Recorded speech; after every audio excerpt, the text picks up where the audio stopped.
call him the southern group. Eastern group is 50 east. Eastern group now turning cold angel. Understand, cleared to kill. Leader, past the line now. One, clear kill, clear kill.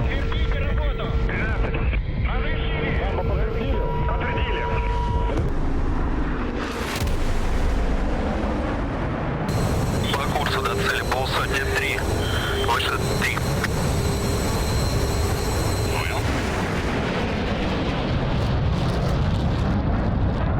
По фронту между целью 2 километра. Одна слева, одна справа, 209.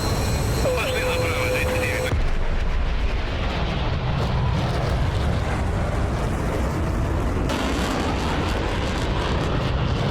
Наблюдаю, работаю по ней. 10 наблюдает? Нет?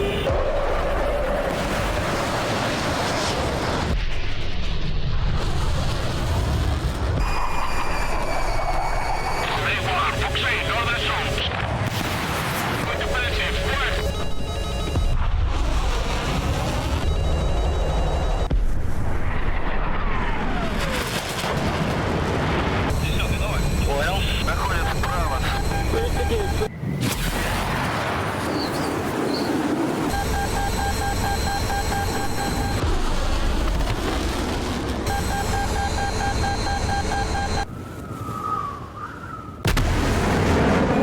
Иду за паром второй. Уходите влево, 78.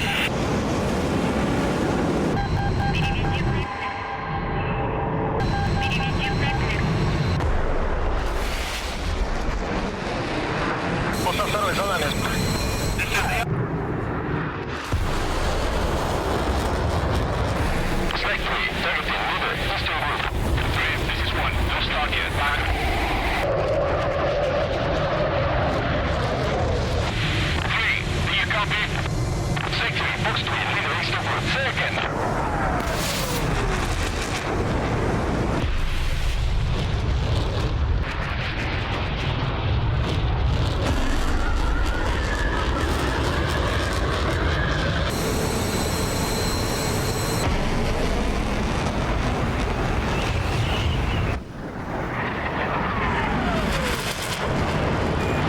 Работаю по верхнему. Давай, выхожу вправо.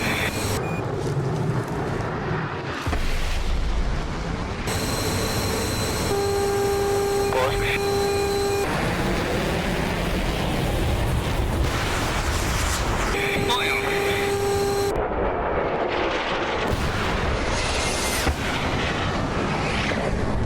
Просто второй за нами, давай. Огонь, огонь! Понял.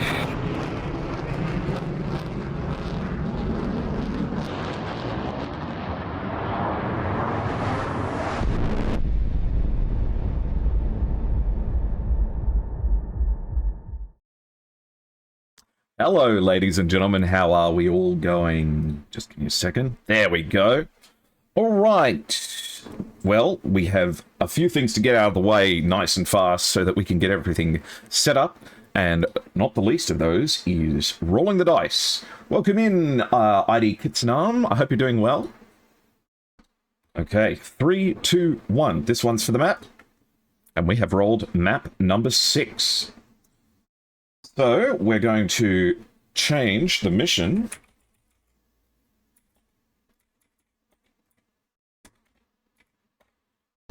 I'm just double checking my sheet here. We have Tbilisi versus Sakumi WTR3. Next, we have to pick the coin flips. 1 is heads, 2 is tails. And this is for picking starting side. 45 pick tails. 3, 2, 1. 45 pick starting side. 45 has picked tails as well in the ECM coin flip. So, this is for whether or not ECM will be used.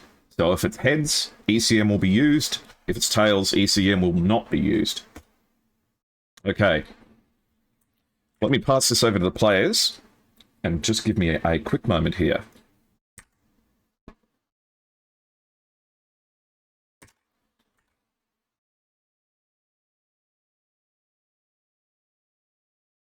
All right, there we go. How are you going, it's going today. I'll just have to stand up for a quick second once we get everything established. So, we'll give things a few moments to ferment. All right.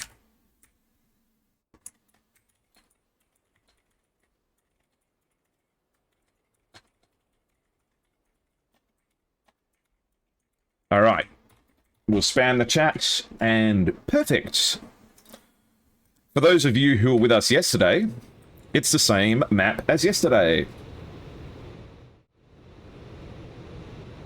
Looking good and feeling good.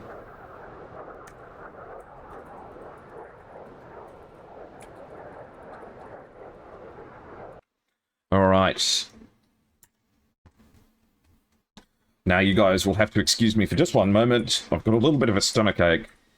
I think I didn't cook myself some fantastic food yesterday, so give me just a moment while we watch the members of 45th spawn in. We'll be back in just one moment.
Oh, there we go. Sorry. Fix. Tummy hurt. I know. Sorry about that, guys. ID Kitanam, Neptunima, Grango 2. Hope you're doing well. Yeah, no. Tummy hurting disease. But don't worry, I was very brave. I also briefly thought that my house was getting robbed. But that was just my robotic vacuum cleaner bumping into my door. So, we have the 45th JFG. Hello, Canto 20. This is a serious team. A extremely passionate team. And enthusiastic winners of no shortage of competitions. They participate in these kinds of competitions with the specific intention of winning. Make no mistake. And they have some recognizable names, like Wombat, Savior, Pickle. Someone is going to have to tell me what this person's name is, because I don't know. Unless it's Orange Cat. Is this Orange Cat?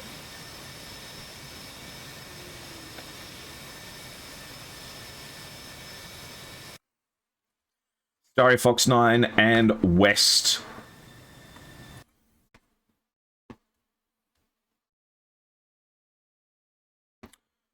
On the other side of the map, we have Griffin Squadron. Syknos Parnas, Luigi, Gods, Cudna, Maximus, and Jot, consisting of 3 F-16s, 4 F-16s, and 2 J-11s. So, big birds and little birds.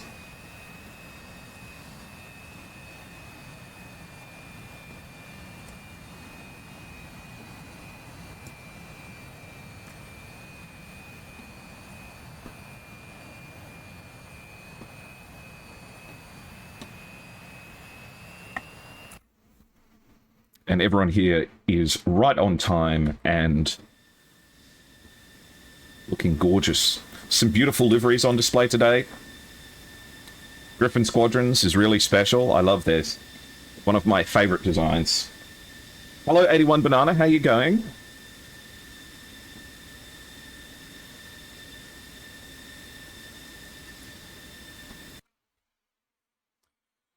Jot and Maximus in the J-11s with Luigi in the middle. Maybe we can compare the sizes of these two aircraft if they pull up next to each other.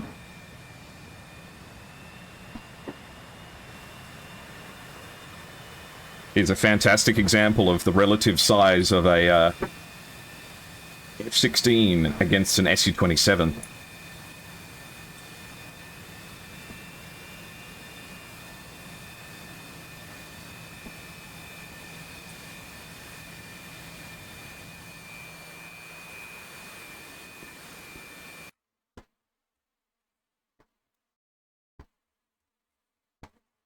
Lined up for 45th, we have Saviour and Wombat at the front, F-18, F-16.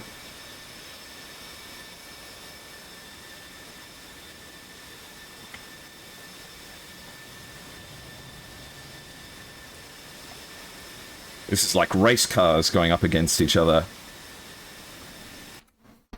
So this is Wombat's skin.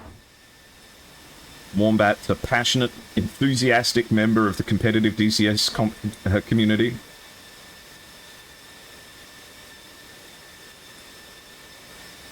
So they are here to win it. Why is the title not updated? I've clicked it several times. Okay, let me fix this. 45th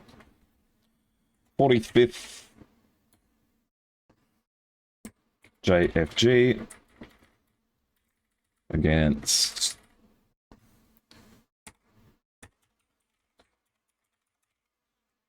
there we go. Let's fix that.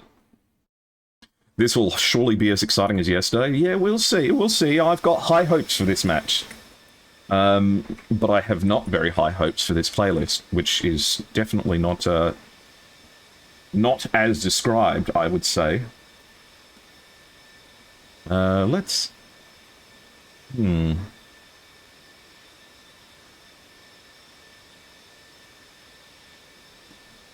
How about we go for this?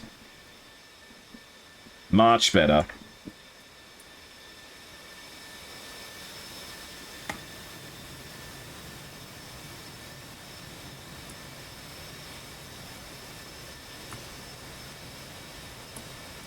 Starry Fox 9's got a livery, a new livery as well. Look at him. He's looking a little bit cool today. Infamous Starry Fox 9. If you've ever flown against him, you'll know what I mean.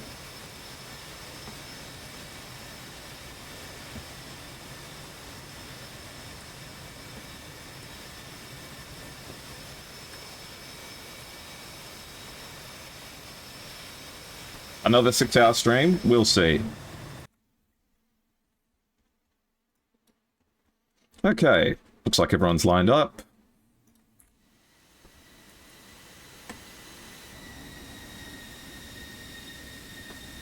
So, GRY made the conscious decision that they wanted to bring ECM into this fight. So they must have some tricks up their sleeve. One of the Chinese teams had a problem with being seen on Lot ATC. What do you think was causing it? Was it that the airframes were damaged and they weren't appearing on the F10 map anymore, or was it were they in the shadow of the radar?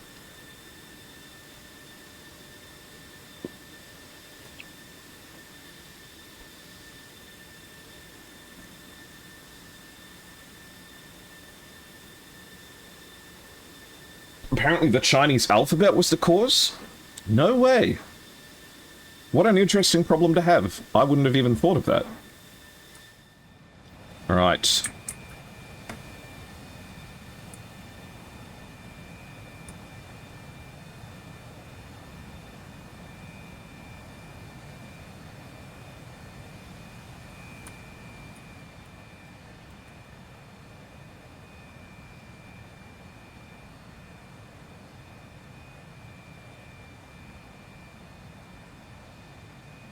Okay, 81 Banana. We'll see if it affects any of the players that we have in game today.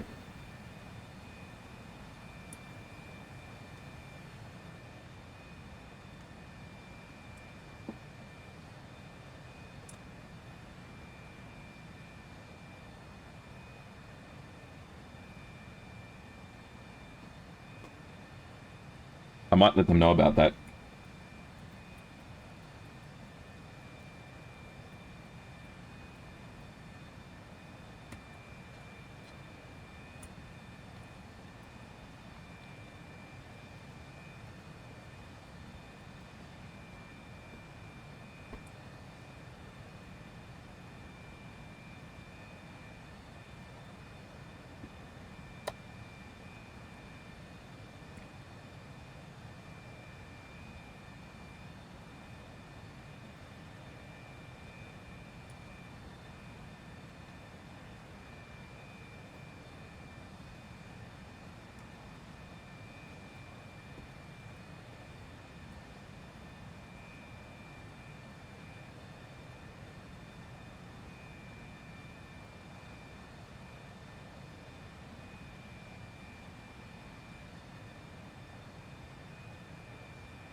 Comrade Miowski, half past in the morning? Well, that depends on where you think I am, Comrade Miowski.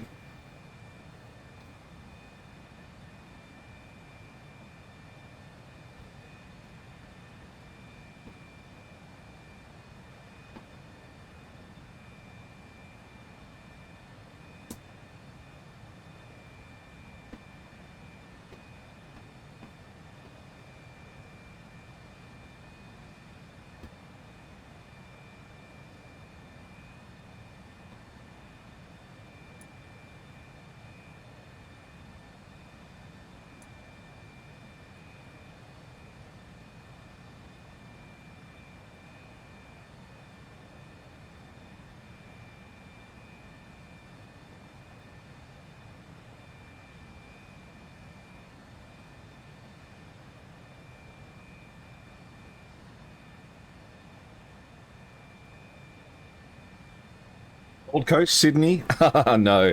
I'm in the UK.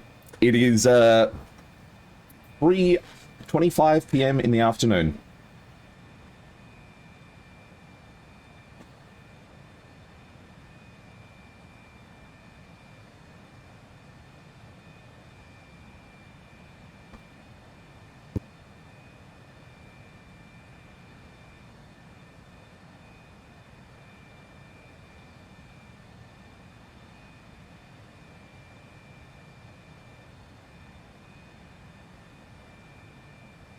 Watching these streams has me looking at flight sticks. Think I'm going to install DCS when you get back from church? Nice.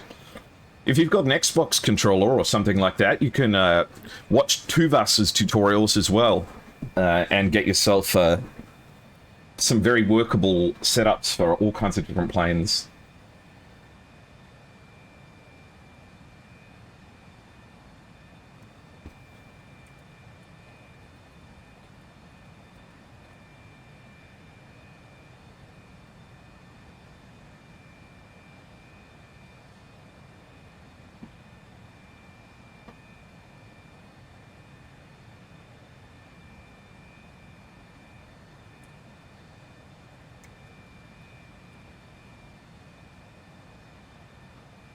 All right, 45 is ready.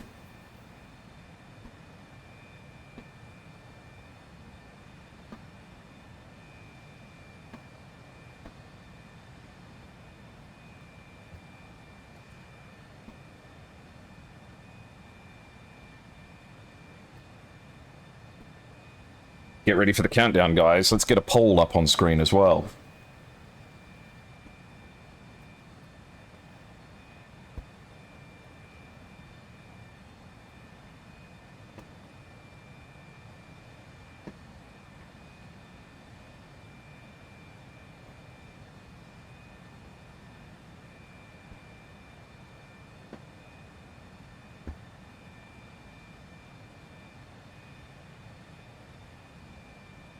But you have correctly identified my accent, Comrade Miarski. I am an expatriate.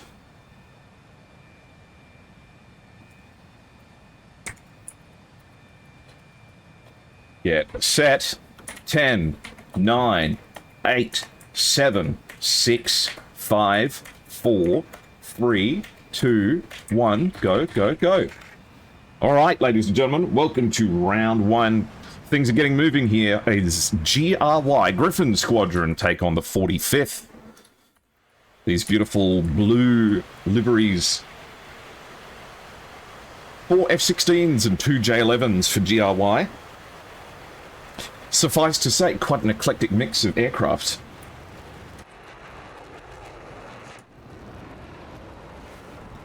And ECM going to be in use during this match. I imagine the fact that they wanted to bring their J-11s was why they were enthusiastic to have ECM, because having ECM on the J-11s does give it a little bit of a boost in long-range fighting, because it forces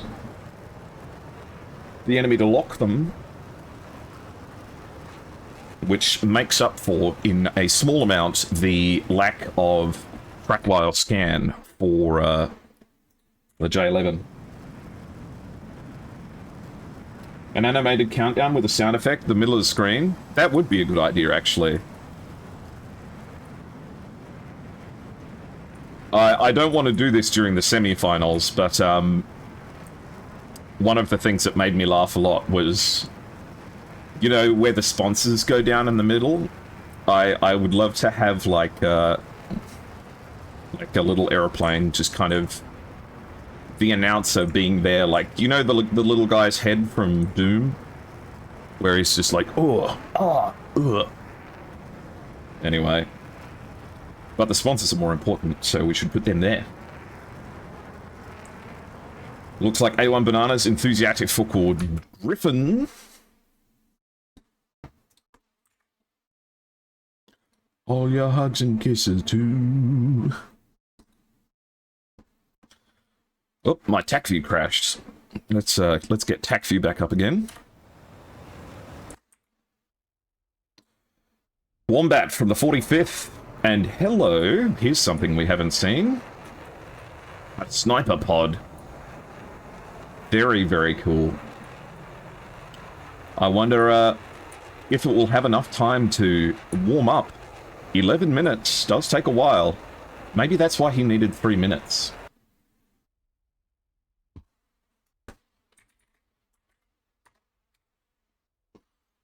Okay.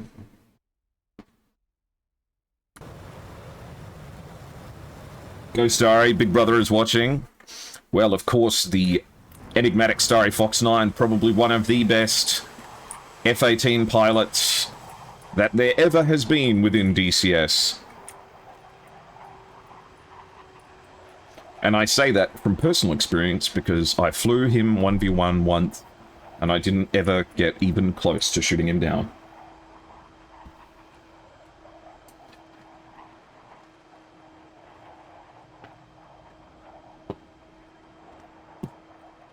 Okay, we've got TAC view back. Perfect. Okay, so it looks like the 45th are separating out into 2 groups of 3. Wombat. Rodney X, do you know what this person's name is? Is this Orange Cat? Or is this someone else? Wombat and Pickle are heading to the north. West, Saviour and Starry heading along the southern route. Meanwhile, Maximus and Lot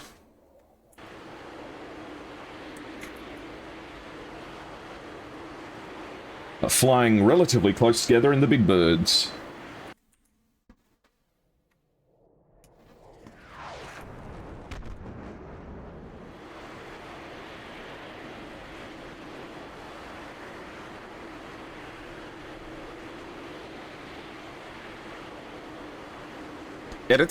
Editors, okay.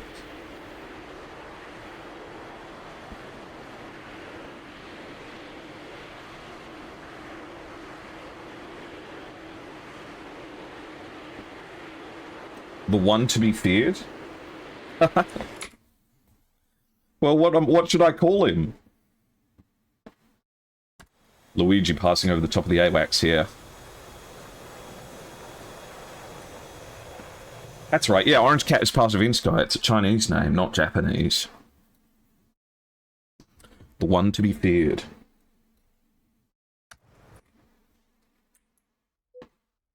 Blue takes control of the battle area, meaning that the 45th are the first to enter the zone. I'm sure it's not going to stay that way, though. Jot, on the other hand, though, does seem to be circling around here, hesitating a little bit just to give his teammates maybe a chance to overtake.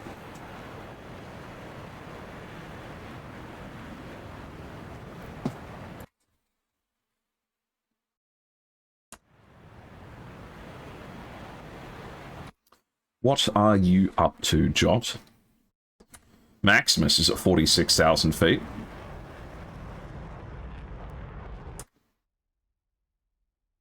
And just starting to haul ass.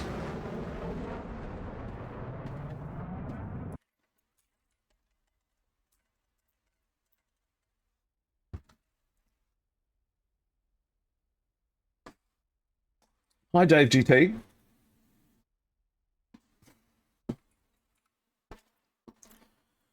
Well, GRY had better get in the circle soon. Looks like Maximus is going to poke in. Seems like they've given up the early positioning to the 45th.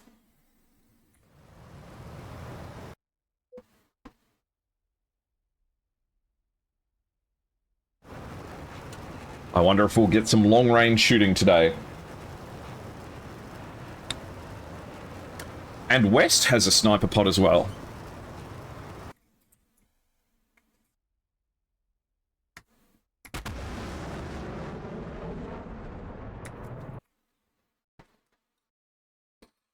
Current separation between the teams, with Wombat and West leading the way. Wombat is 80 nautical miles away from Sygnos Parnis, and West and Maximus are about 65.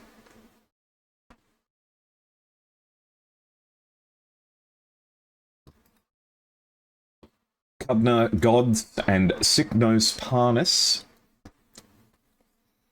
forming the main group here.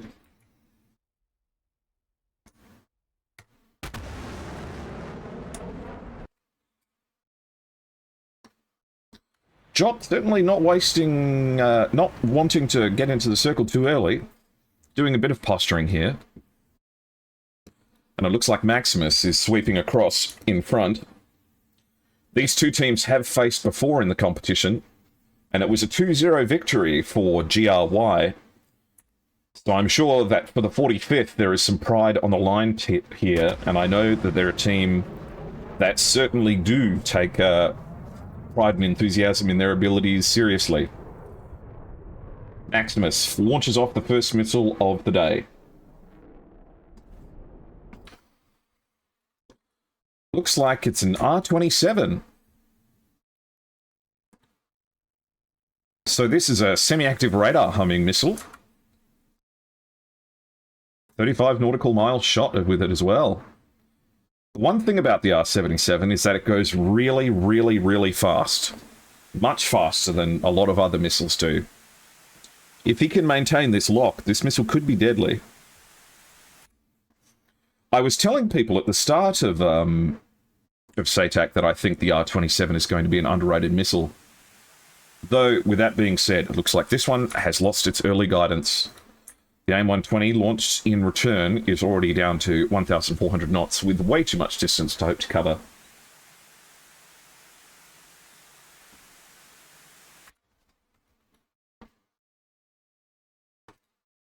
Wombat here going defensive. Not much in the air towards him yet, but already clean of tanks.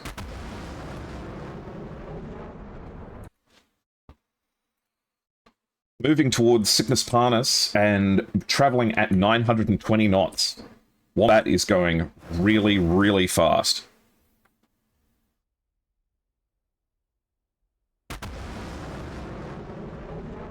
Looks like the 45th are the favourites for the first round, with 75% of the vote. And certainly they are being more aggressive than GRY at the moment. And I always say the same thing. The more aggressive team seems to win more. We'll see if this holds true. But when you get up to this level of competition within DCS, anything is possible.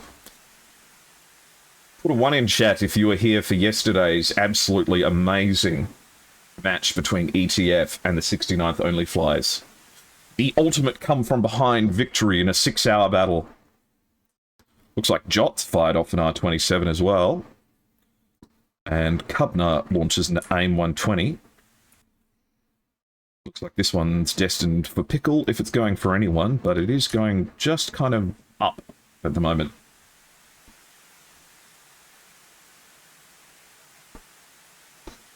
Okay. Might be coming down on pickle. This R27. Look at how fast they move. Not being guided anymore. You were there, Flup. That was good fun. And I have a bad feeling that Pickle is flying right into this missile. It's traveling at 1,100 knots. Pickle just needs to pull some shapes, and he should be able to get away from it.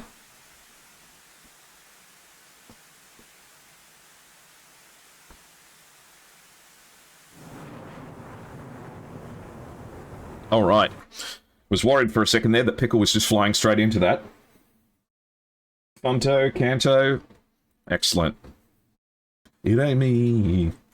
It ain't me. All right. Cygnus Parnus gets one fired in return, heading towards Wombat. Looks like that's a 10 nautical mile shot. Wombat's already in the right position for a notch, so it's going to be very unlucky, I think, if this missile finds its target, because it should be extremely countermeasurable. And it just goes underneath Wombat. Nicely dodged. Wombat knows what he's doing. Things are getting a little bit low and close here. Luigi at 500 feet here. And turning away cold. Maximus fires an SD-10 towards Savior.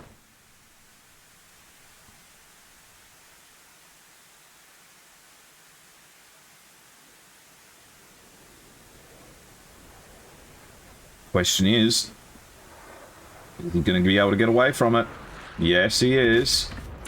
Nicely dodged.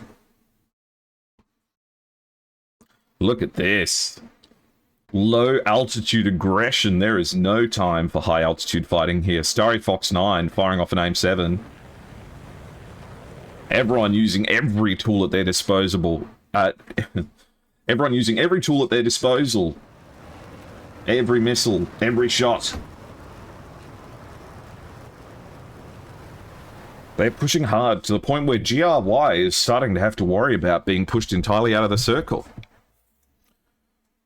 Maximus fires another SD-10 towards Savior. Savior managed to dodge the last one, but this one's even closer. No chance. Doesn't even come close. AIM-120 fight in return. Very low altitude, though, and it's slowed down quite a lot. Gods is being chased away here. Cubner and Cygnus Parnus are just getting bullied so hard that they're almost leaving the circle.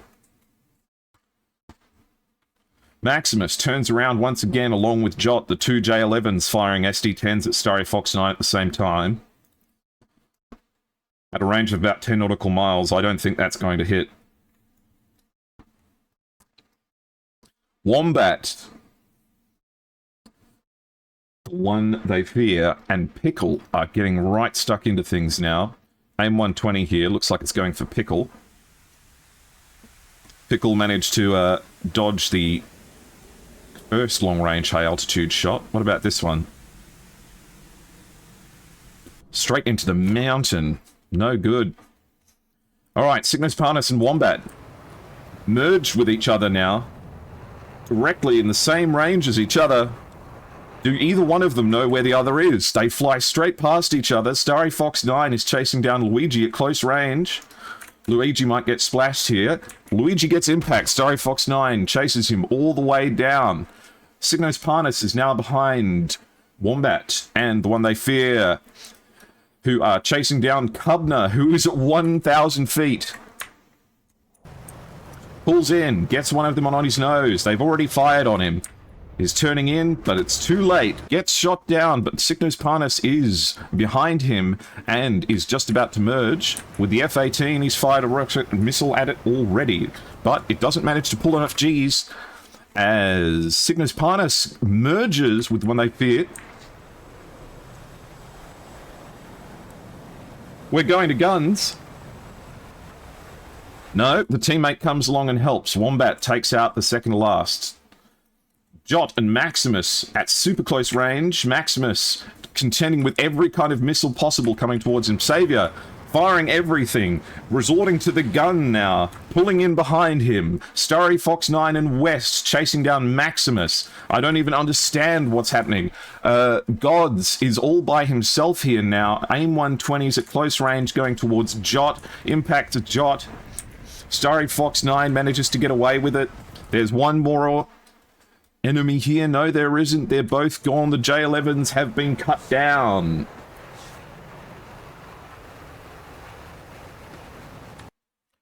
Edits. So it's Gods, the last one remaining. What's he got on his wings? Ooh, 2 Sidewinders and an AMRAAM. That's probably not going to be enough here.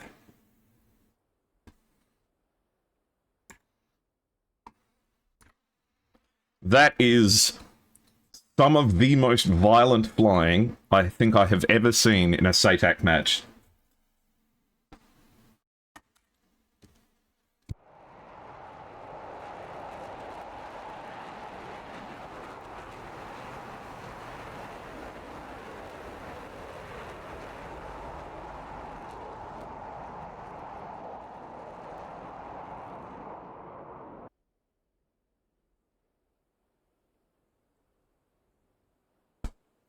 God damn.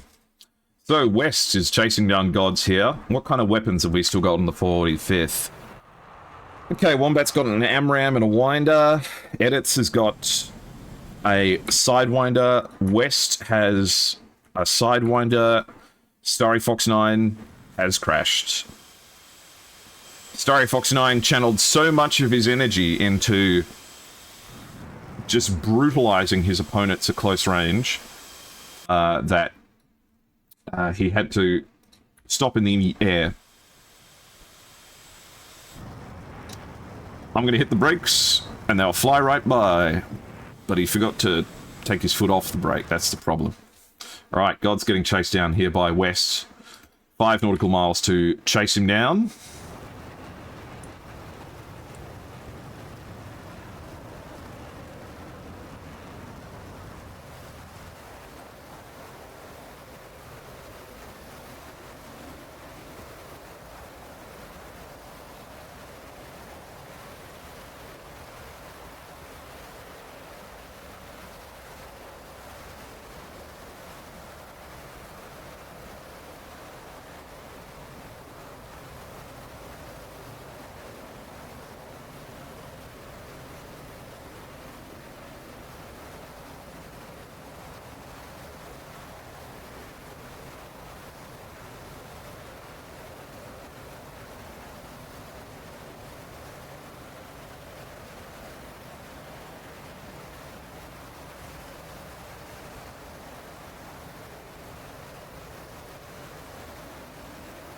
They're being dragged into the mountains here.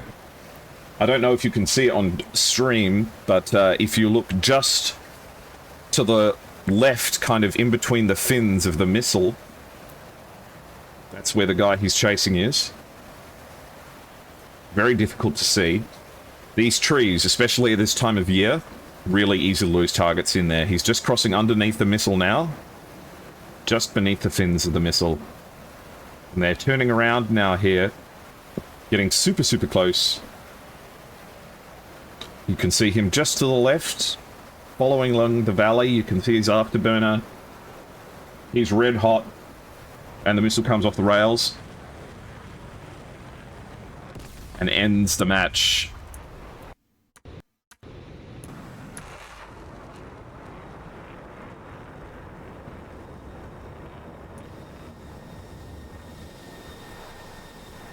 So a dramatic start. What aggression that was by the 45th.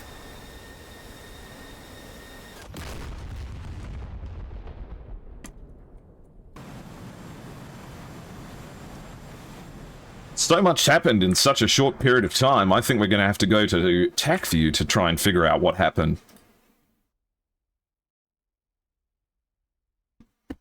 Alright. Let's focus on the fight in the south first.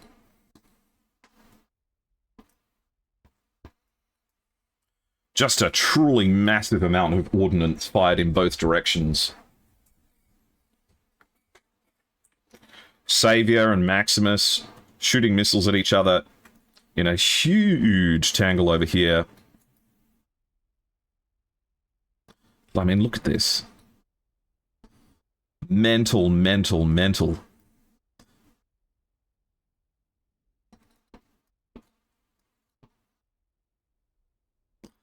How close was that shot that they just did on each other there? To be shooting at each other on relatively flat ground like this, at 4.4 nautical miles, basically like knife fighting range. It's just crazy. And look, a 4.5 nautical mile SD-10 shot, and Savior notches it perfectly. Pulls it into the trees. Mental. So Luigi here pushes a little bit forward, gets pincered on both sides by Starry Fox 9 and West, who close in very effectively. Though Starry Fox 9 managing to get the kill shot quickly from about a 2.5 nautical mile shot. And with Luigi turning cold, he's just not going to be able to notch it. Can only try and get lucky, but he doesn't.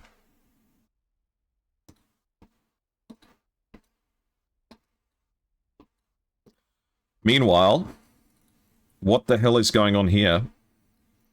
So, Savior turns in on Jot and Maximus.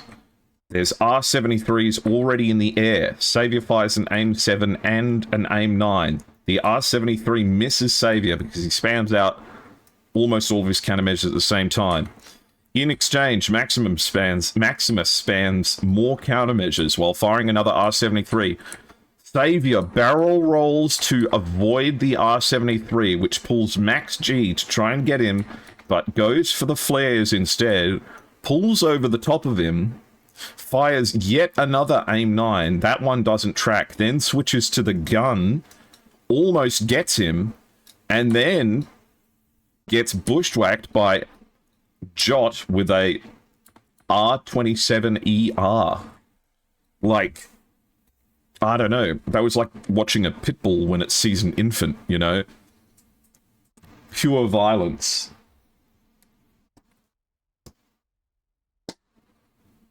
Okay, West manages to blast off 2 missiles, an AIM-120 and an AIM-9. The AIM-120 connects. And so does the AIM-9. Okay. Can we take a moment? I'm sorry, but this is... Everything that happened in the south here was the coolest shit ever. Look at West. He fires a 120, instantly switches to the AIM-9. Both missiles off the rails within the same second, both of which hit their targets. Like, crazy, bro. Meanwhile, in the north, equally close range fighting here. people passing each other. This is what happens when you've only got GCI and the data link picture can get a bit fuzzy. And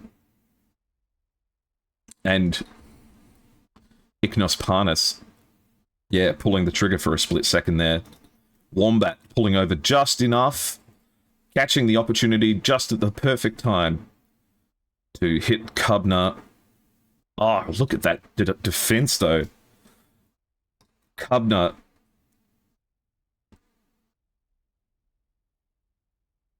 managing to wiggle, the ultimate AMRAM shaker. Woo, woo, woo. The luckiest dodge ever. But of course, then Wombat and Ignis Parnas pass each other at 1.4 nautical miles.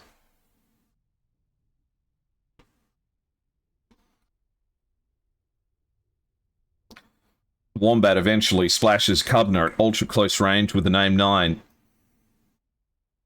Still has Ignis Parnas to deal with here. Edits. Merges with Ignis Parnas. Crossing within feet of each other. But Ignis Parnas... Oh. What happened here? I was going to say, could this have had been a wing rip? Can you wing rip the FS-16 if you pull the paddle?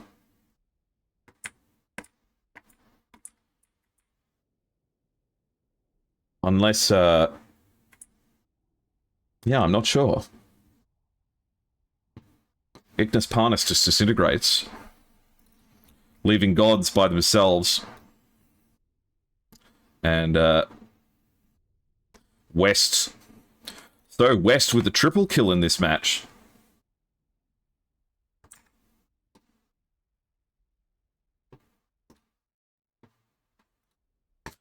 Okay. So, 3 members of the 45th begin their journey back home. 60 nautical miles left to go. We have Wombat, Edits, and West.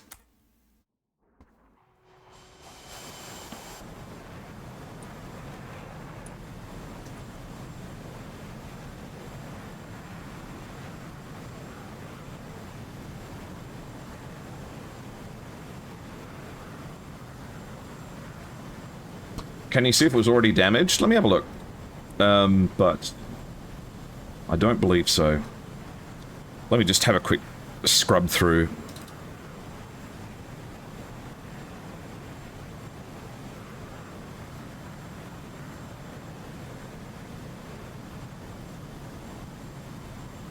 No, it doesn't look like he took any hits.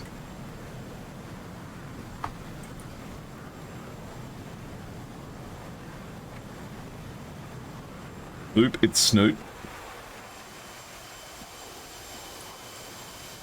Bonk.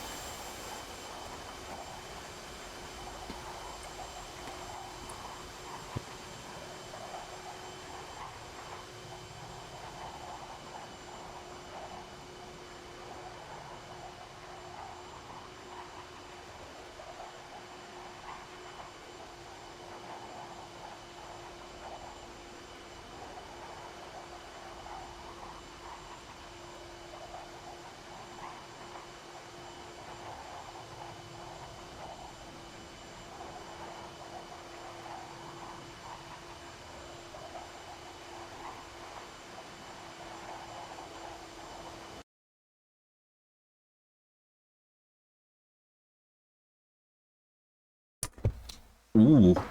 Let's play Will the AIM-9 hit civilian infrastructure? Is 104 still in? Yes, I believe so.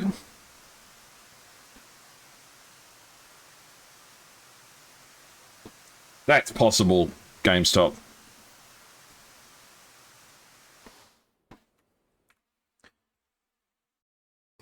So, if anyone lives in the Caucasus region, your opportunity to pick up a free AIM-9. I'm desperately curious about these sniper pods.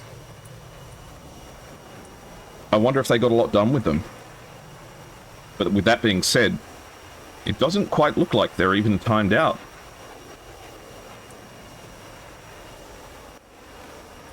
Yeah, winning a match by gliding in on EPU power, and he had to glide for so long that we were hypothesizing that he was going to run out of hydrazine, because he only had 10 minutes of hydrazine to keep the hydraulics working.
He's fine.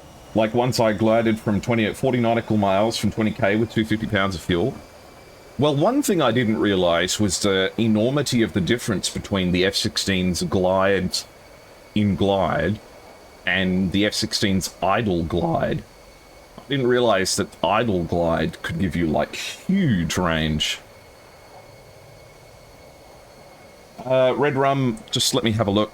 I'm not getting any dropped frames, so everything should be fine, but let me know if it keeps happening. Is anyone else getting buffering or visual issues?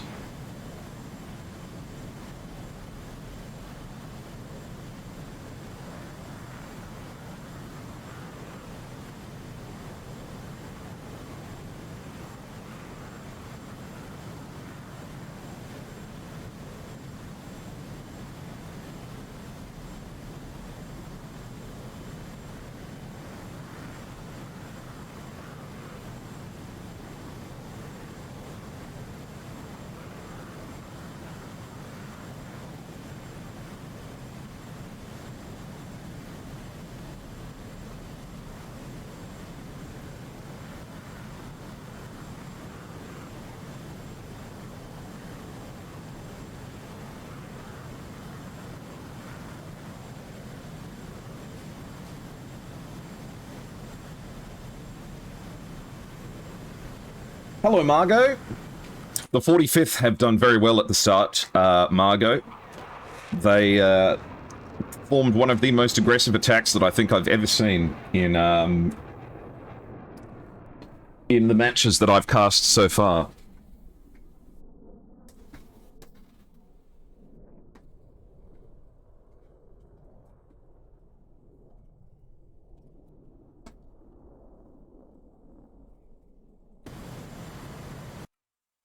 Apologise if I'm a little bit quieter today. I just about blew out my voice yesterday. And...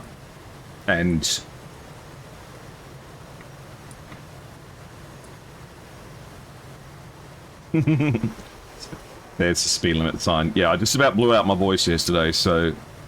I'll try and keep things interesting, but you'll excuse me if I occasionally am just a little bit quiet.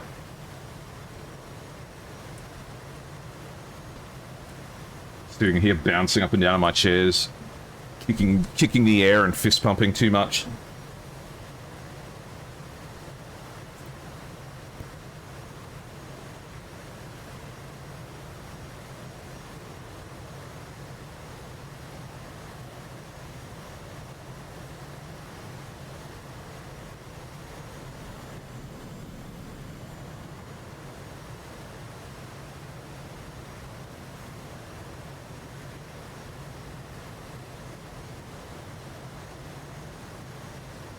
You sound normal? That's good.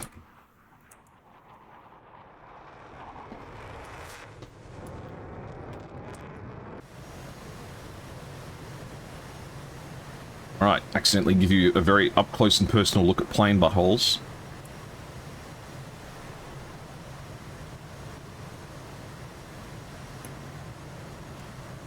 Landing signals officer is like, call the ball, man. And he's like, yeah, I'm on it, I got it. It's one way to slow down your plane. It's a Hornet that has no ordnance on it. That thing just doesn't want to land. The hardest plane ever to get on the ground. Look at the angle of attack that he has to force the plane to have to make it go down. It just doesn't want to land. They made it too aerodynamic. The damn thing won't come down. Look at those wingtip vortices, though. Gorgeous. And the landing gear can take it clean. Edit secures the victory for the 45th.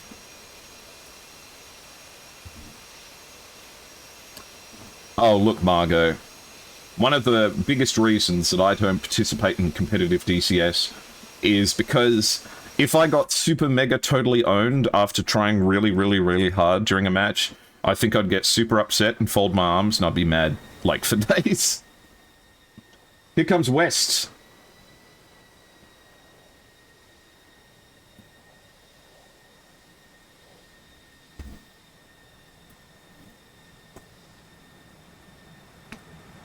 Very clean. And Edits has jettisoned his canopy on the runway. One left to go. And it's Wombat. Coming back home.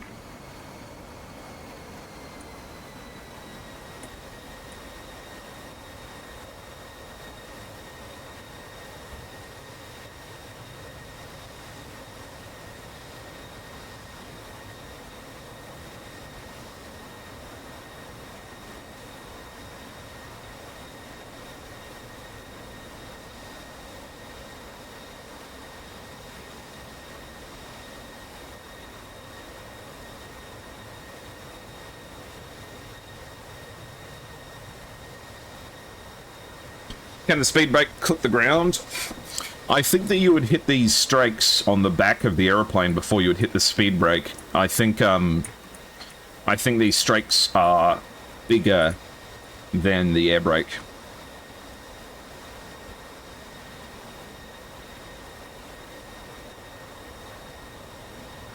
You doubt that GRY has a GCI? I don't actually know. I hope they've managed to find one, though. Speed brakes look like little grabby hands. Yeah, but I don't know. I think the force with which speed brakes close, if you got your hand caught in one, it would probably cut you up.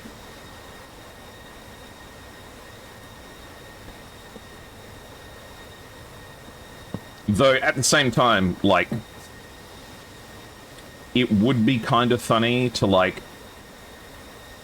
fill the speed brakes of an F-16 with, like, confetti or something, and then when you fly over the runway, you, like, open up your speed brakes and all confetti flies everywhere.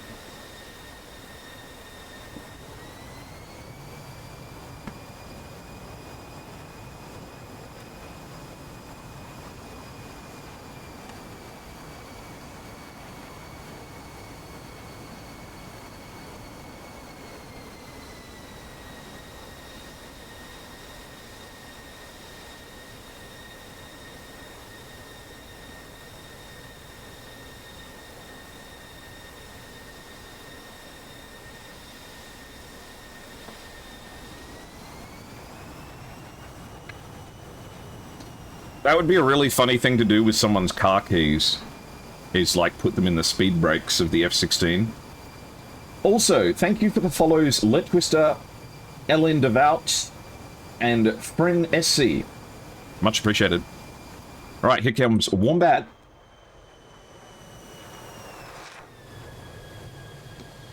You know what, Tab? I had that thought rattling around in my head that I think I read about this happening at some stage. But I don't think it was F-16s. I think you're right. Yeah, it must have been F-15s. Chaffing their speed brakes. There's going to be an ad break in 30 seconds, guys. I'm sorry. But it's just going to be Wombat landing. So if you get hit by it, My apologies.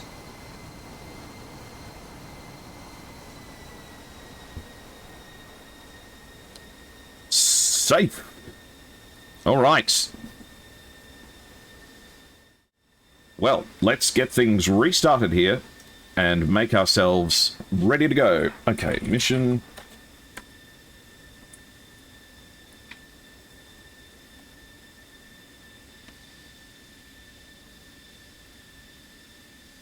I was watching the new King of the Hill reboot the other day, last night, and tell you what, it's pretty good. It's pretty good. All right, guys, we've got an ad break going on, so let's get ready for the next round, and we'll be back soon.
Running a dedicated DCS server can be complex, time-consuming, and expensive. And after all that effort, you still might not get the smooth, seamless experience you're looking for. That's why virtual pilots and virtual squadrons choose Master Arm as a ready-for-immediate-use solution and for peak efficiency.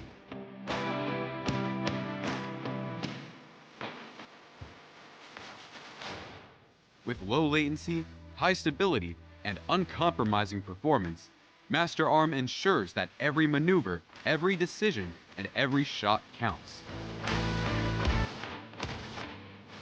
Stay mission ready. Fly with confidence. Master Arm has your six. Get your server at www.masterarm.de.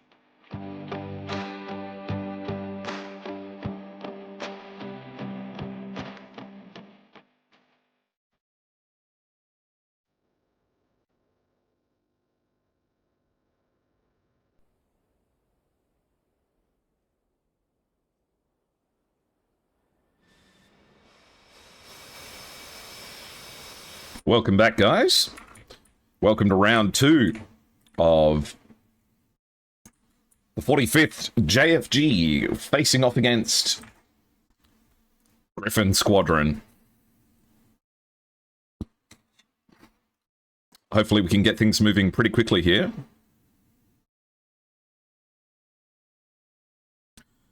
No significant changes that I've seen so far.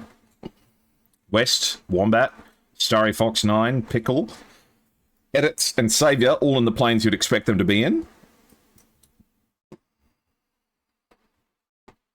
The question is, has GRY mixed up anything? No, Jot and Maximus still in J11s, Luigi, Thick Nospanis, and Gods and Cubner are all sticking to their airframes.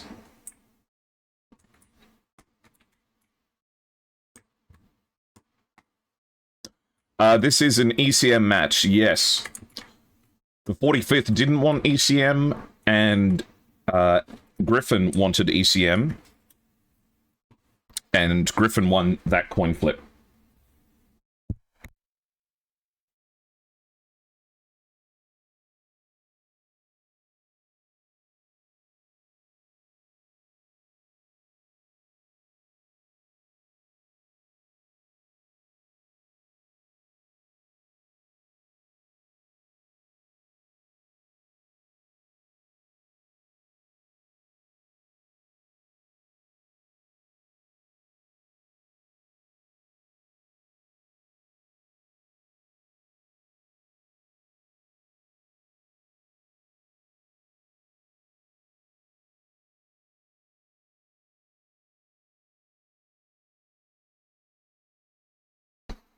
Okay. Everyone's getting whipped up. I reckon GRY will probably tell us that they're ready not far from now.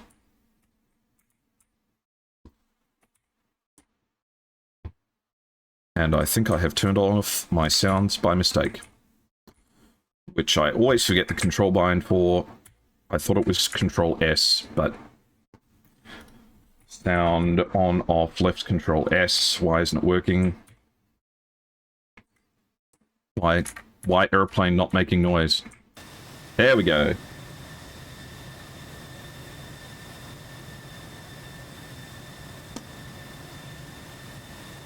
Are the 104th flying later today? If so, against who? There is another match today, but I believe this one is against... Let me check. 36 Stormo Virtuale versus the 104th. So, that'll be in 2 hours. Though, I'm not sure who's covering that one. It's not you, is it, Banana?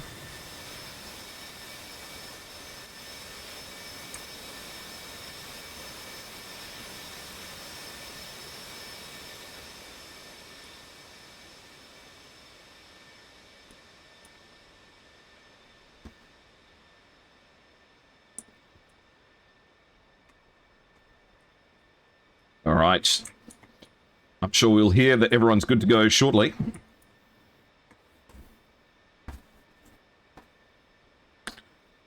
Ladies and gentlemen, may I please introduce TACAN Station. TACAN Station, for all of your VOR needs. Today's SATAC match is brought to you by ILS.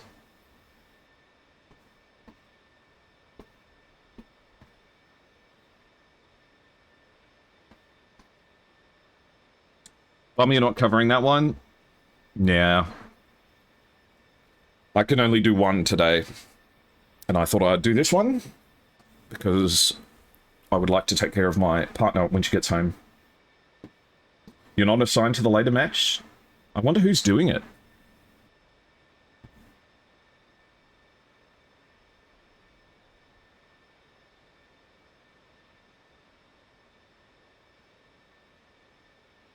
Someone should double check with tech. Because it doesn't look like there's anyone at the moment.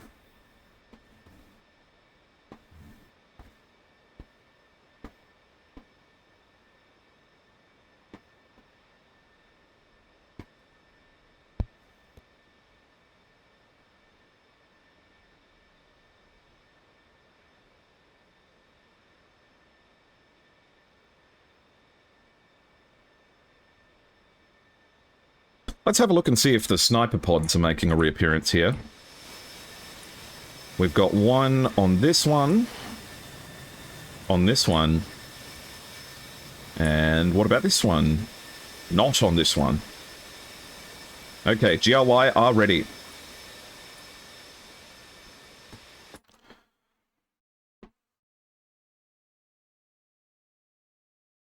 No one, I believe.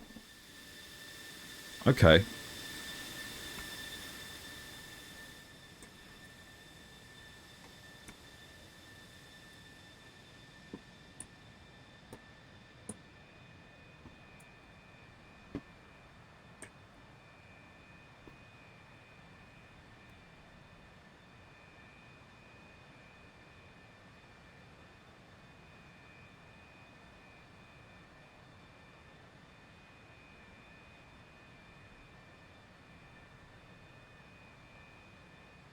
Let's check.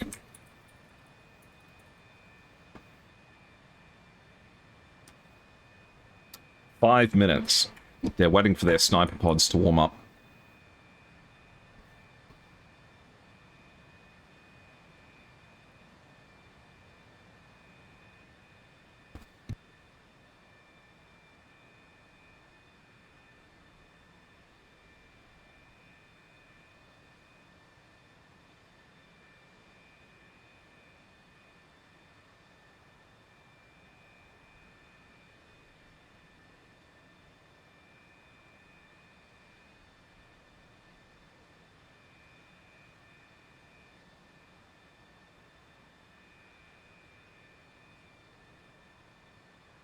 Well, I would do it, but I can't.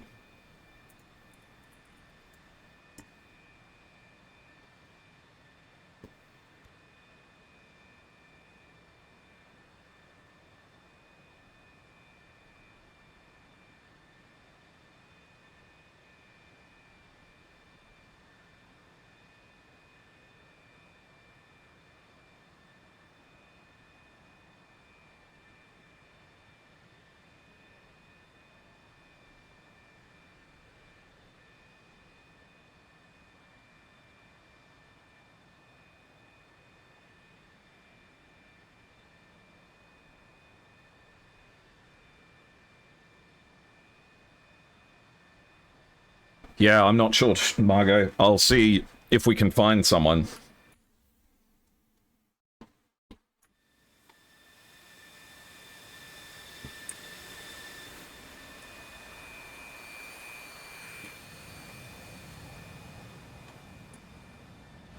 Where's their other J11? Wait, am I counting wrong? 1, 2, 3. Oh, Maximus is restarting. Okay. Hey, Diesel Husky. Oh, I'd love a Sprite right now. Honey Badger, thank you for the follow as well. Looks like we're trapped in the sniper pod warm-up dimension.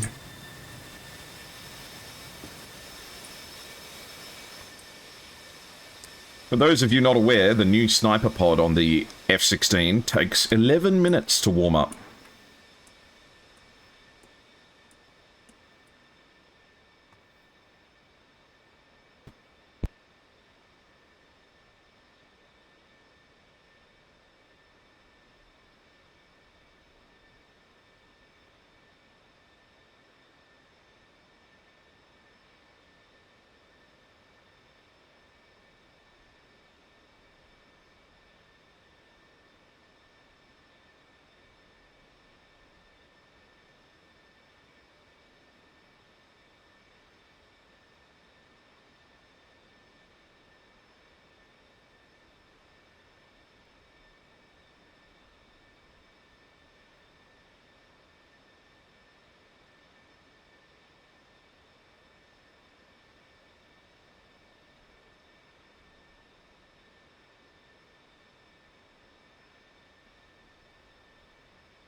What about you guys?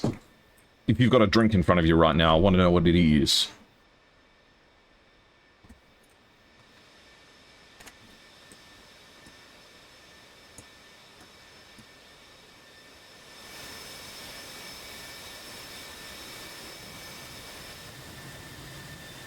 This pesky thing. Everyone, if you've got some hand warmers or a fan or something, we need to warm this thing up.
Maximus is back and in position again. The J11's, of course, not having to worry about any external fuel tanks, because they don't carry any.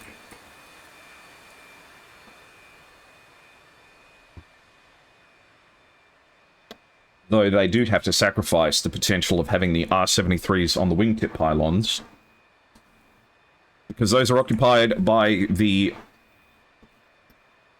ECM pods.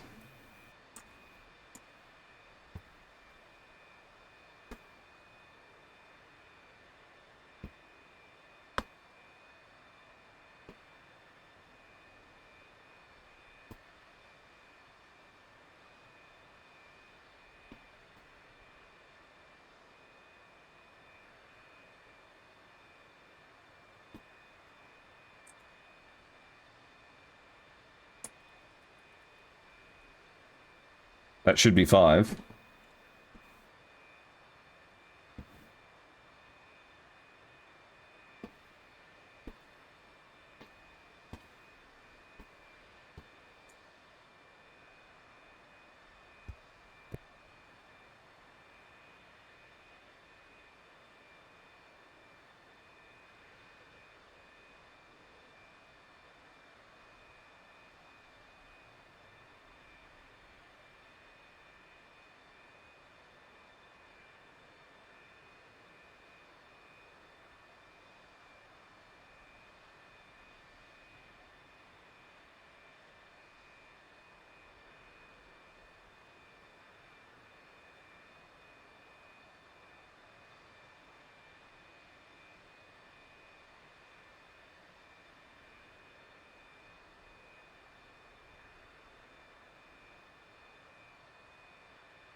Let's chuck a poll up on screen as well.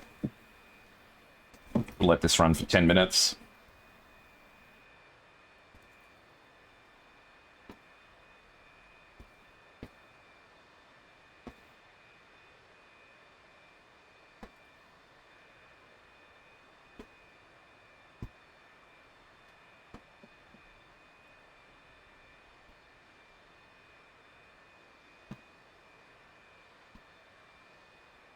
Okay, it's been 2 minutes.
Looks like Wombat has track IR problems.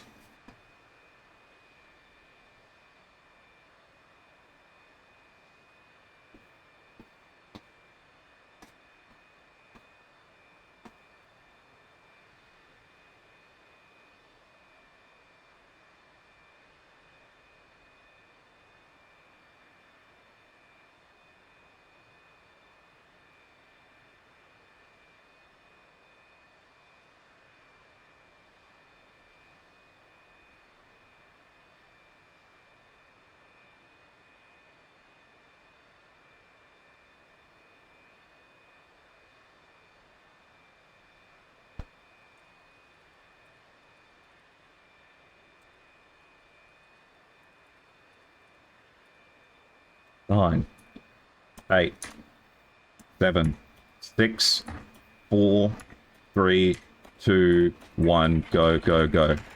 All right, there we go.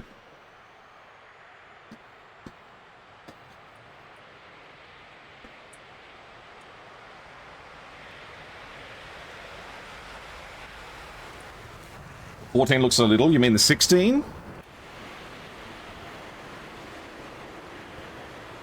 What if sponsors get a running string around score on a Doom-style plane in between team scores?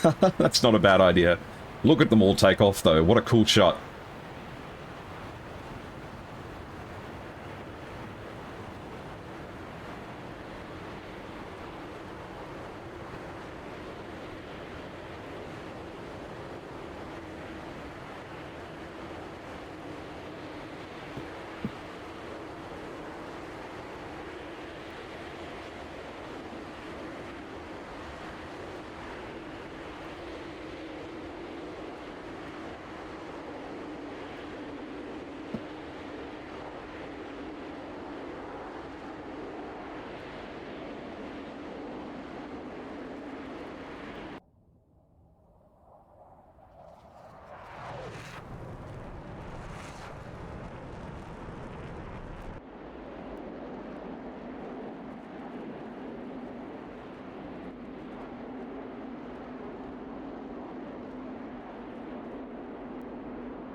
Yeah, I skipped 5, because there are like 17 people DMing me at the moment.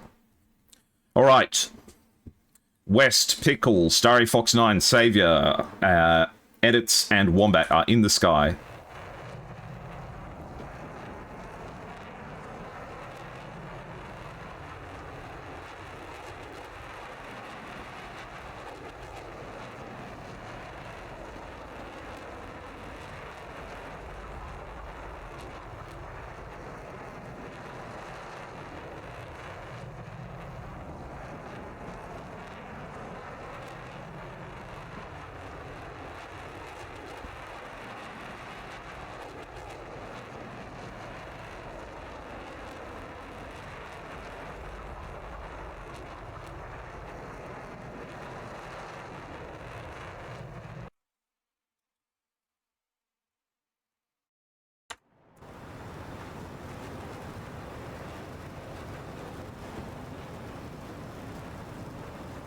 Alright. We have Gods and Sic Nos Panis. In close formation, heading towards the south at 37,000 feet, we have Luigi, Maximus, and Jot in the north. Cubner is following them in the south. Savior, Starry Fox 9, and Edits are making their way.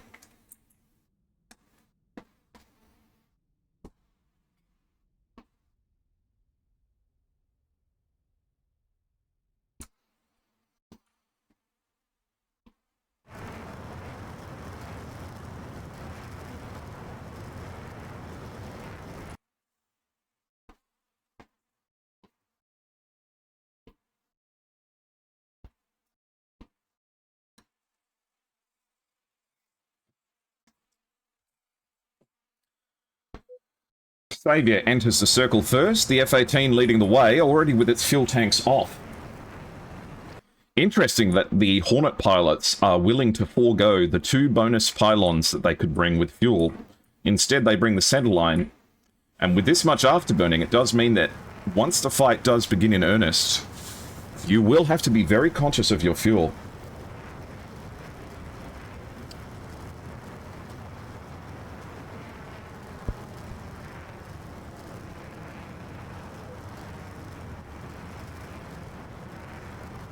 Looks like the 45th are the favourites for this round so far. There's still a little bit of time to vote, but GRY, with 44% of the vote, still a popular choice.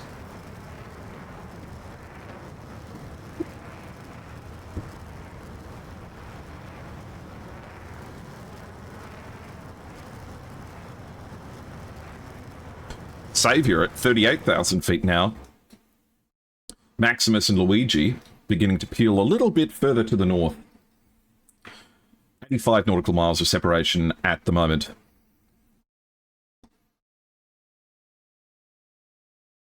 You do have the zoomies. F-16 flying just a little bit ahead of the J-11.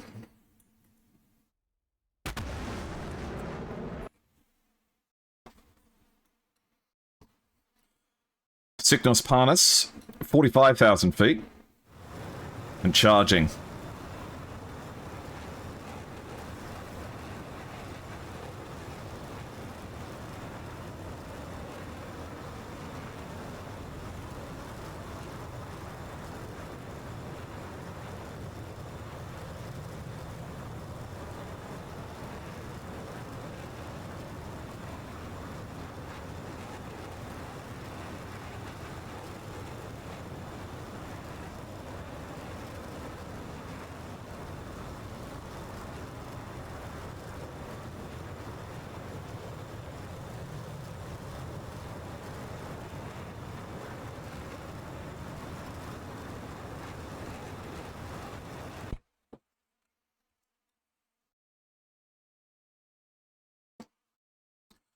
"57 nautical miles. When they're travelling this high and this fast, the distance closes quickly.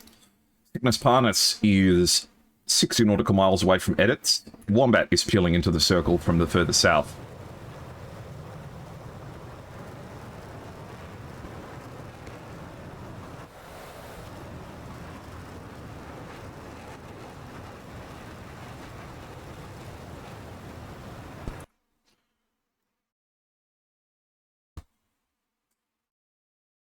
But it looks like the 45th have only improved their popularity, with GRY firing the first missile of the match, Luigi blasting an AIM-120 towards the southern group. But that's quickly met with the 120 fight off by the 45th as well, with Starry Fox 9 taking a long-range shot. About 42 nautical miles of distance in these shots here, Starry Fox 9 beginning to ditch altitude. So even though the previous round went quite cleanly to close range, people still not taking the long-range fight for granted here.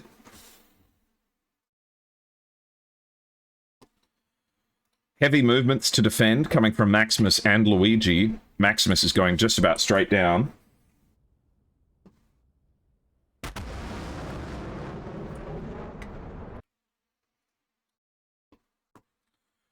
Okay, looks like Luigi's AIM-120 was heading towards Saviour. He's got 2 going in for him here. Has Saviour been caught out of position? Overlofting? That's true. Okay, the first missile Saviour appears to have successfully got rid of. 1 more to contend with here, but it's slowing down to 1,200 knots. As long as Saviour keeps pulling some shapes, he should be able to get away from this okay.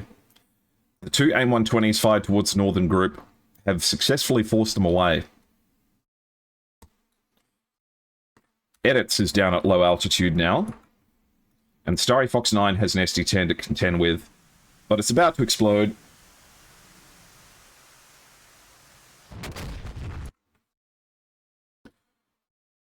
Saviour has defeated his missiles. Cubner goes up to 41,000 feet before firing.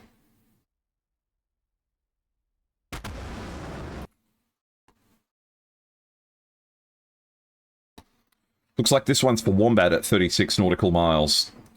West fires at Cubner just to keep him moving.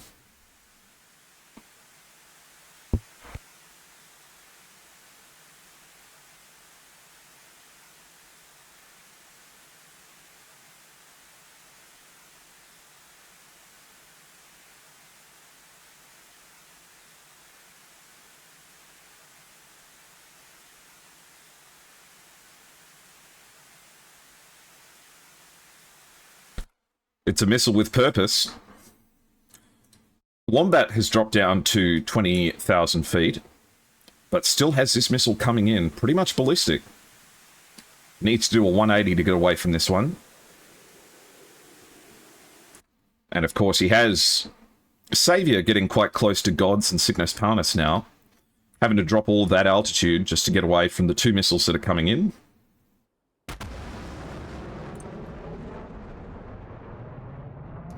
Still has all of his AMRAAMs on the rails. Two more SD-10s going in towards Pickle and Starry Fox 9. Pickle's at 8,000 feet and this missile's coming in. Looks like it's been notched though.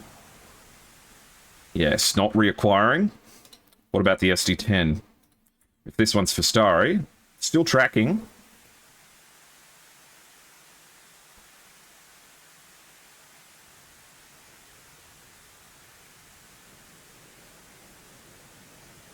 Running out of juice, and the Seeker head goes dumb.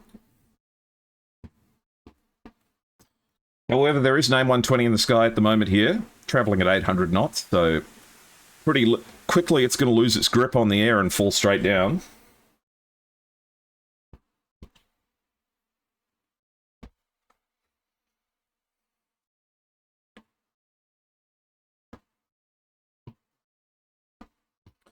Pickle and Cygnus Parnus are not far away from each other.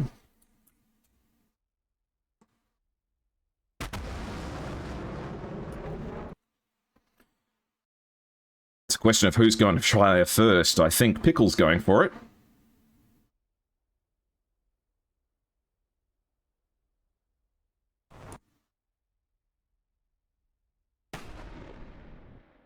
There goes the missile, and there goes Pickle. Looks like it's about 13 nautical miles going towards Cygnus Parnus, who is defending hard now. Still seeing that signature 45th aggression. But GRY is being a little bit more flexible now and has not given up as much space as they did in the first round.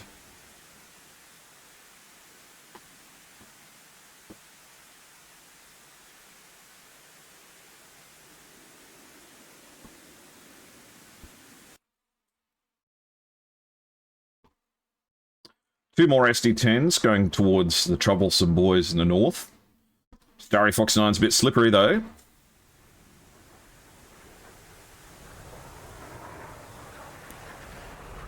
But, ooh, nearly reacquires Starry at the last second. Very, very close.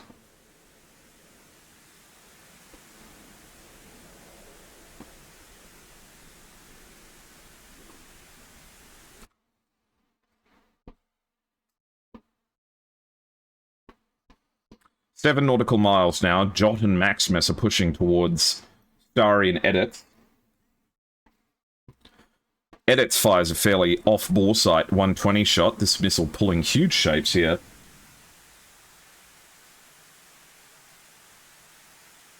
A missile crisscrosses it in the air. An SD-10 chasing down the boys in the south, but this one's for the mountains. Pickle is chasing down Gods, 5 nautical miles away. Missile comes off the rails. And it's not a very long way for it to go.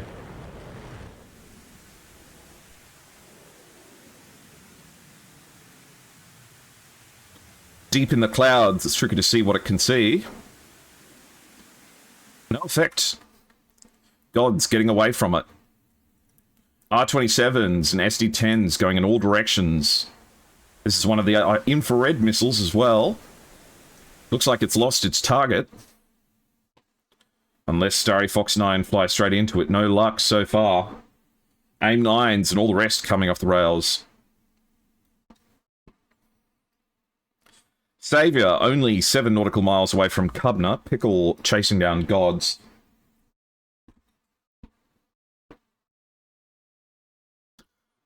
Sickness Parnis and Pickle are about to merge with each other. And a missile comes right off the rails. Looks like it might have been an AIM 9. The first one goes into the mountains. The second one's an AIM 120. As both pilots dip back down. Pickle and Sickness Parnis getting within 3 nautical miles of each other. But no kill so far. Sickness Parnis now dealing with a 120 that's coming straight ahead of him. Almost hits the trees. Doesn't get away with it. Sickness Parnis gets splashed, but God's now looking for revenge for his fallen teammate.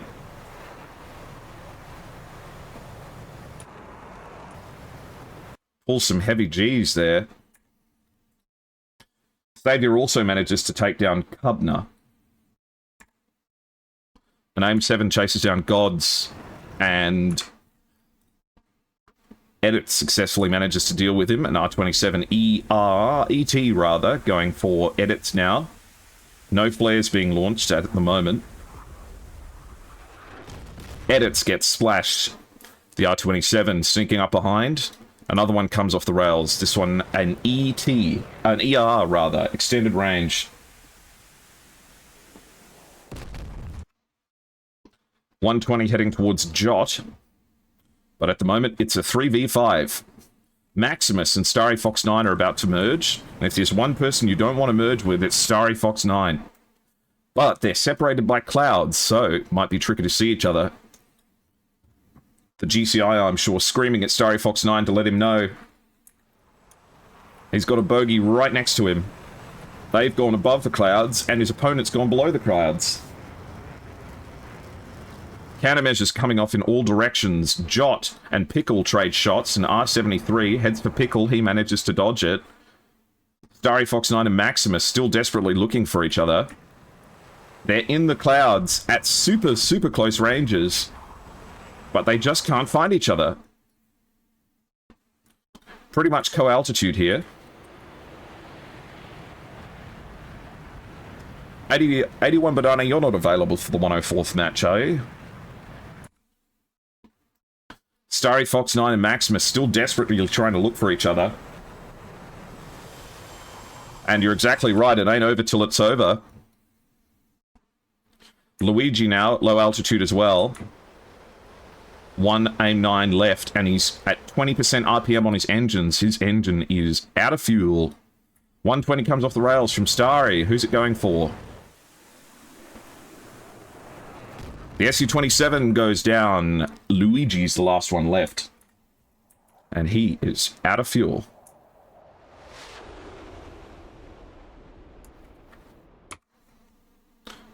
The AIM 9 from West comes along and gets him. Let's check that everyone's on the ground. Now everyone's on the ground. Okay, Banana. Good. Okay. Let's send him home.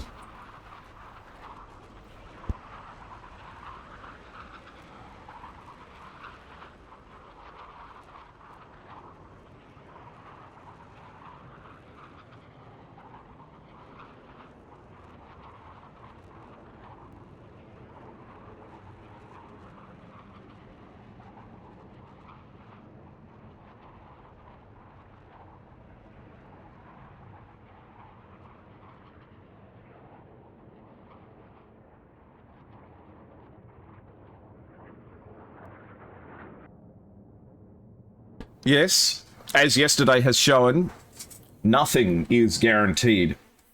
Let's check out the TAC view and see what we have going on.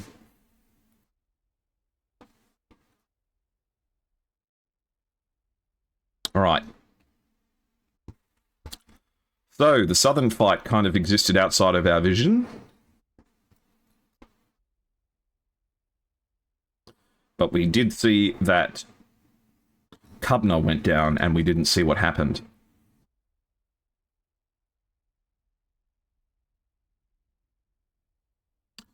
Looks like he manages to get into a tangle with Saviour, turning back in at 4 nautical miles and takes a 120 at close range. Fires off 2 AIM-9s, but it looks like neither one of them had track, unfortunately. Difficult situation to be in, being chased by Wombat and Saviour at the same time. Not many directions you can turn when that happens. Ignos Parnas fires off a 120 towards Pickle at close range, as Pickle's plane desynchronizes.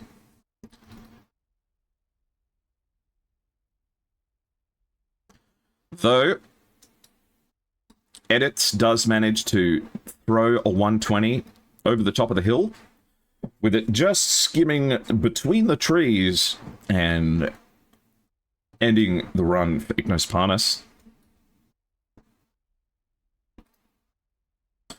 Gator getting dealt with at close range from an AIM-7 from Edits.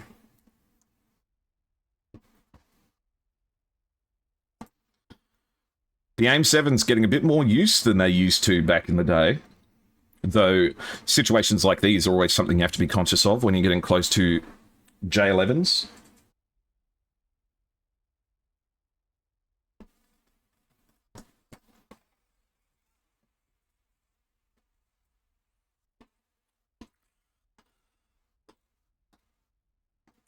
Jot giving up the lock on this R27ER just out of desire to avoid the 120 that's coming in.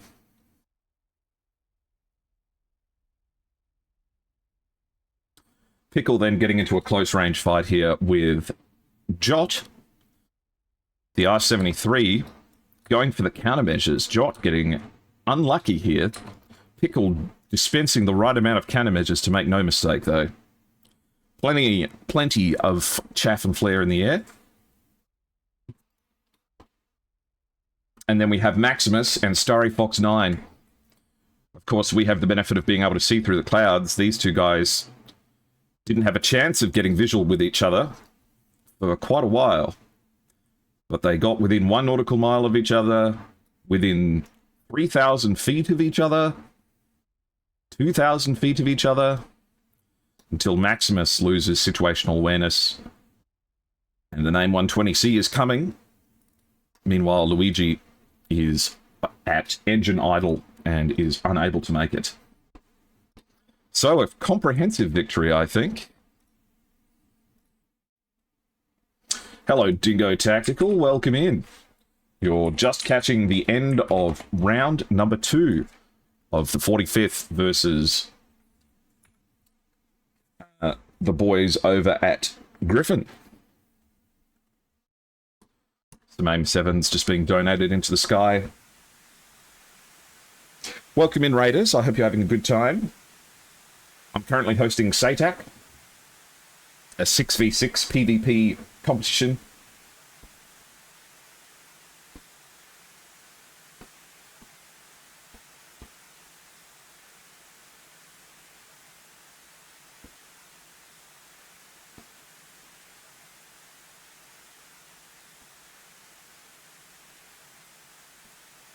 Wolfpack attack? What were you up to, Dingo? What were you flying? Looks like Starry Fox 9 and Wombat are catching up with each other.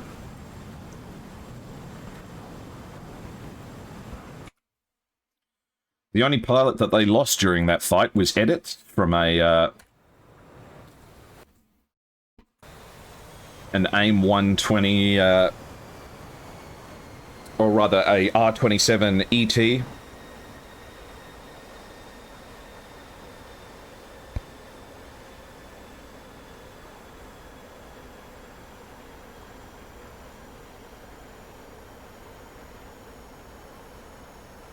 It does look like West may have just run out of fuel, though.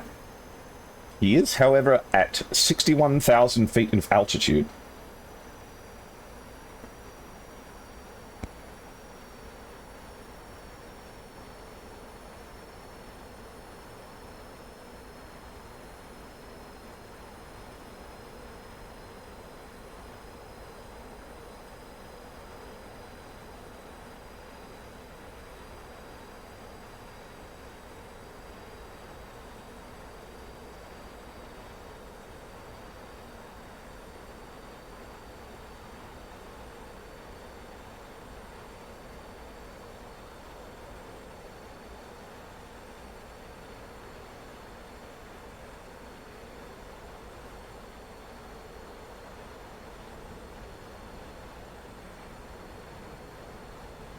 Oh, you're still learning the A10?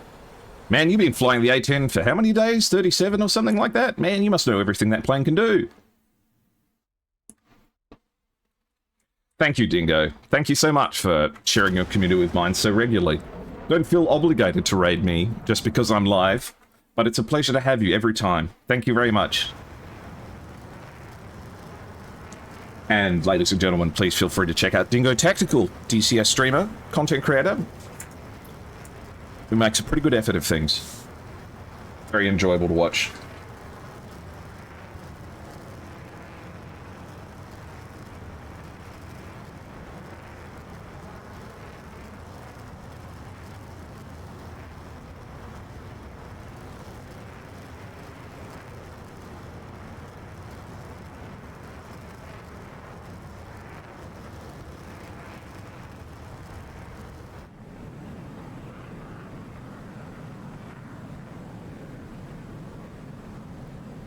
Down goes Saviour, ever the shore.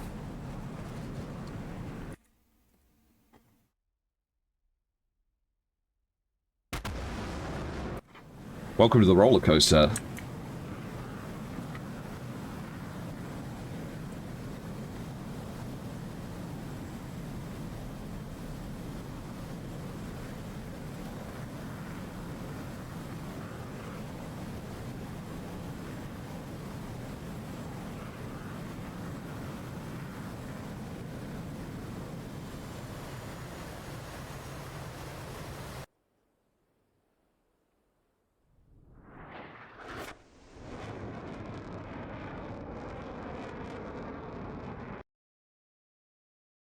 Saviour wasting no time to make it back down. Runway in sight. The trick is slowing down this F-16. 18. Jeez. Even I'm bad at it today.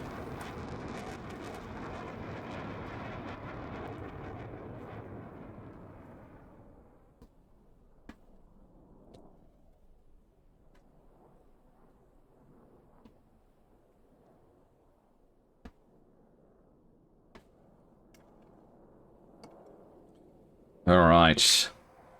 How are we looking? You hear the distinct howl of the F-18.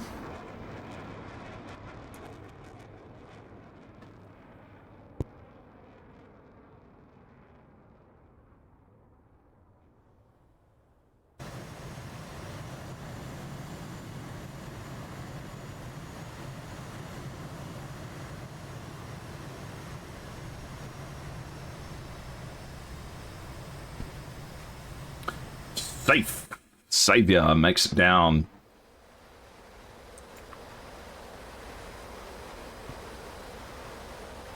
You're not wrong, Vineyardo.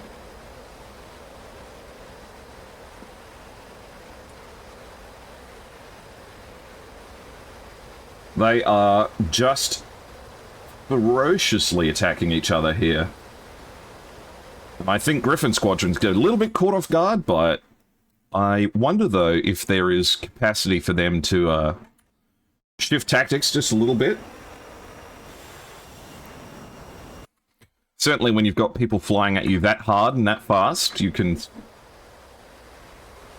have unlimited opportunity for setting traps.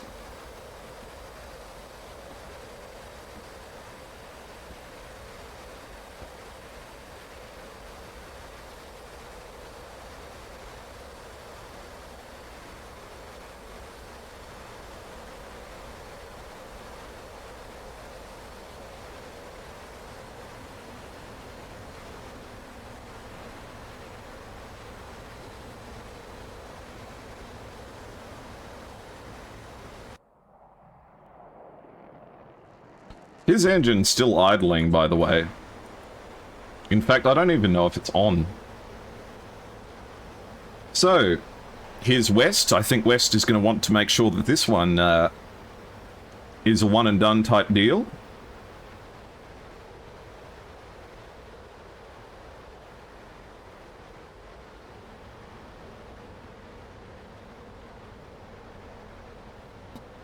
Here we have the engine off landing of West.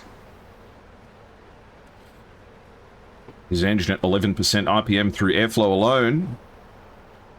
but manages to touch down.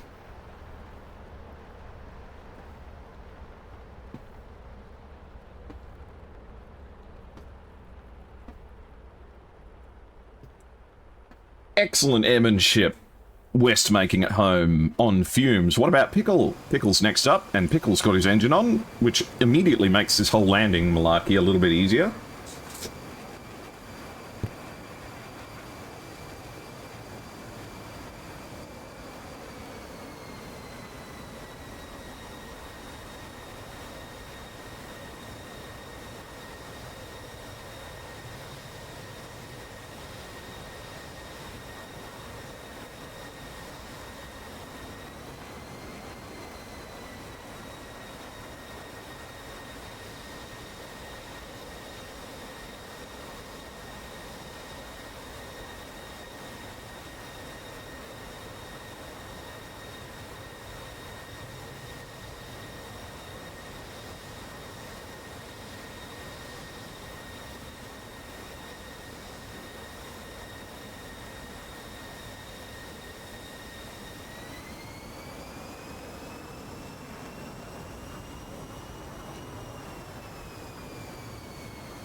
And Pickle is down and safe. Looking good. Feeling good. Let's get that front wheel down on the ground. See it past a certain point, it's just showing off. How much aero braking could you need?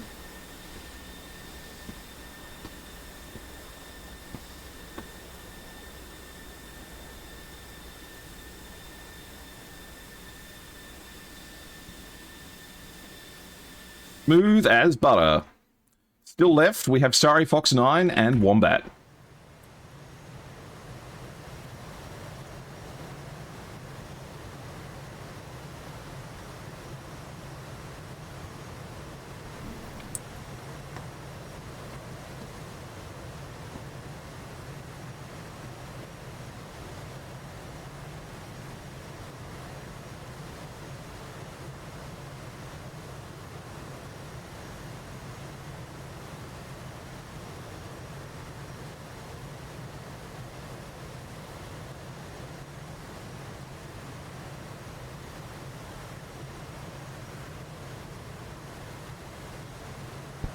Nine minutes to go.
Oh no.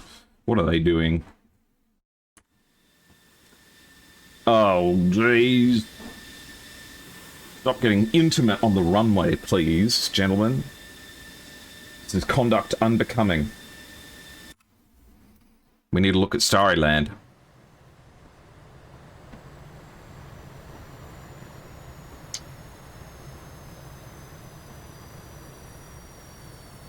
Right, a gentle touchdown.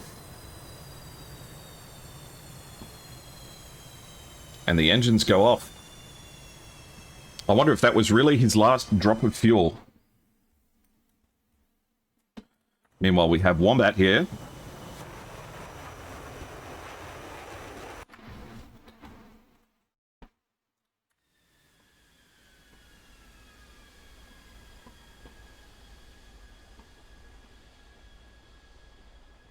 Congrats, 45th. Deserves. Yeah, you're not wrong. Very hard fought, but I'm really hoping that GRY gets the chance to really focus in here.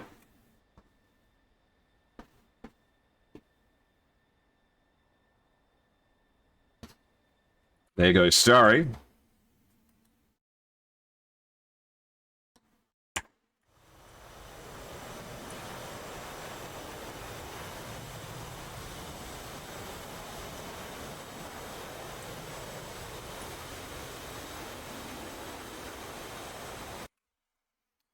Had the wrong waypoint programmed. He's just about flying all the way over to,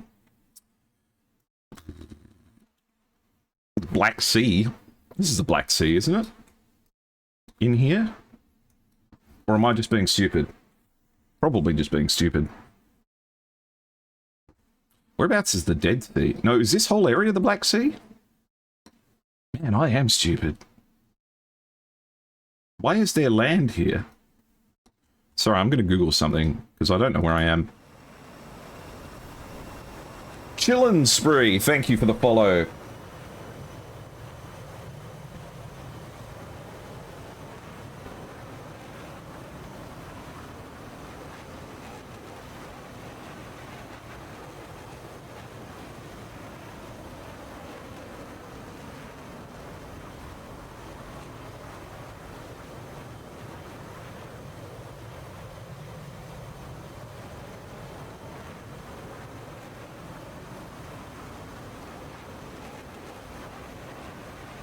Yeah, I said that out loud and I realized that I never really... yeah, the whole area is the Black Sea. And you get into it via Istanbul. Right, okay. So, the inlet to the Black Sea is over here somewhere. Near Istanbul. But yes, this whole area here is the Black Sea. You reckon by the colour? True, true.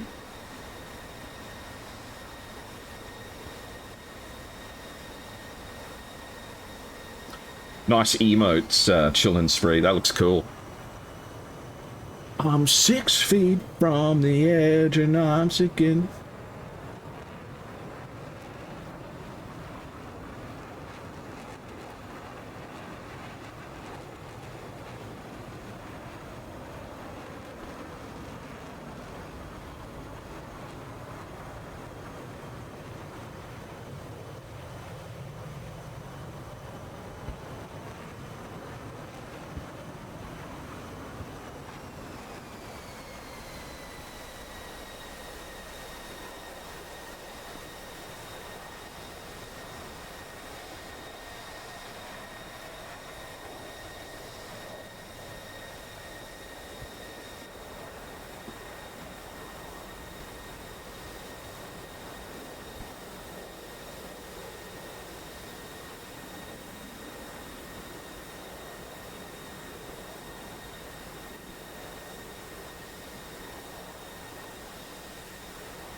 That's a nice Akuma skin that Wombat has. I was wondering what the inspiration might have been.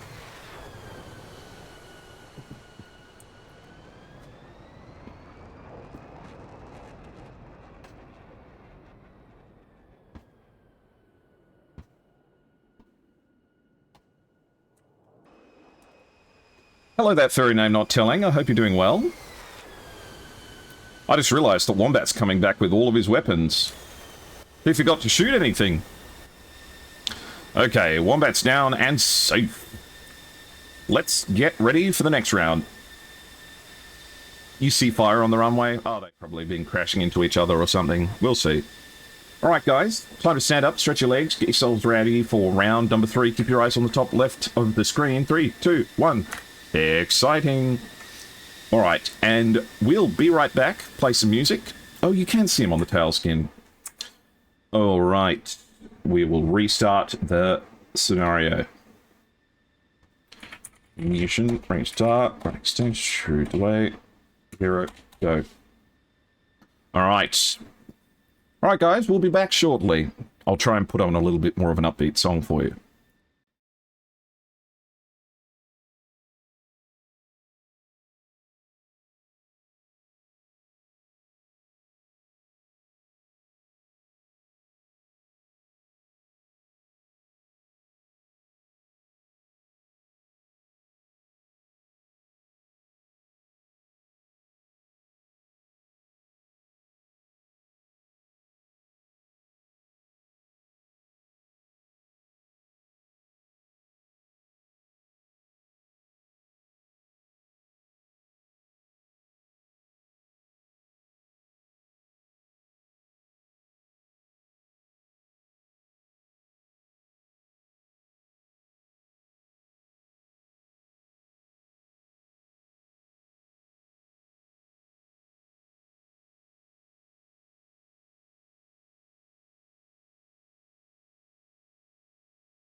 Welcome back, guys. And as you might imagine, GRY are showing us that they are happily going for a tactics change. And this time, they're bringing along Luigi and Maximus in F-15Cs. So, the J-11s, they're dealt with for now. And instead, we're looking at 2 F-15 Charlies, along with F-16s, and a J-11 as well. The whole family is being brought out today. On the 45th side, all lined up, but no doubt waiting for their lightning pods to start working. Oh no, the camera's escaping.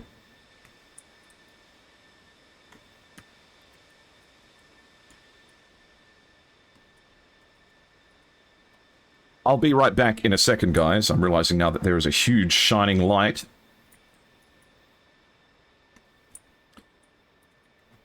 But while we're waiting for things to get ready, I'll be back in just a moment.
Okay.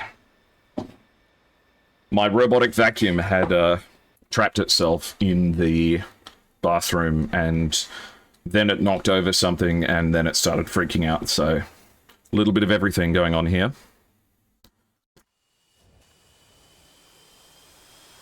So the F-15s are the change of tactics here, bringing the centerline tank by itself as well, which is an interesting choice. Most teams prefer to take the wing tanks and leave the center empty.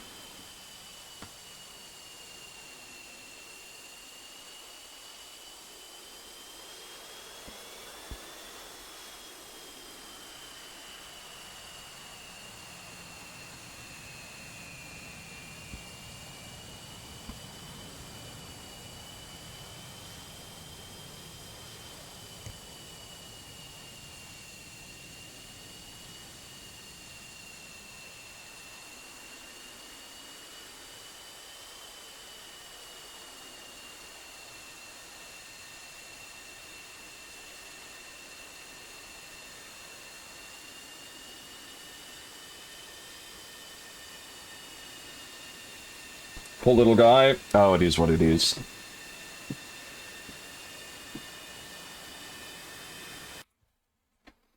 Luigi, the last one to go.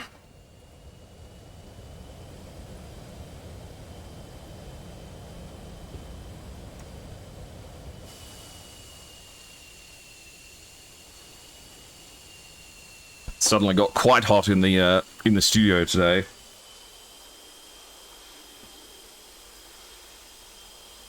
The have you got any games on your phone angle of the plane.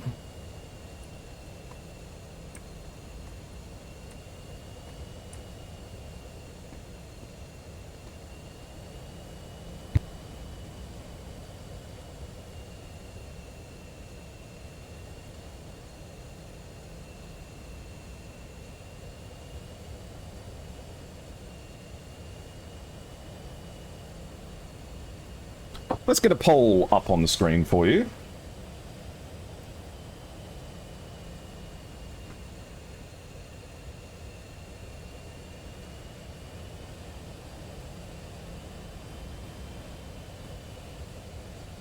I want to see who you're here to support for this round. 4 minutes. Copy. Okay, 13:30 will be hopefully when we get our ready time.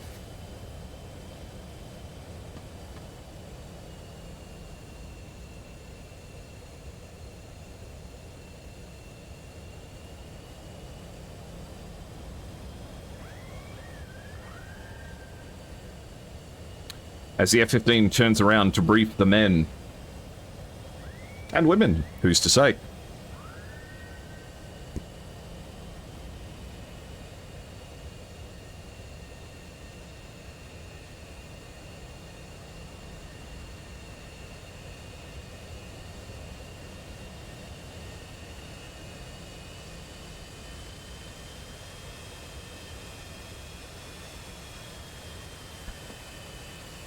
The worst thing here would be not having enough space to turn around. I don't know if the F-15C has a high-gain steering mode. Should do.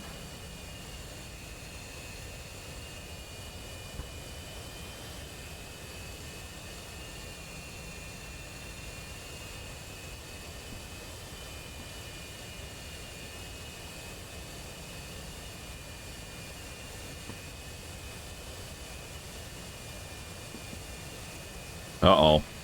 This is exactly what I was worried about. Okay, hopefully he can gun the throttles and not get stuck here. No, I think... Ooh, nearly. That's some very sticky grass. Very sticky grass. Okay, he's making it out. We're fine, we're fine, we're fine. How many times have you gotten stuck in the grass at a DCS airfield? When I used to have a really cheap joystick, God, I would get stuck for like half the time I would taxi, and my rudder pedals, oh my God. So I didn't have a twist stick, so I had to bind my rudder to like buttons on my joystick. And oh my God, I would just go wheeling off the runway. Touch grass achieved. If only we could all say the same.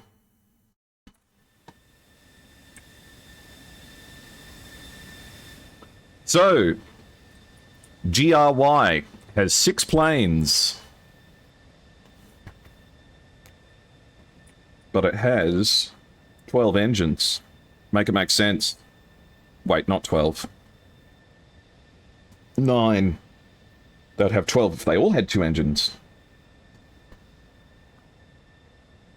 Through with the A10, all other times I touched the grass, you'd either had momentum or crashed. You can, I mean, so long as you keep your speed up, you won't get stuck.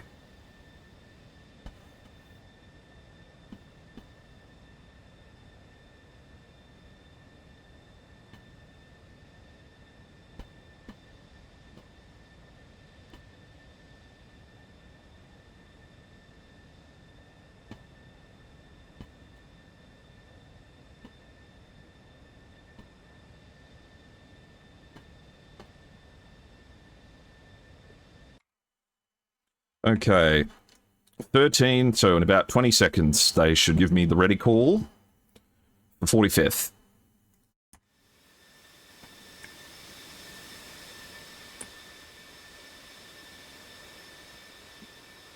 GRY has a chance to make it another 6-hour stream. Yay, 6-hour stream, yay. Okay, 45 ready, right on time. Touching grass worked yesterday, slow down. It's a very good point. I fully expected him not to survive that. I thought he was going to overrun the runway and explode at the end.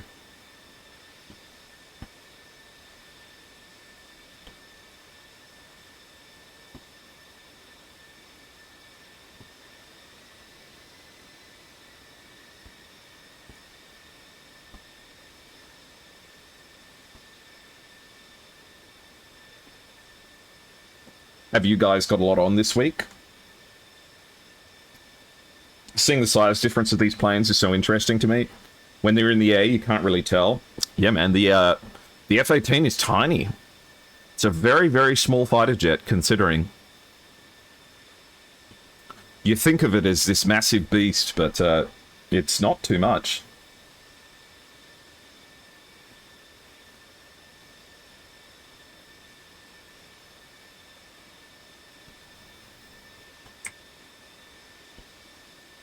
Alright, both teams ready. Get set. 10, 9, 8, 7, 6, 5, 4, 3, 2, 1. Go, go, go. There we have it. And there's my traditional misspelling of go, go, go. We rolled it a rare one today. We got go, go, gop. Usually it's go, go, TGO, or something like that. Luigi and Maximus in their shining new F-15s are taking off with a changed strategy. But will it pay off for them? Both of them opting for the centerline tank as well, which is not traditionally the preferred fuel tank option for the 15. So it's a bold move. We'll see how it works out for them, Cotton.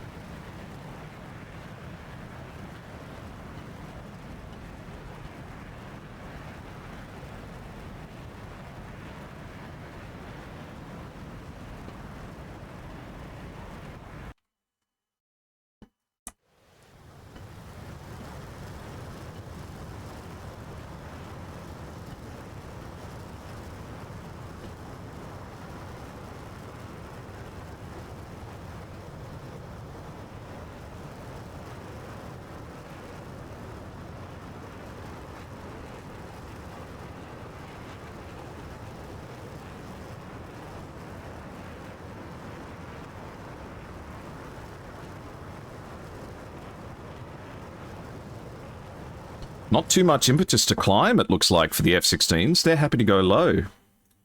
Cubner, the last one waiting to go. Do you reckon they're making a beeline for the mountains? The mountainous terrain over here, much hillier and dense for defense than some other parts of the map. The only problem is that with these conditions, this weather, it can be tricky. But if you find the right areas, let's see if this was one down here. Yeah. You can sneak in underneath the clouds, and so long as you just maintain your positioning throughout, then you should be fine. Can barely manage the 18 at the moment. You'll find a lot of the skills to be transferable. Everyone's up and up now. Starry Fox 9 and edits are zoom climbing in the F-18s. You're exactly right, Diesel Husky. I'd love to see GRY flip the script.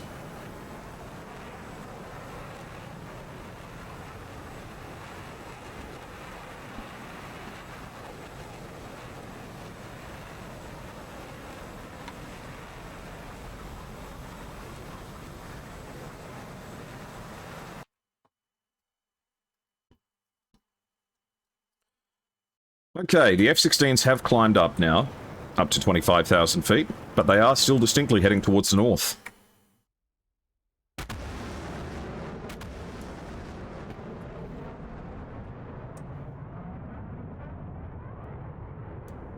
The radar alone, the radar in the F-16 is like the radar in the F-18, but it has better controls.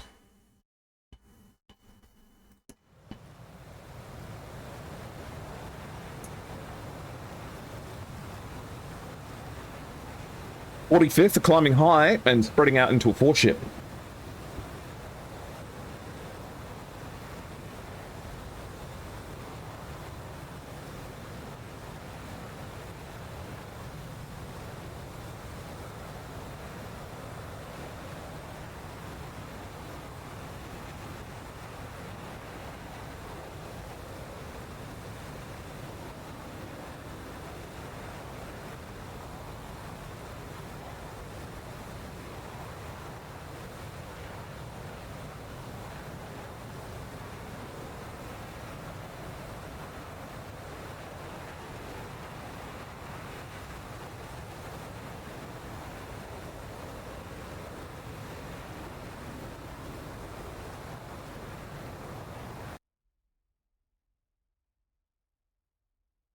We are now supersonic.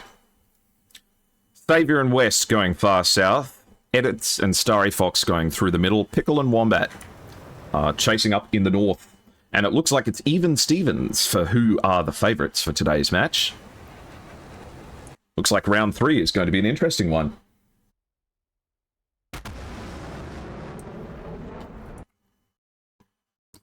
GRY, I think, very astutely realising that a strategy change is desperately needed.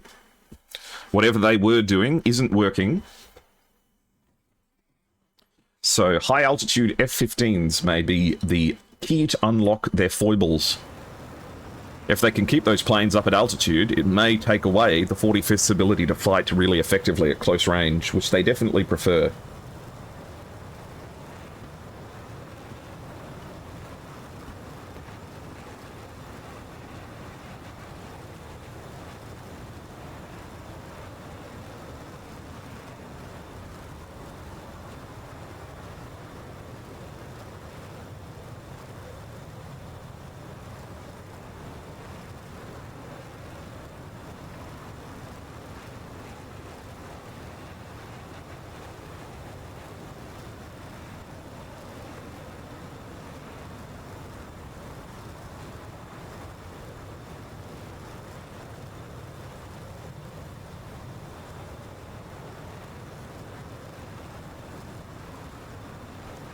Both teams have entered the battle area now, and it is contested.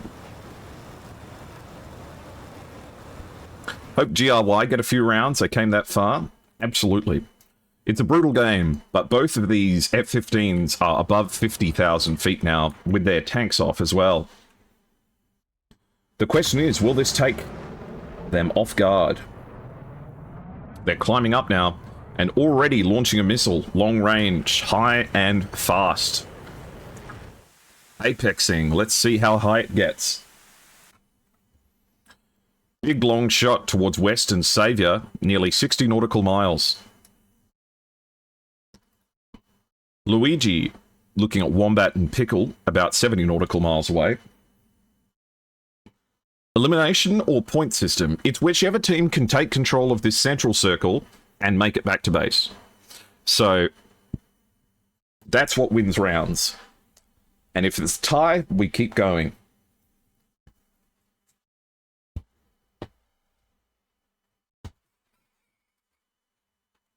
No response from Saviour and West just yet. This missile's still travelling at 1,900 knots. Look in the bottom, and you can see how slowly its speed is bleeding out. Oh, right. Sorry, Flop. I misunderstood your question. Yes, it is an elimination type system.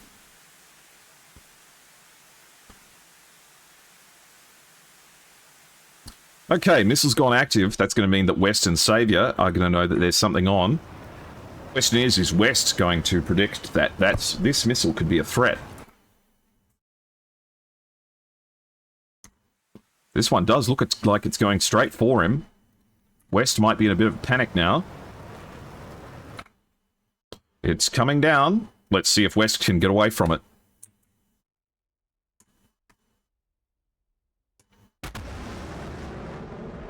Oh, and did you see it fly just past him? Oh, for 2 frames of video, you could see it fly just right under him. Ooh, that was deadly close. Very unlucky that that shot didn't hit.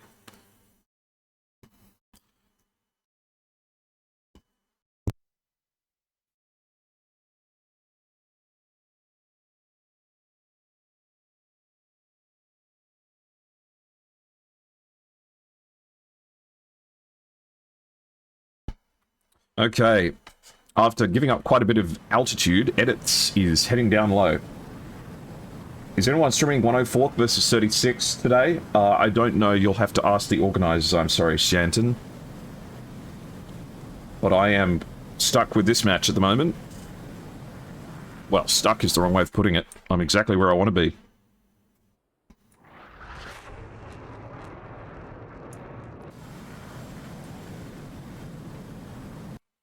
Big face full of exhausts there. Okay, so the first shots from the F-15Cs didn't kill, but they certainly had some potential.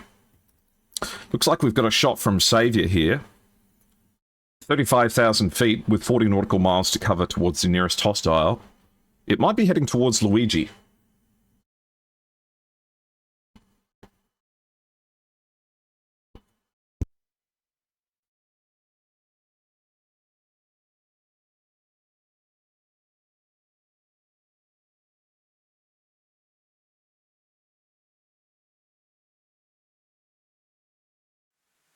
Feels like this AIM 120 is more for positioning than it is for effect. Though this missile does seem to be flying towards Savior at the moment. It doesn't look like the Seeker head has found him, though. So it's not flying to much effect just at the moment. There's a 120 coming along to join in the fun, though.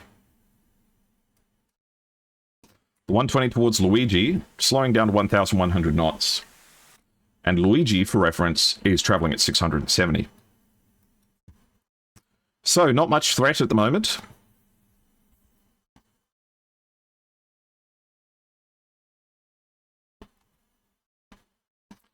As it stands at the moment, no kills just yet.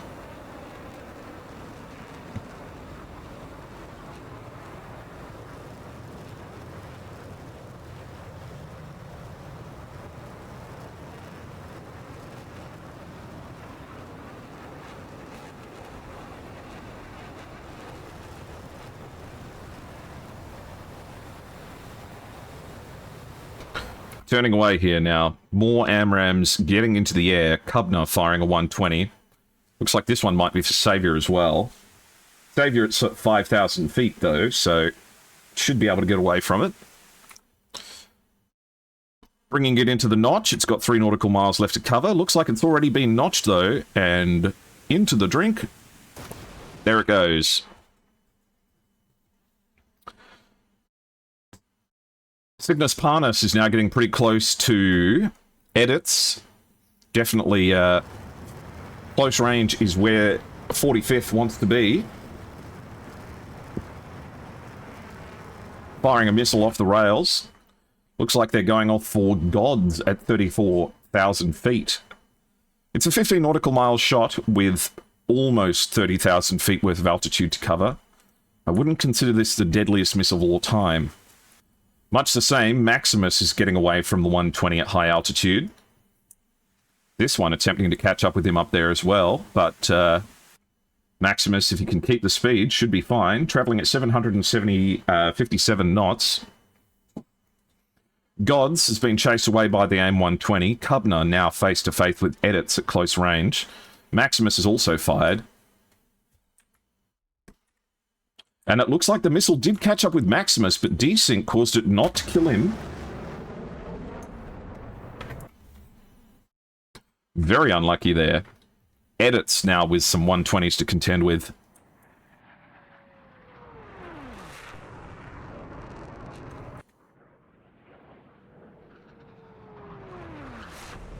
And no dice. Edits gets taken out. Maximus in the F-15 managing to score a long-range shot from high to low. The F-15 strategy appears to be paying off. Now Maximus has to get away from the cavalcade of AIM 120s. Have you asked Ash to stream the match tonight? I don't know who Ash is. We have Savior and Cubner merging with each other, head-to-head, face-to-face. Missile comes off the rails. Looks like Saviour's got the better situational awareness. Cubner here now defending. But no luck. Cubner gets taken out. Gods is turning back now. Starry Fox 9 caught out in a little bit of a valley. 11 nautical miles with Gods above.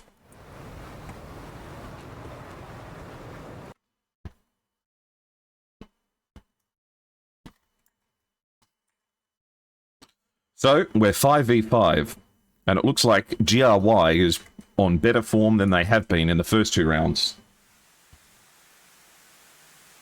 I'm sorry about the 104th match, guys, but I have nothing to do with it. I can only stream the matches that I can stream, I'm sorry. Okay, we have Maximus and Savior very close to each other. Savior firing straight up and managing to take out Maximus at close range.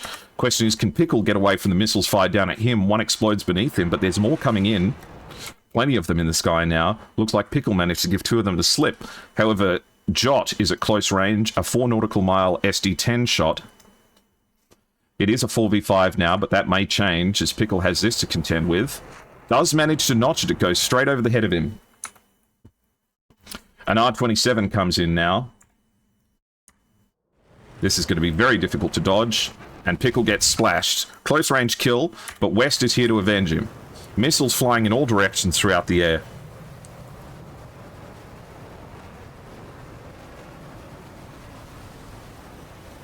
And a close range kill from West, managing to take down the J11. Now Starry Fox 9 is engaged at close range with 2 targets straight ahead. And he's got both of them defensive at the moment. The 120 comes along and takes out Silk. Gods is now defensive against Starry Fox 9. It's a 2v4. Luigi in the F-15C. What has he got left? 2 Sparrows, 2 Heatseekers. Gods here being chased by Starry Fox 9. 3 AMRAMs, though, so plenty with which to make something happen. Needs to make sure he doesn't get splashed by the others, though. West here has 1 Heatseeker, 2 Heatseekers and AMRAM. Starry Fox 9 has 2 AMRAMs, a Sparrow, and 2 Heatseekers. Wombat has 3 AMRAMs and 2 AIM-9Ms. If you do know someone who might be able to cover the 104th match, please get in contact with the organisers. Looks like West has gone for the lightning pod this time, as opposed to the sniper. Okay, Luigi's coming in here now. If he can make something happen, even though they're just AIM-7s, it will be a huge win for the team. Looks like this AIM-7's come off the rails, but has it got anywhere to go? It doesn't look like it. Not tracking anyone such as it is at the moment. A 120 comes off the rails. It's West's last shot.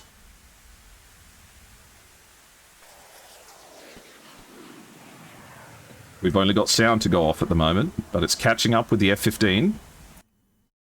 Luigi is pure cold against it now. Saviour's got an AIM-7 going towards Gods.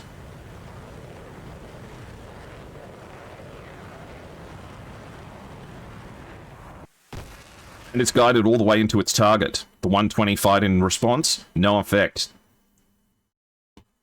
West and Saviour now contending with each other. Got to be careful, but Luigi is still alive.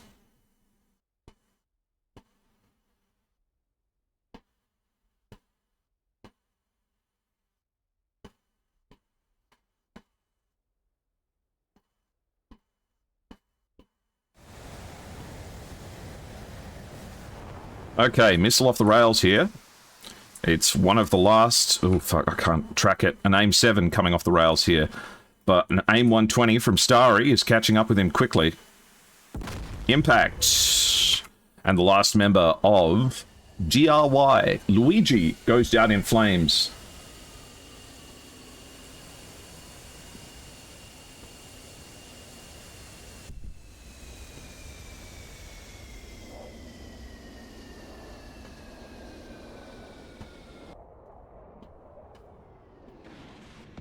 That's all she wrote.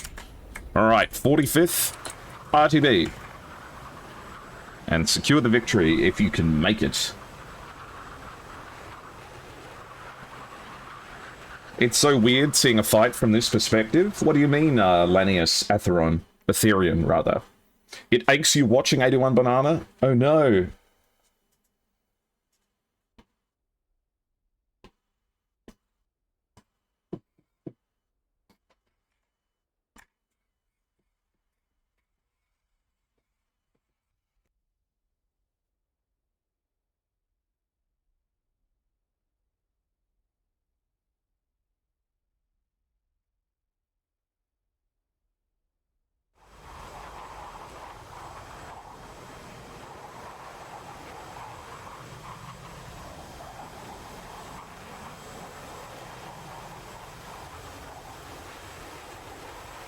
Saviour pulling a couple of shapes, celebrating it. A hard-fought victory there. And some AIM-9s off the rails, of course, going stratospheric. You're so used to seeing a fight from the cockpit. It is an interesting experience, isn't it? Not for the faint of heart, I'll tell you that much.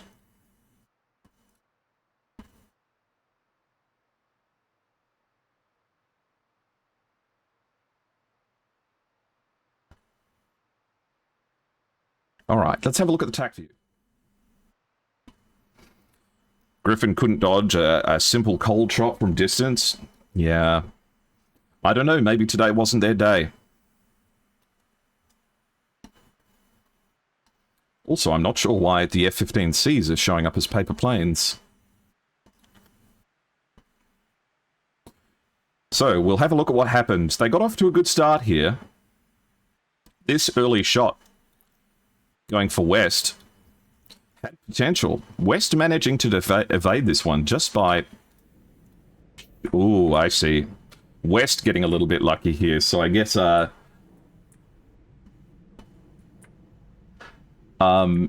West getting lucky here with a desync missile not impacting. I was saying, I figured that that should have killed. Thank you for the follow, Merlin. No, I think 81 Banana is just, he knows these guys. And I think, where was it? Where was it that Maximus got really lucky? I think it might have been up here. Yeah. So Maximus fires a shot and the desync missile doesn't connect, though... In exchange, Maximus manages to get away with one. And ironically, fired by West. So both Maximus and West traded AIM-120s, both of which hit their targets, neither of which killed.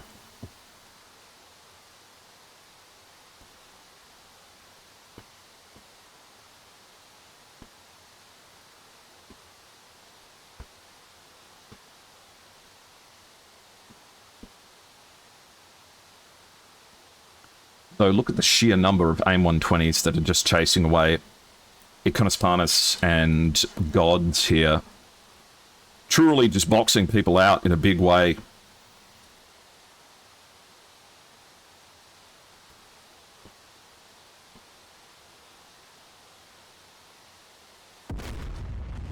Oop.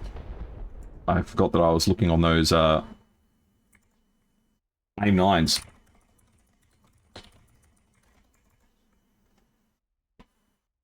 There was a time when everyone feared facing GRY. I can imagine. Though they did fight very well. As Flup said, they did get into the finals, which is not easy. Okay, Jot managing to splash Pickle here. The one GRY kill of the match. In fact, let me double check. I see that we don't have... Pickle, and we're missing one more person. And that was... Is it who got splashed here? Because we're missing someone. Ah, I see. It was Edits. Okay, so Edits got caught out just a little bit. And it looks like it was a high-altitude shot from Maximus in the F-15. So the F-15s did end up working out pretty well. Especially, look at this. 3 missiles going up at Maximus, forcing him to turn cold. But he does get away from them. You fly with 2 cadets, and they didn't have GCI either. It can be difficult to make the availability of a match an organized team. So simple things like real life can be difficult to get away with.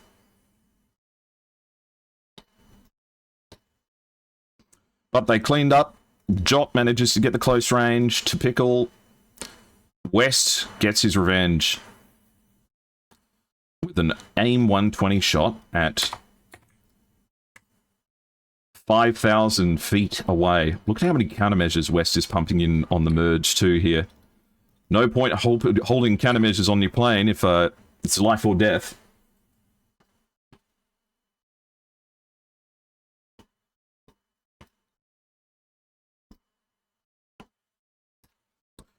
Starry Fox 9 managed to catch Iconospanis at close range.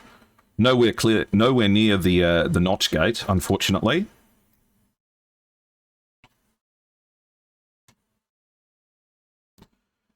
Savior managing to splash Gods here at close range. I'm not entirely sure where this 120 was going.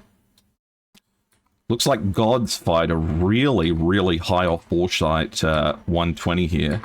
It wasn't going towards Savior, it was going possibly for West? Or maybe something else. It was going for Wombat, actually. Though Wombat gets away from that every day of the week. And Luigi eventually making the best of what he can, firing off some AIM-7s, but Starry Fox 9 seals the deal. We have Savior at 48,000 feet, making their way back home. Brute Force from the 45th today. Crazy good. Good flying. When, you know, like the sayings that they have, that at the end of the battle, it always comes down to the infantryman and his rifle. At the end of the dogfight, it always comes down to BFM and situational awareness. No Yaze, no win.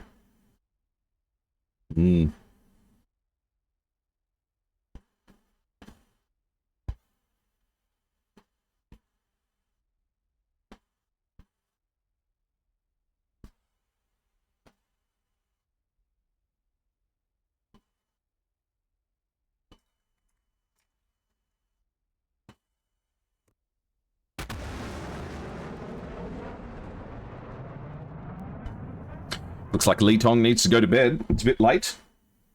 Alright, Flup, thank you for being here.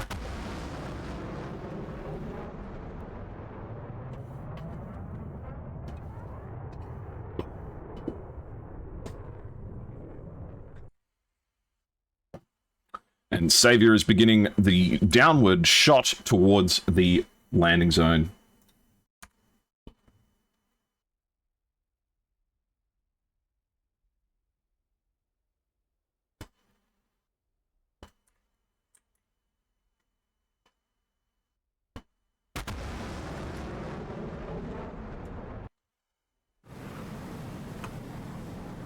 Hopefully he cleared the unrestricted descent with air traffic control.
I wonder what Yaze's up to. And Savior makes it down safe and sound, securing the victory for the 45th JFG.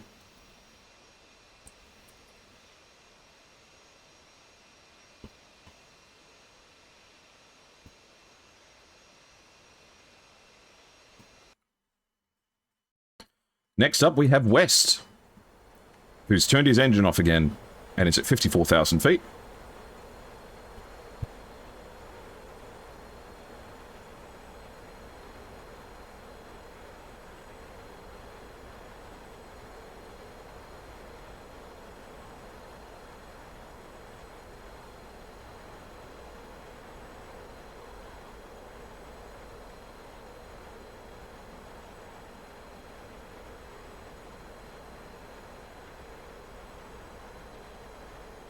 Looks like they're still having trouble finding anyone for the 104th match. I can't do it, though.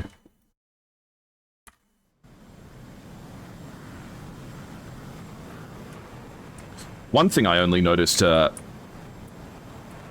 other day, yesterday evening actually, I was watching some videos that showed slow motion video of bombs being dropped from pylons on modern fighter jets. I didn't realize that these little metal pistons, like, punched them out. They give it, like, a really hard nudge and push it out.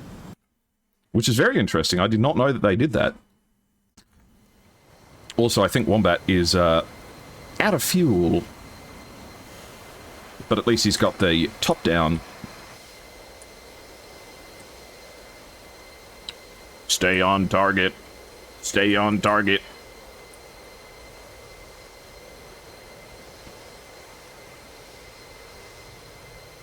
You could say he's back in town. I could. Hello, Urasaki, by the way.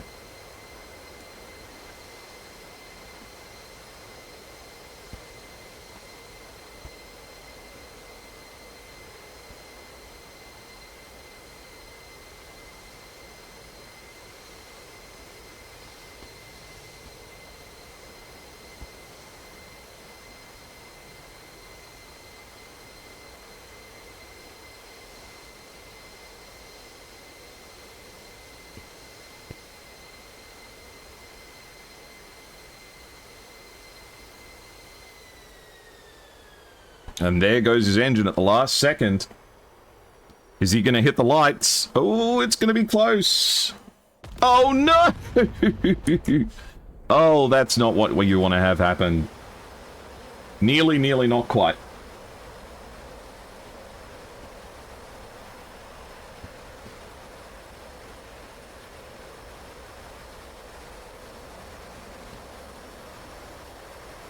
How you going, second? Hope you're doing well. Oh no. We still have West with no fuel left.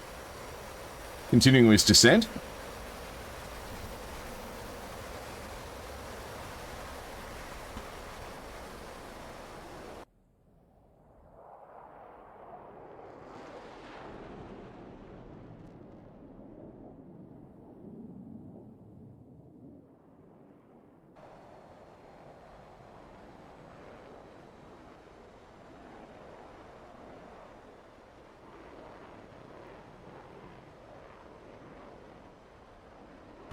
Those lights got a salt fuse turned on. Yeah, man. Don't you know that? Runway lights are made entirely out of dynamite. So, yeah. I mean, upon reflection, making all of the runway lights out of explosives was a bad idea, but, you know, like, it's going to be expensive to replace them.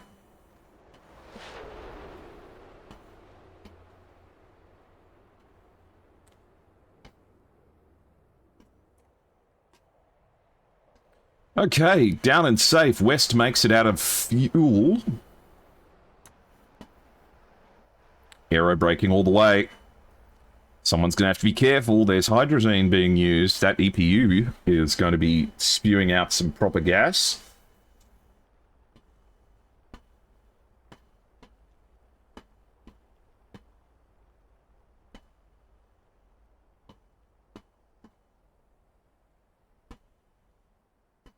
Down and safe.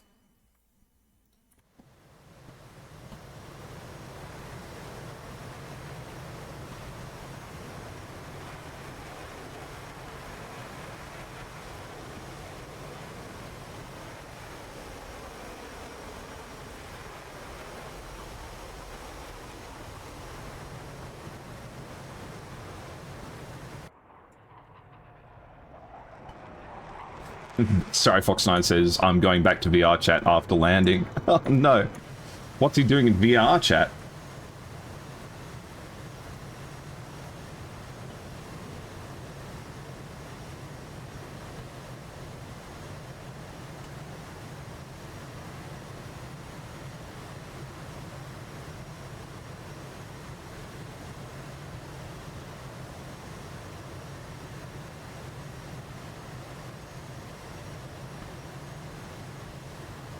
Finally committed to getting a HOTAS, so waiting for that to show up later in the week. I'm doing well, thank you. What HOTAS did you get?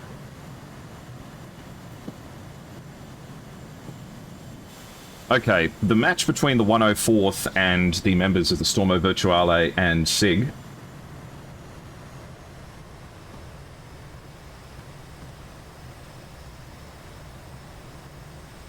All right, down and safe. All right, well, that secures the victory for the 45th. Now, I have a little bit of housework that I have to do, which is I have to roll the maps for the 104th versus... one second. The 104th versus 36 Stormer Virtual and SIGA101. You hear that? Ah, yep. The map is going to be on Caucasus, so let me show you guys the dice rolls for the match between the 104th and the Stormer Virtual. We will do 3, 2, 1, go. Shoot. Okay, that's map number 3. Which is this one, and I am going to trigger the map change.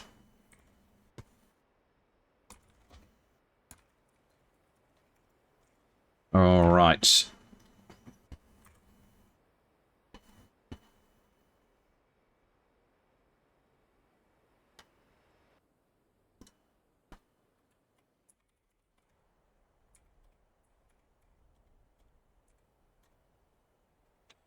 And that is Sochi Mozdok number 3. This one here. Triggered. Excellent.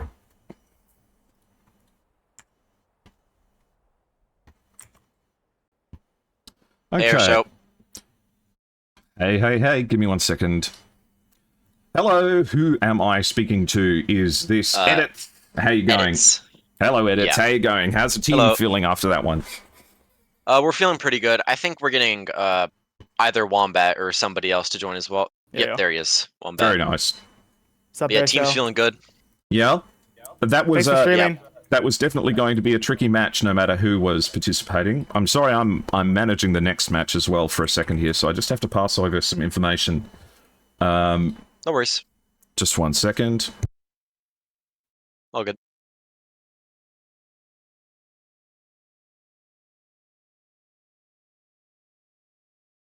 All right.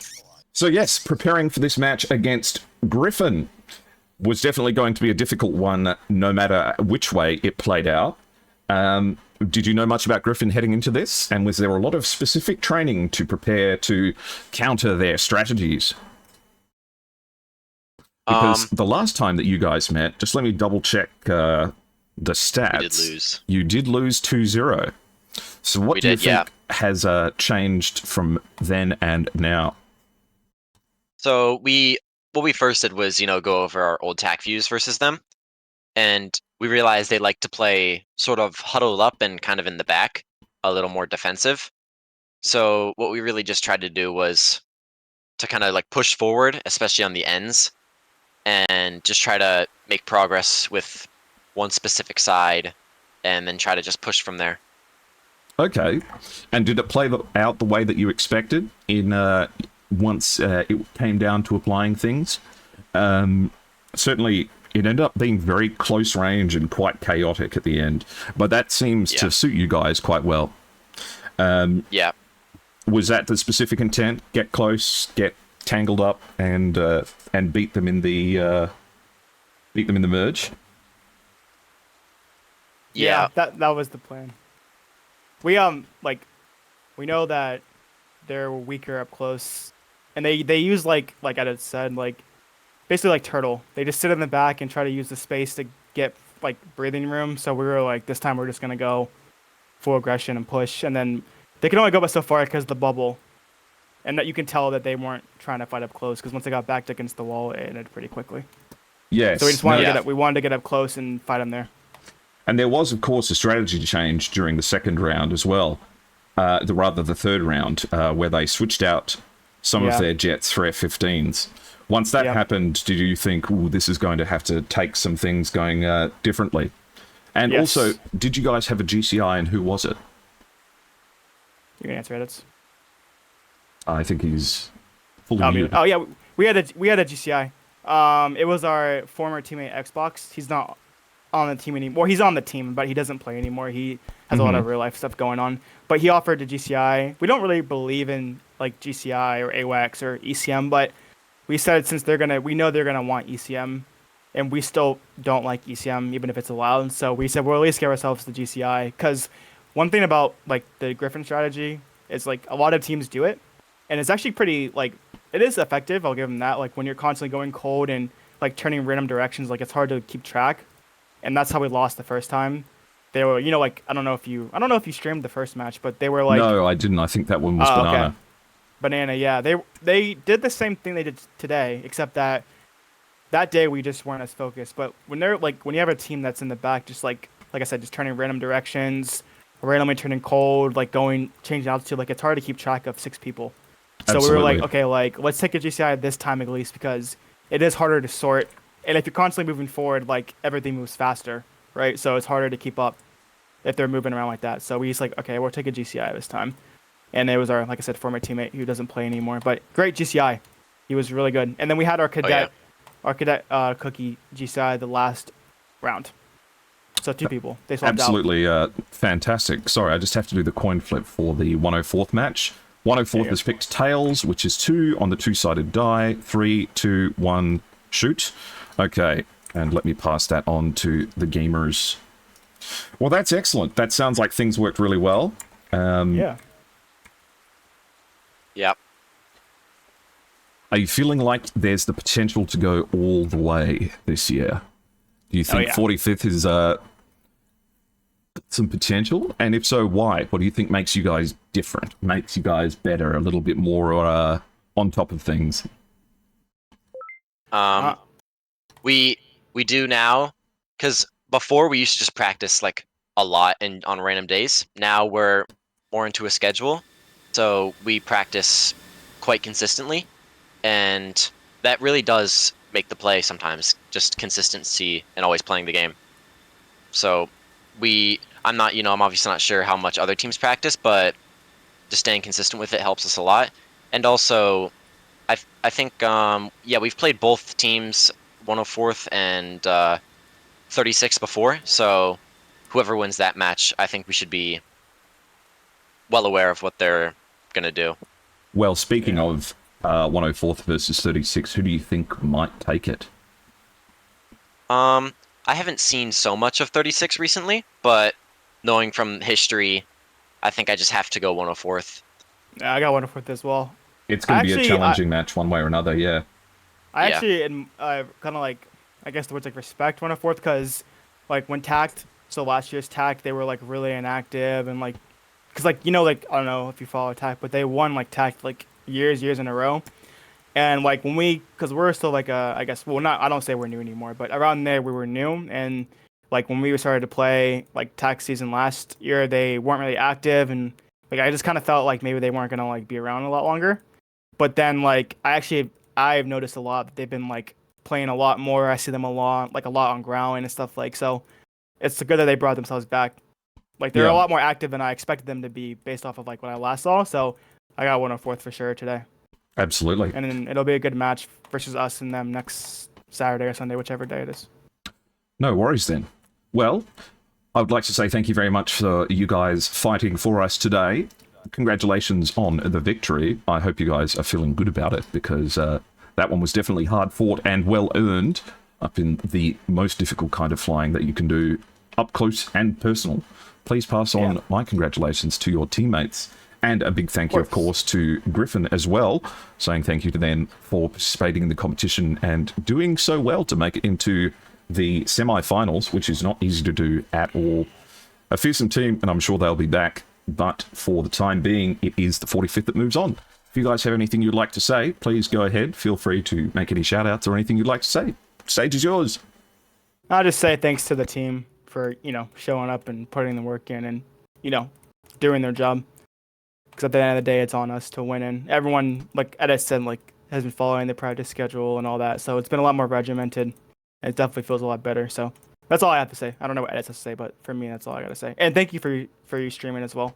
Oh, and of picking course, up it's my pleasure. 104th match as well. It's really hard to find streamers like that are consistent. But you're around a lot, which I really appreciate, because it needs more attention.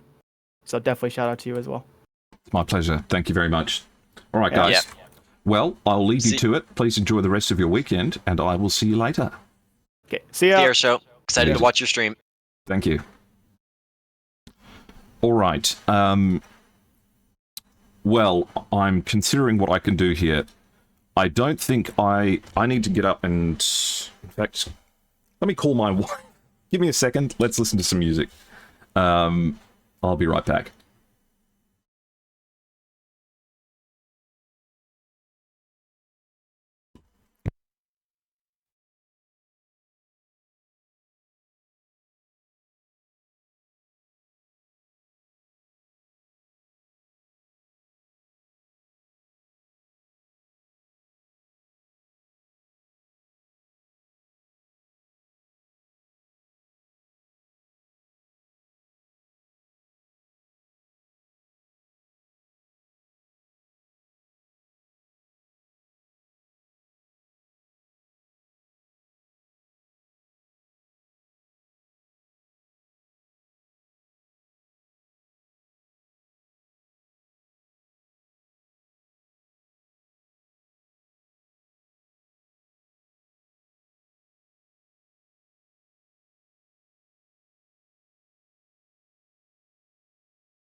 You are all very lucky.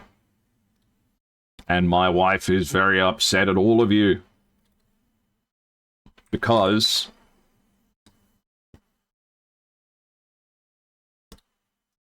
we're doing this.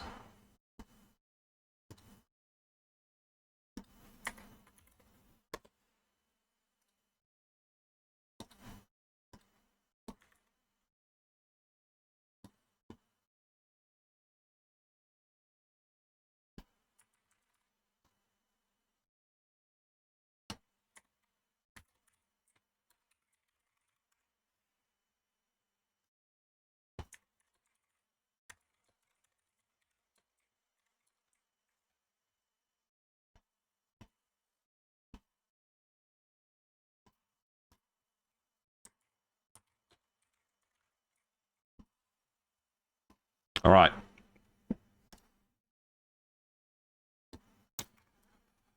We're back to back, boys.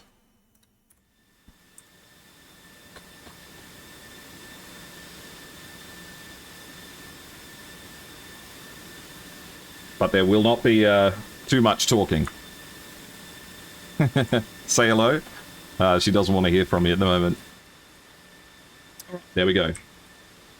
There's going to be an ad break. Can't do anything about it. Alright. I need to piss. Be right back.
Okay.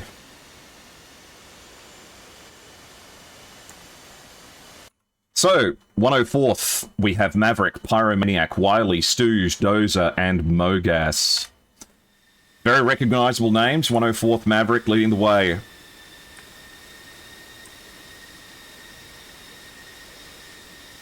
Not sure I'd be taxiing with the hood open in weather like this.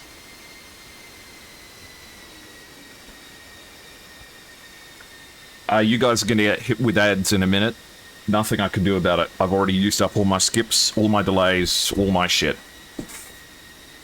What you see is what you get, boys. Strap in. Tech, can you ping the Discord a second time? Let them know I'm doing another one.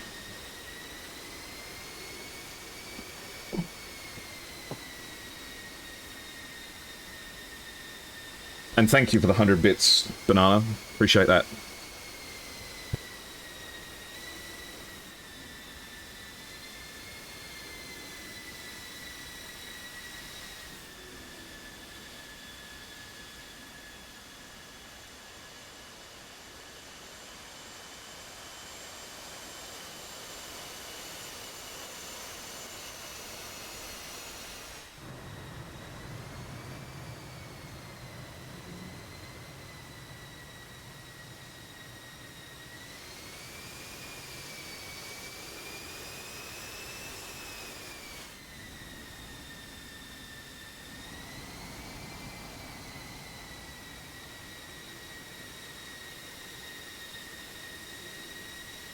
Yes, Flop.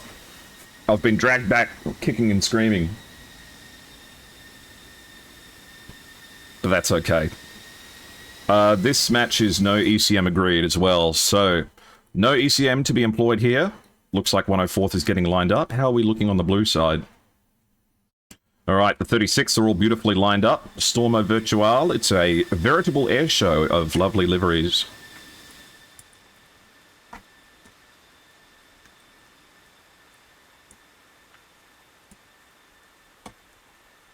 Alright, looks like it's 5 F-16s and an F-18 for the Italians.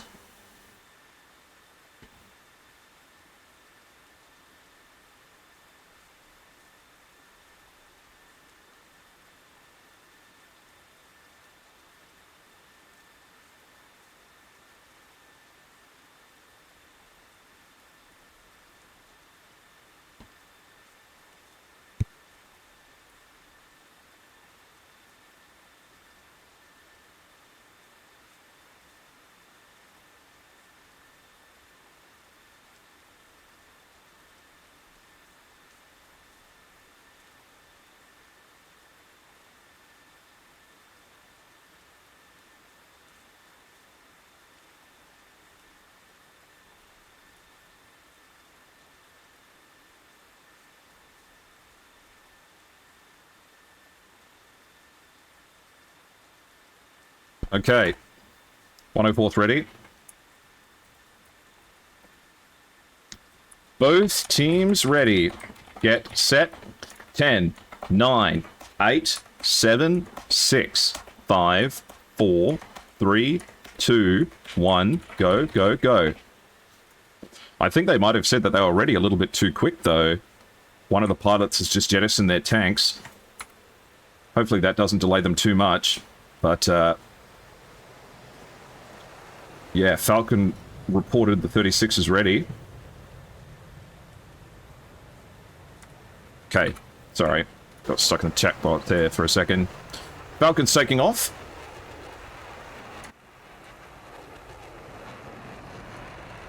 The weather is miserable outside today.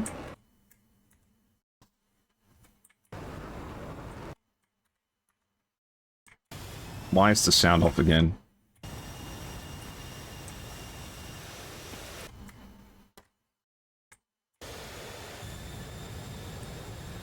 Where's my sound gone?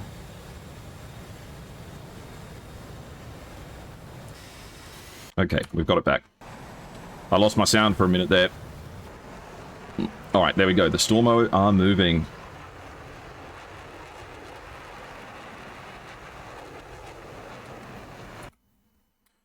Okay, Falcon, Knight, Pit, Wasp, Varmo, and Duriel are taking off now. On the other side of the map, we have Maverick and Pyromaniac in close formation. Do you have enough trust in your wingman to be able to fly in conditions like this at wingtip?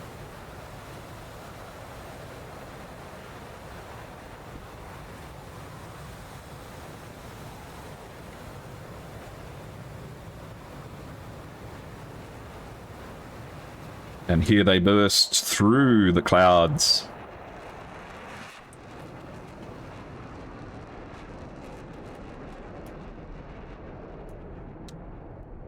That's another miss for you, Diesel.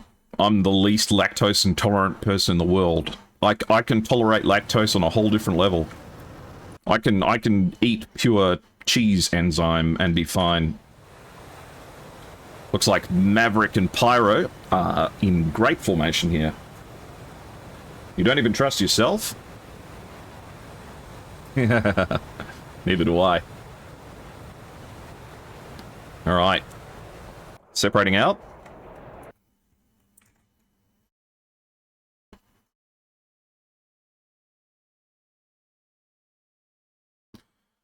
To give you a little bit of an interesting view on things, I'm sure for those of you not super familiar with DCS and the regions within which we're fighting, I'm just going to bring you over to TAC view for a second here.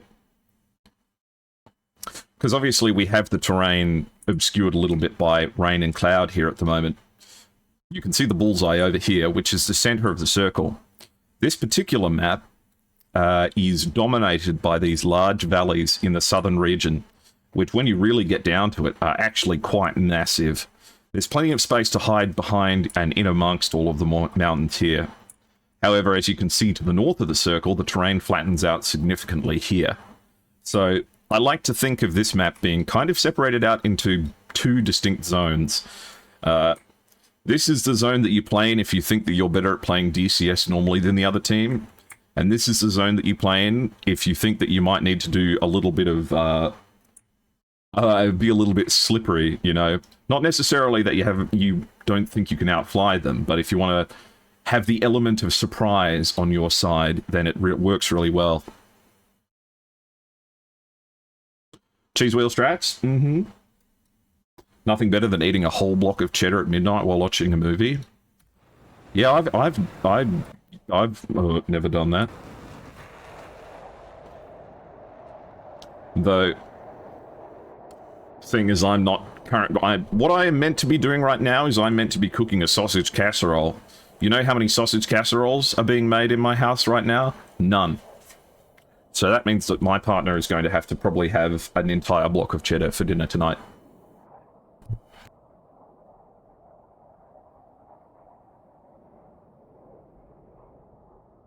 Though, if you guys would like to help me out a little bit, in exchange for what is ultimately not that much sacrifice, could I politely ask you to do a handful of things for me? Thing number one, it would be really nice if you could hit the follow button down below if you haven't already. I stream DCS and flying games Mondays, Wednesdays, and Fridays, with a few exceptions, but stuff that you'll like. You can also join in on my Discord, a welcoming aviation-centric community. And you can also follow me on Twitter, which would be really helpful too. Because when you're a budding influencer, nothing helps more than getting a little bit of attention on the socials. Of course, you don't have to do that, but it would be lovely if you did. Don't forget that the links to the SATAC organizers have been appearing in chat. Their Discord is well worth joining if you want to keep in the loop with what's going on with the competition as a whole. Including opportunities for people who might not necessarily be on a team to act as mercenaries in case people need them.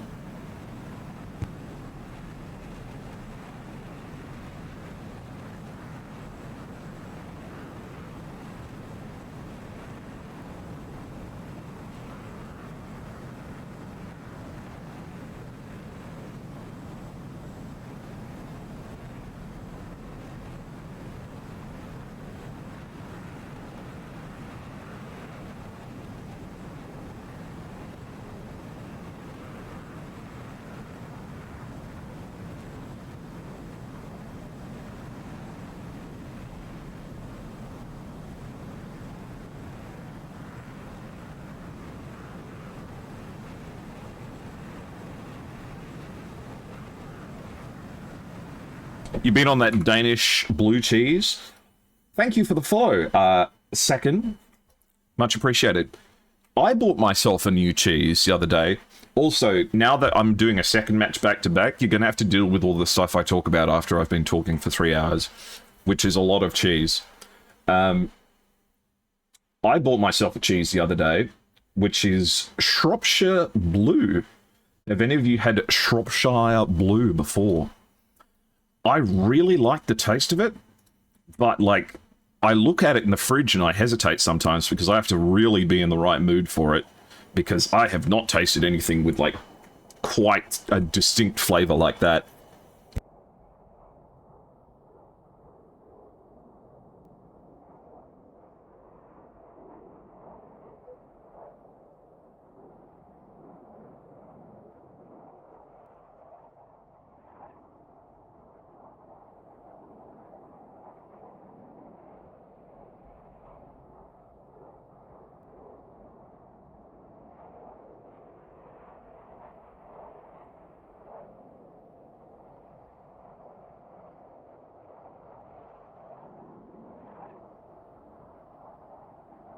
Okay, Blue takes control of the battle area. That's the 36th making their entrance earlier. You remember what I said about the map being separated out into 2 distinct areas? That the southern area that is dominated by these tall mountains is the zone of randomness where you can fall off scope and rely on close encounters to make things happen. The northern zone, which is much flatter, is the area you go if you think that you can beat the other team in BVR. Now, here's a quick look at what the terrain is looking like down low. There are a few gaps in the clouds, these little squalls that you get that give you a little bit of gap to work with. But after that, you then quickly get into terrain like this, where it is really, really easy to give yourself a speedy introduction to the ground. So there is quite a bit of balance that needs to be done. Obviously, you can see where the gaps in the clouds are, but it's 3 layers as well, along with rain, which means that visibility is not going to be perfect down low. What do you think? Are we going to see a controlled flight into terrain? Also, I need to run a poll, I realize, as well. This one will only run for 5 minutes, because the match might be over by then. Round 1, is it 104th, or is it 36th and SIG?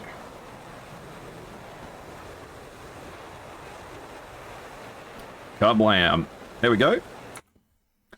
Pyromaniac leads the charge into the circle. We see a large flying V formation, actually. Mogas at the back, acting as rear end, tail end Charlie. Get your phones out, boys. If you want to join the 104th Discord, then this is the easiest way to do it. Is there a reason why most... Oh, no! The QR code! No! Where is it? Oh, it's fallen away. Is there a reason most teams use the F-16? I think the honest truth of it is that the F-16 is a really good fighter jet. Whereas the F-18 is a popular choice as well, the F-18 is a bit draggier and doesn't get quite as fast as the F-16 does at high altitude, with a couple of exceptions. One of the big problems that you get with the F-16 is that it can't carry its AIM-120s on single-rack pylons. Instead, it has to be placed on these double-rack pylons, which are quite draggy and they cost you a bit of speed. So the F-16 is preferred because it can not only fight at super close range down low, it has the speed and kinematics necessary to attack at high altitude. Though, with that being said, Pyromaniac isn't even afterburning here. He's going dead slow. Looks like both teams are feeling out here to see what's going on. And what did I say? The 36 Stormo Virtuale is going into the We Want Randomness section of the map.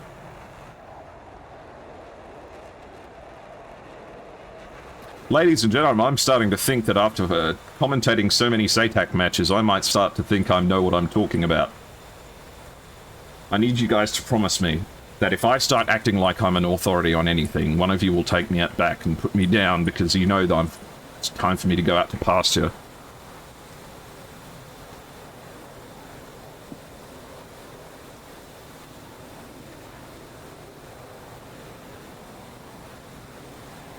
Thank you for the 26 months, Shorty Guns. I'm going to start with learning the JF-17. You should watch the games from Eclipse Task Force, one of the best groups of JF-17 pilots in the world. Alright, looks like Pyro has decided to speed up.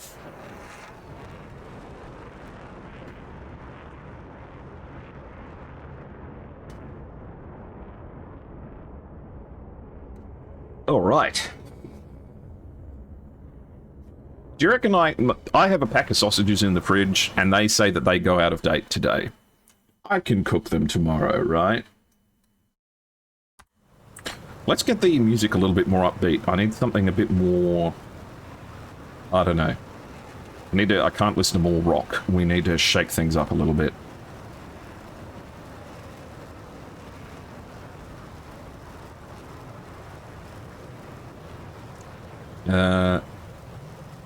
What about...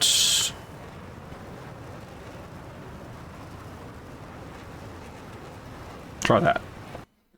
Okay, Pyro's pulling in now. Duriel and Pitt taking up the challenge as well, gaining some altitude and pushing towards.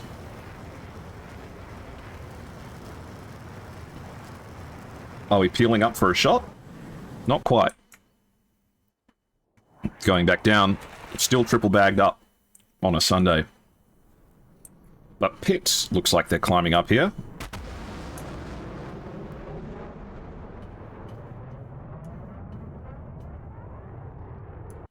You should be fine. That's what I was thinking.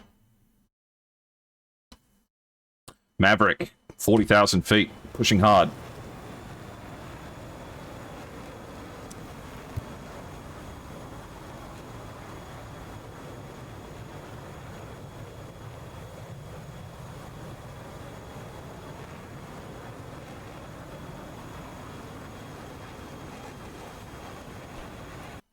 No missiles fired just yet, unless I'm missing something. Everyone's hesitating to shoot here.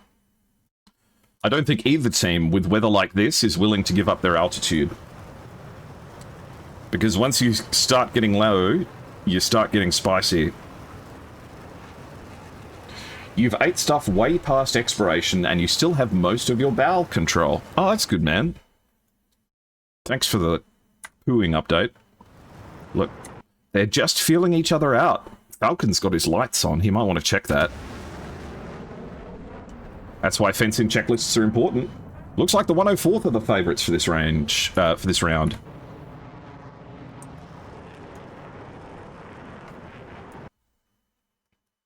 But no one's shooting.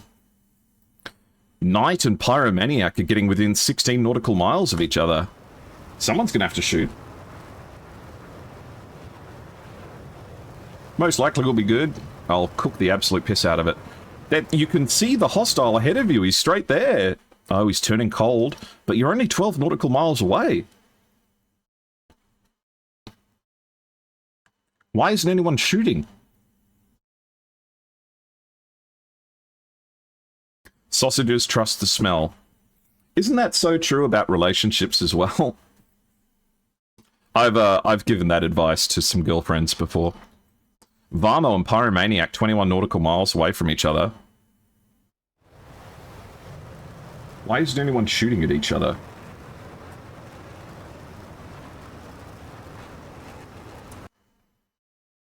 Okay, so the weapons aren't broken. Pyro does fire the first shot of the match.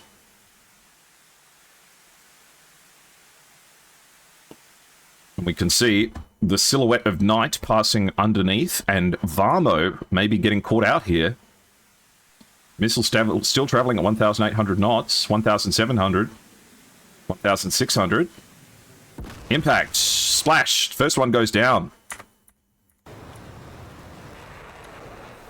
And that is Varmo going down in flames to the missile of Pyro.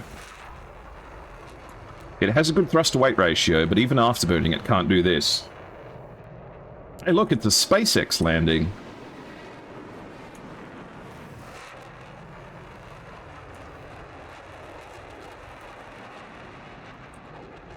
And unbelievably, that's still better than most Starship landings. Okay, however, Varmo took out Pyro as well. I didn't even realize Varmo managed to shoot. So Pyro and Varmo managed to take each other out in a trade. Mogas is still being held in reserve.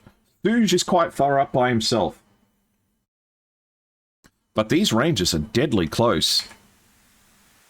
This missile not having the pace to keep up with Wasp here. In fact, Knight more likely. Stooge defending against a 120, but has all of the terrain to work with, along with all of the fog.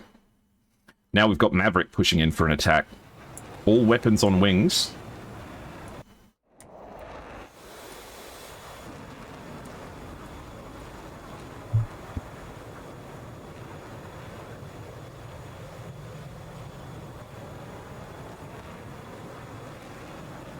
Wait, when did Pitt get shot down? Okay, well, we'll have to check what happened to Pitt on TAC view.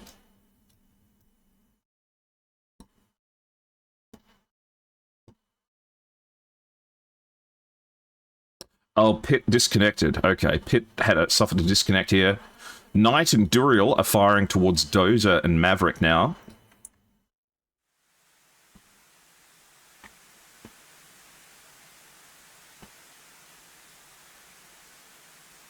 We're seeing an entirely different kind of aerial battle happen here. It does feel like Dozer is flying straight into this missile, though. Dozer doesn't pull enough shapes. Goes down in flames.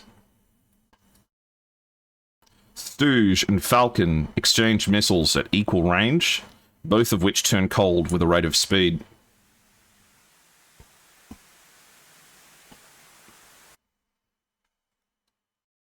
Knight is being chased down by this 120, but it's slowing down. 800 knots, and it's not going to catch up to him. So Maverick gets away. However, there's still the question of... Has he still not hit the ground yet? Oh, he just hit the ground. Okay. So it was Knight that managed to take out Dozer here. The F-16 operating at relatively high altitude. Stooge pushing now, firing off a missile. And that rocket engine might be able to carry it all the way through. Would you be brave enough to go into the clouds to try and get away from 120s? Mogas coming in at nearly 50,000 feet, firing an AIM-120 as well. Wasp has to get away from this one. It's traveling at 900 knots, so it's pretty slow.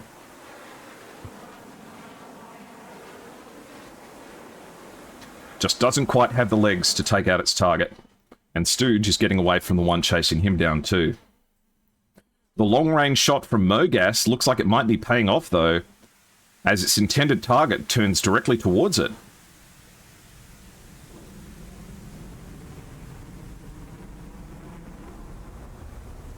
It's got potential.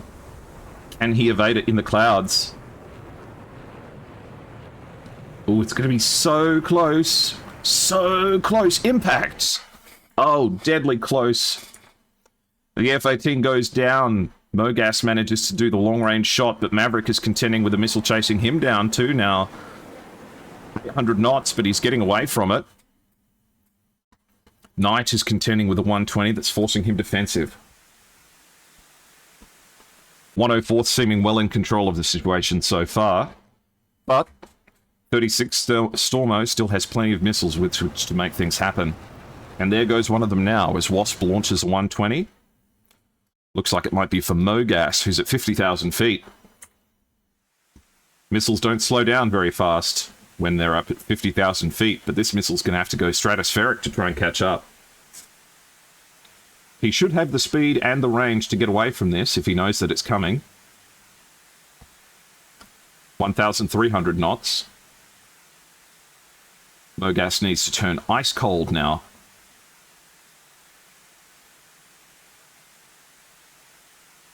No dice. Mogas gets splashed with a long-range shot. Unlucky.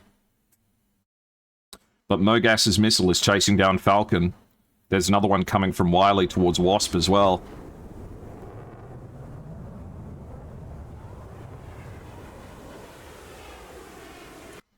No impact on that one. What about this one heading towards Falcon?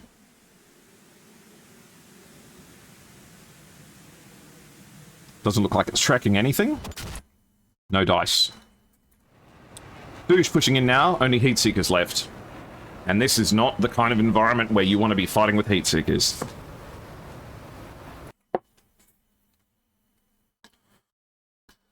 So, Maverick has 4 AMRAAMs, 2 Sidewinders. Wiley, 3 AMRAAMs, 4 Sidewinders, 2 Sparrows. And Stooge, heat seekers only. Knight is coming in now, has AMRAAMs and heat seekers, and is actually quite close to Stooge, just off his nose. But they have to pick him up first, and that's not easy. Relying on their sensors, visual identification is not going to be good enough here. Some of the special features, such as the hammocks, coming into play here. Wiley covers off Stooge, though, very effectively. Launches a missile straight over his head. Can they find the gaps in the weather to defend against this?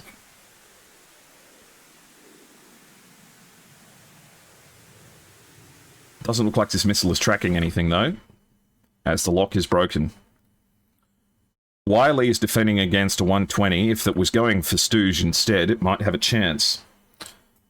It's a 3v3. Maverick's pushing in now. Needs to be careful, though. Has all of the missiles, and needs to make sure each one of them counts. We've got an AIM-9 launch from Falcon. 2 AIM-9s heading out towards Maverick. Maverick needs to launch flares here. Though it's a long-range AIM-9 shot, so he may be able to slow it down. Okay, excellent baiting of the AIM-9s from Maverick. Getting away from them. And I think that leaves Falcon down to his 120s. Crazy that Falcon used an AIM-9 instead of a 120 there. Maverick would never have gotten away. Knight fires towards Stooge. 7 nautical miles. Yes, Mustang, if you feel like complimenting me on my camera work, please do. I'm running on fumes at the moment, and I'm very praise-driven.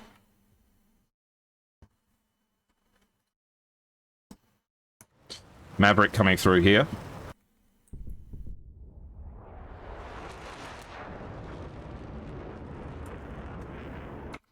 Deep in amongst the clouds here.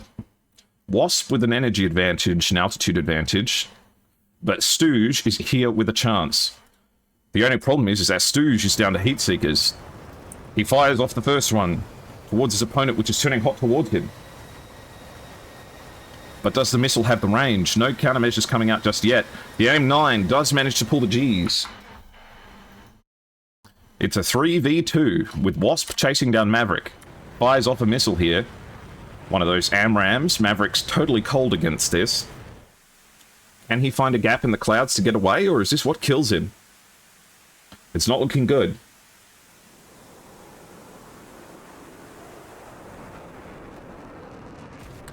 Ooh, did it hit? It did. Down goes Maverick. In bad shape. It's a 2v2 now. Wiley with Wasp right behind him. Wasp chasing him down. Heat Seekers are the only thing he's got left. Has him directly off his nose. Flares coming out everywhere. The missile comes off the rails. And impact does not go for the countermeasures, which means that Stooge is the last one left with 1 heat seeker. An AIM-120 from Knight chasing down Stooge now. The initially dominant 104th is getting picked away.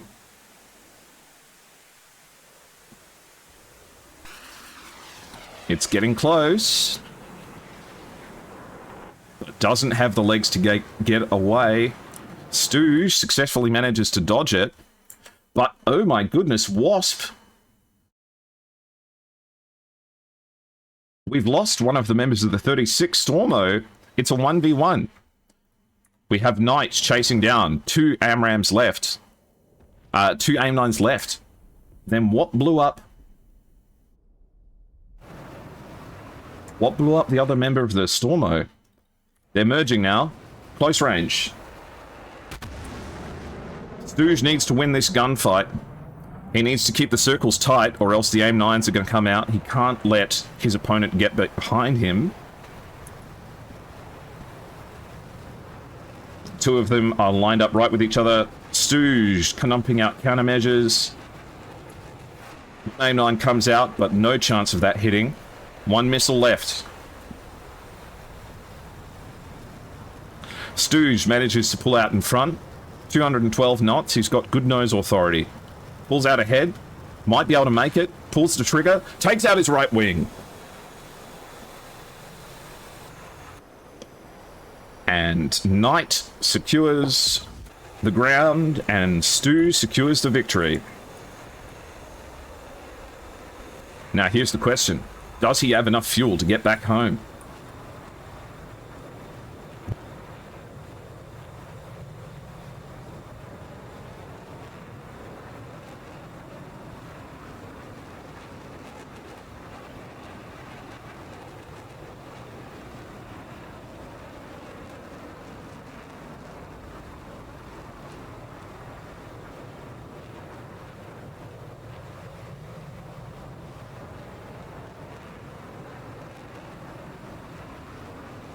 He did it. Stooge wins the round. Unbelievable. Unbelievable. Whatever happens now, Stooge is going to have a smile on his face for a while. Let's check out the TAC view and see what we missed.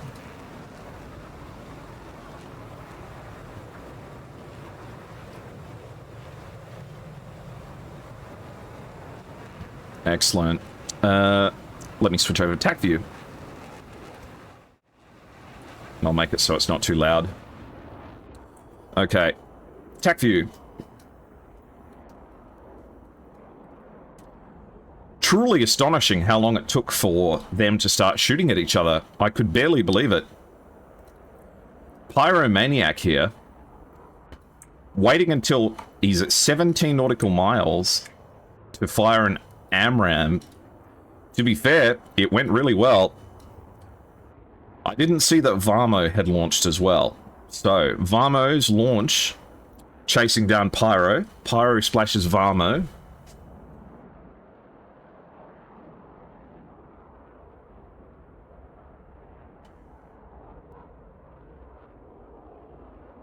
You just joined, Tusim? 104th was down into a 2v1 where one guy only had gun ammo left, and he went on to win it. Okay, so the first trade, pretty spicy in both directions. And then we had Dozer get splashed here. The 36 coming out very strong here, and it was Duriel at a 22 nautical mile shot in an F-18, traveling at Mach 0.9 at 23,000 feet. Dozer at 38,000 feet. Takes far too long to respond to this. Oh, it wasn't this shot, it was the second one. Oh, correction. Duriel fired at Maverick. It was Knight traveling at Mach 1.31 at 26,000 feet, which only goes to show that this missile was really traveling. And eventually connects at Mach 2.3. And that's a kill. So that brings them down to a 4v4. The next person to get splashed was Mogas. Mogas getting a shot from Wasp. How far away was that?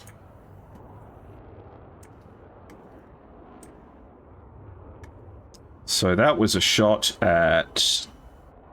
Sorry, I'm messing up my controls here. Looks like it was about 12 nautical miles. Yeah, 15 nautical miles when he launched at Mogas. That missile still traveling at Mach 2.1 when it finally reaches Mogas.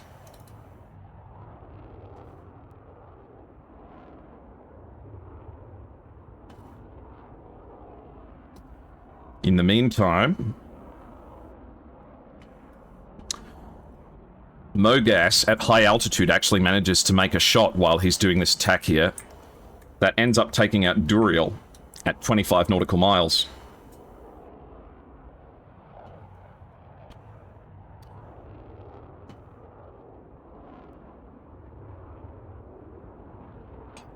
which develops into a 3v3.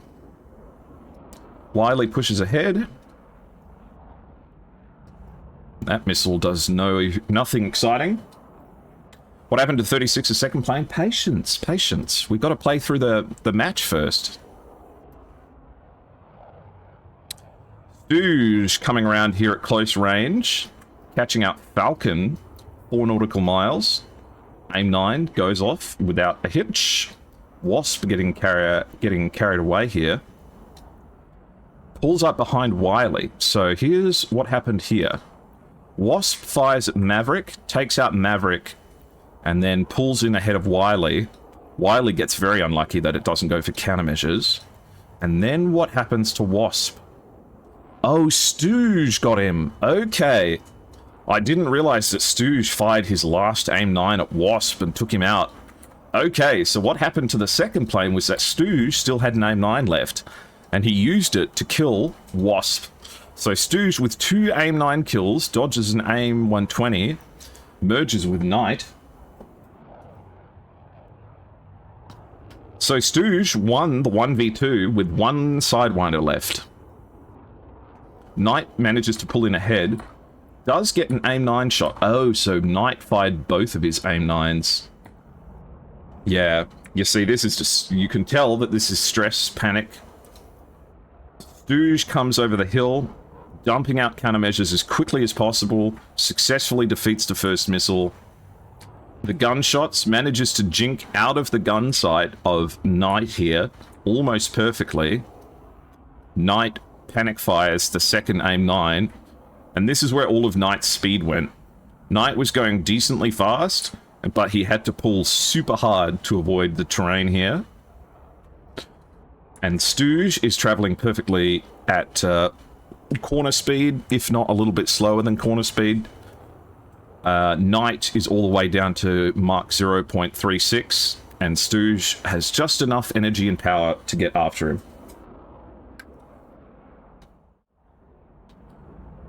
Now here's the question. Is Stooge going to make it back? He's at 44,000 feet and has 61 nautical miles to cover.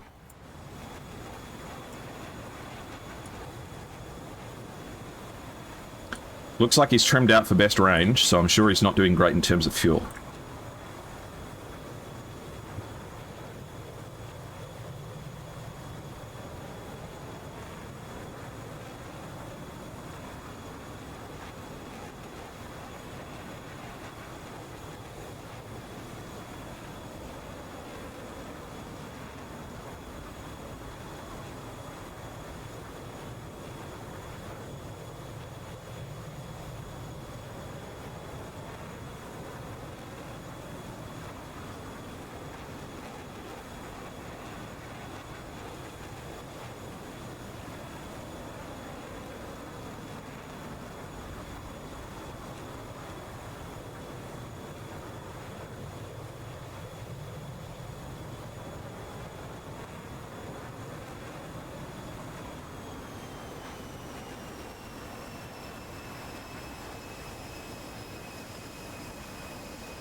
Still purring, but not by much. We would mobilize the tankers if we could. Let's run a poll.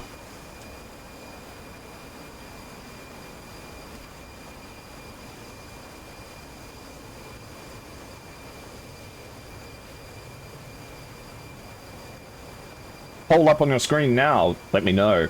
Let's see if you get the prediction right.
Looks like it's most people think he's going to make it. How much further? Oh, he's got this in the bag, definitely. 33 nautical miles to go.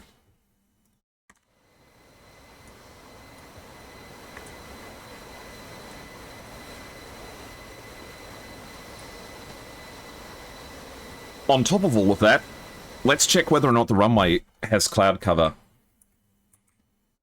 Okay, conditions on the runway are awful. This is what makes SATAC different, is you win a 3v1 with 2 sidewinders and a gunfight. Hey, and by the way, do an ILS landing with no fuel.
Looks like 89% of the vote says yes.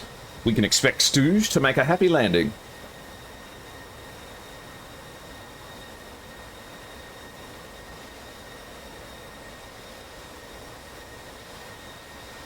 And there might even be a little gap in the clouds to work with here if he's lucky.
Stooge is professional, he should make it.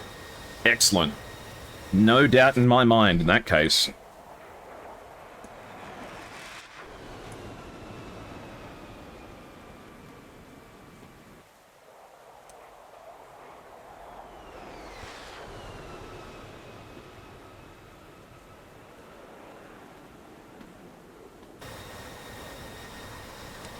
Alright. He's found the runway. Thank you, AlphaGator.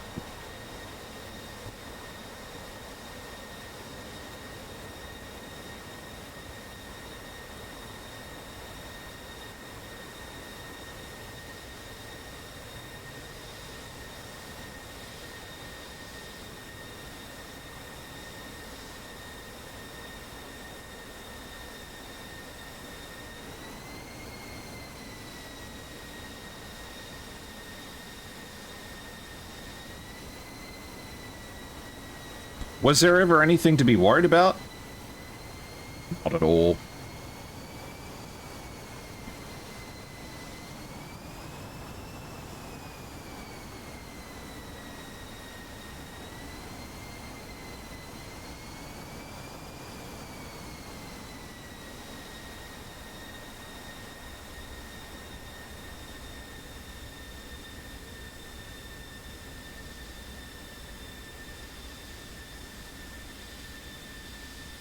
And he's down safe.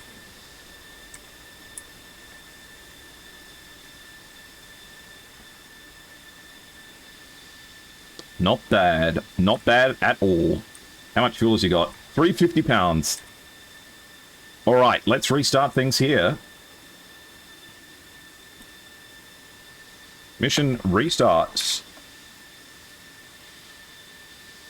Alright, there we go, guys. We're going to keep the gaps as small as we can. So, stand up. Piss. Do what you need to. We're going to be back in a second. Whoa! What are you doing, Skitsy? Oh, well, thank you very much. Skitsy, thank you very much for gifting the subs. That means that there are going to be people who will get to skip the ads that are about to happen. Skitsy, I appreciate that very much. Please take good care of yourself, mate, and I appreciate it very, very much. Okay? Alright. Did the map restart correctly? No, it didn't, because I haven't pressed the button. There we go. Oh, that's alright, Skitsy. Alright, guys, we'll be right back and get some ads out of the way. Thanks, Skitsy.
Welcome back, gamers, to the wet and wild world of SATAC today. Oh my god. Thank you very much, Yambo84. That's very kind of you. And as well, thank you very much, Dusty, for the 3 months. That's so kind. Well, if you guys are enjoying yourselves, and you got gifted a sub, please say thank you. Thank you to Yambo, and thank you to Skitsy for helping some of you skip out on the advertisements for SATAC. It means a lot to me, and helps me out a lot. And maybe I'll be able to afford to take my partner out for a meal that's nice enough for me to get away with doing stuff like this. No, Diesel Husky, what are you doing? Thank you very much. You guys are going to make me blush. Thank you very much, though. I appreciate it a lot.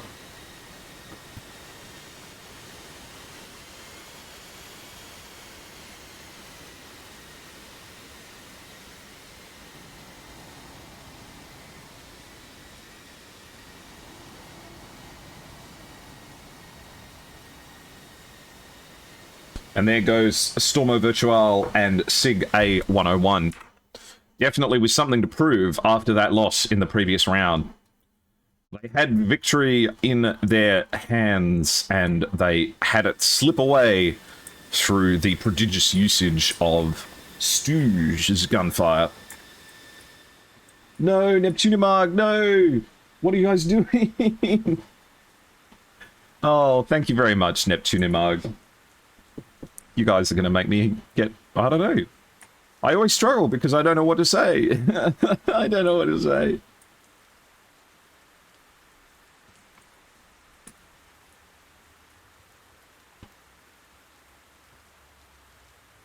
Alright, let's see if we get the 104th taxiing soon. Come on, we're set up for a beautiful shot here. Come on, Maverick. I know you know what makes good content. Well, thank you, Yambo. That's very kind of you to say, and thank you, everyone who has been so kind and complimentary of the coverage so far.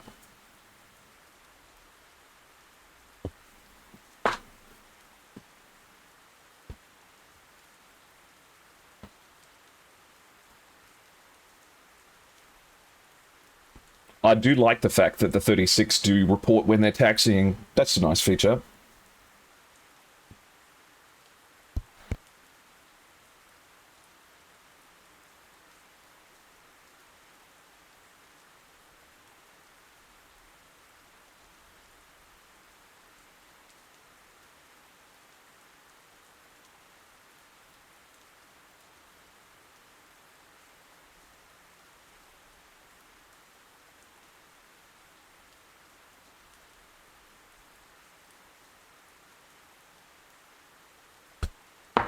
Come on, guys. Got to taxi the planes.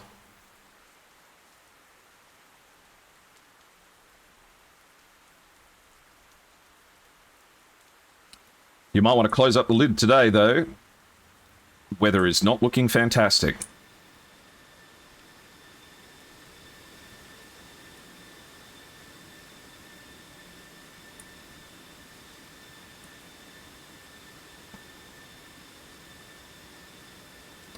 Pretty heavy tint on those windows as well. Hopefully it's not too dark outside.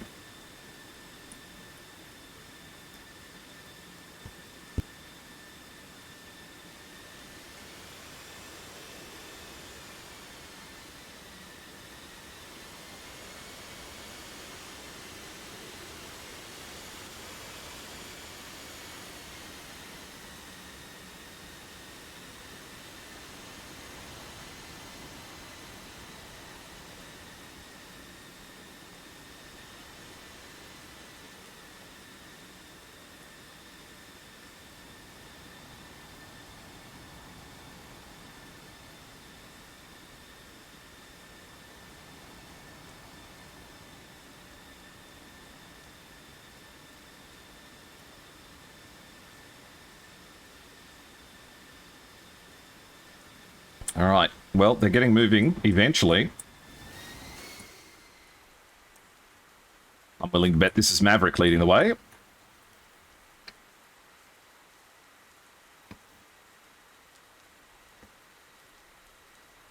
Let's chuck up a poll. We'll keep it running for 10 minutes.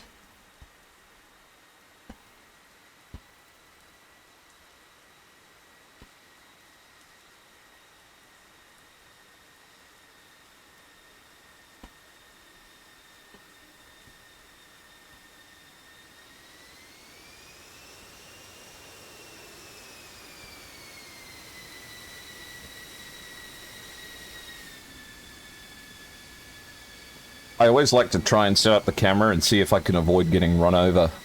This is going to be close, though. Ooh, okay, we're fine.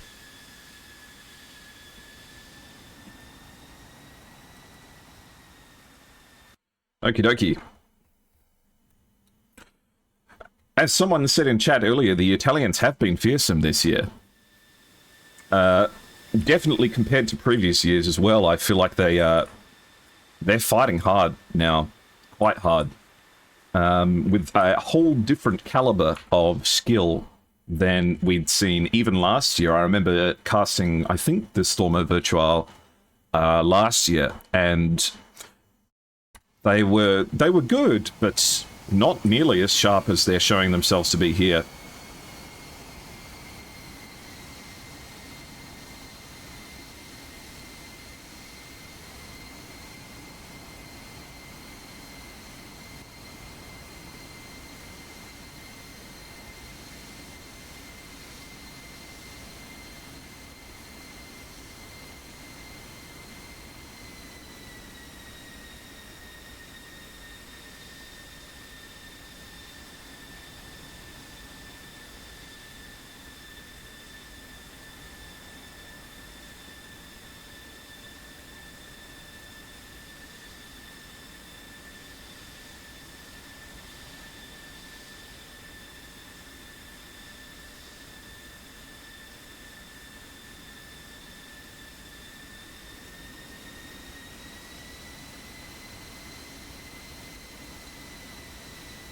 Thank you very much for the hype train, guys. That was really kind of you.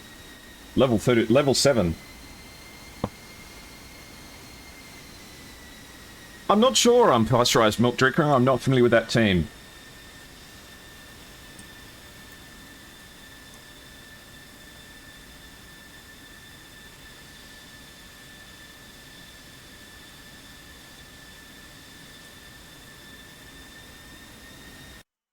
Okie dokie. We've got Mogas coming in behind. Mogas was their high-altitude fighter in the previous round.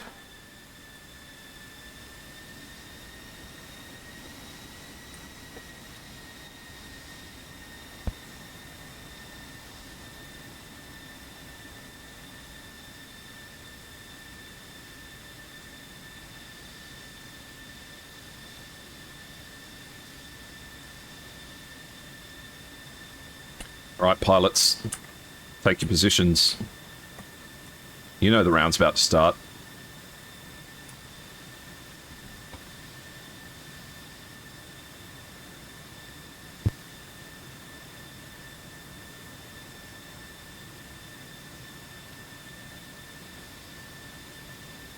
Number 6, in position. All pilots report in. 1, 2, 3, 4, 5, 6.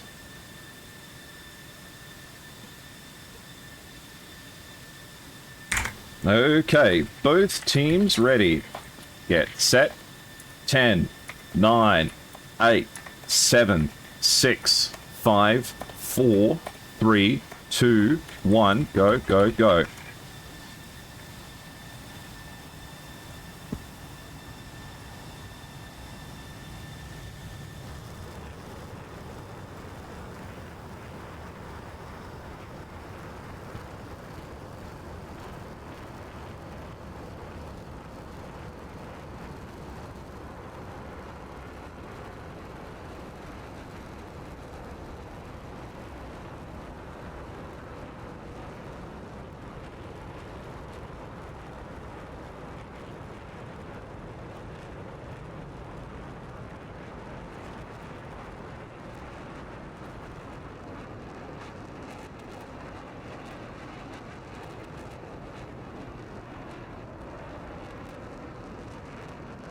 And off they go. Wiley's following along behind. And it looks like the Stormo are all taking off in good order, not far behind. Got to be careful of that wake turbulence, though.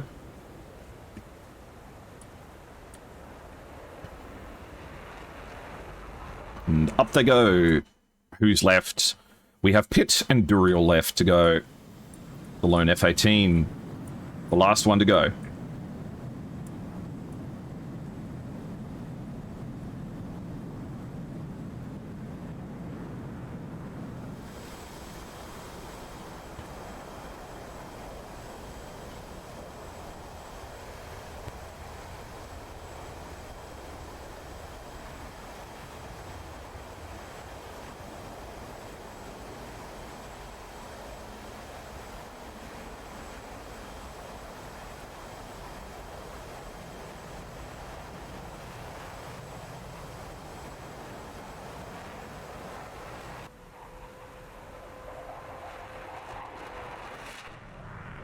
All ships up and up. We have Falcon, Wasp, Knight, Varmo, Pitt and Duriel for the 36 and SIG. On the opposite side, we have Pyromaniac and Maverick leading the way, followed by Wiley, who has to fly by himself, Stooge, the hero of round 1, with Play on his wing. Mogas, the last one to get rolling.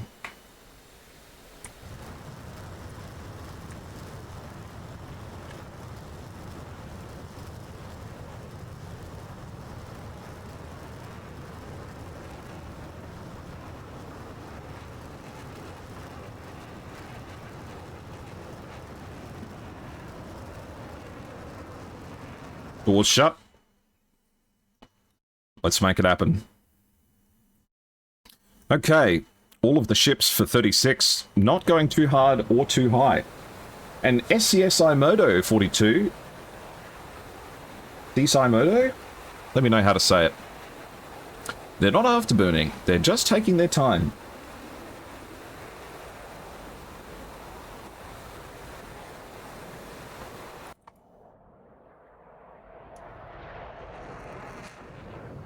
I tell you what, after this weekend, well, I don't know what I'm going to stream tomorrow. I think I'm going to have no room in my heart left for DCS. I need a couple of days to recuperate, so maybe tomorrow I should stream something else.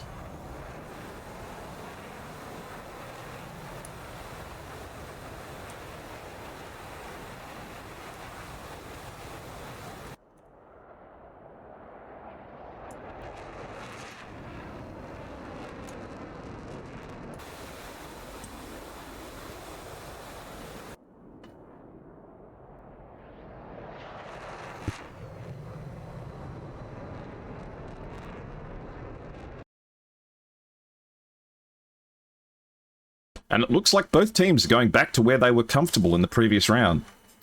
At least the trajectory at the moment feels as if the 104th is peeling off towards the north. Whereas the 36 seems to want to be dominant around the mountainous areas.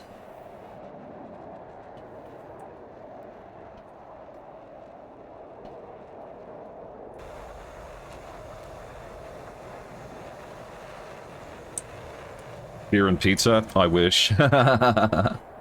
Maybe I'll see if if the shop's still open, I might get myself a frozen pizza afterwards. We'll see. Mafia the Old Country seems legit. Oh yeah. I never played the second most recent Mafia, the one that's set in Louisiana. But I heard it wasn't bad. Also, my claim to fame is that I played the first Mafia game when it came out, and I beat the driving mission first try. The race car mission.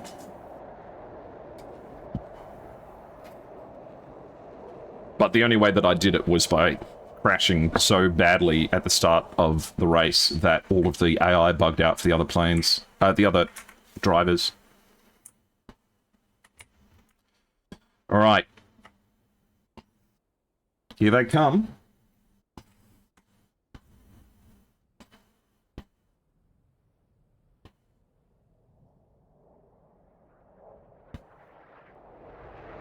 Did the other half forgive you? I don't know. She's come home, but she hasn't stuck her head in the room yet, so we'll see.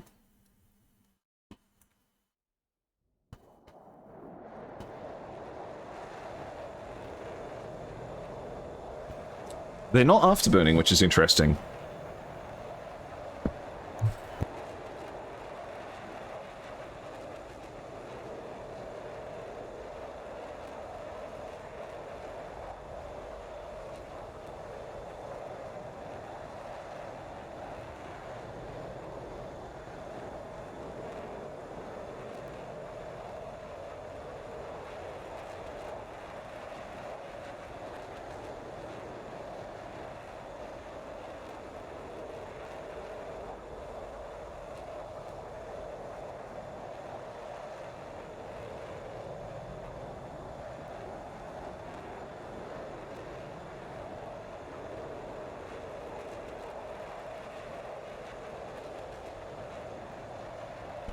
Is it like the train mission in San Andreas? I didn't have trouble with the train mission either in San Andreas. You just have to drive next to the train. All you have to do is follow the damn train.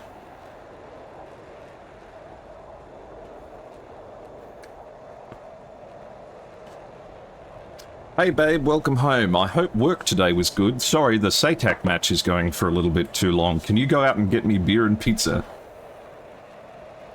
I think she would just step out of the room, grab a knife from the kitchen and kill me, and I wouldn't blame her.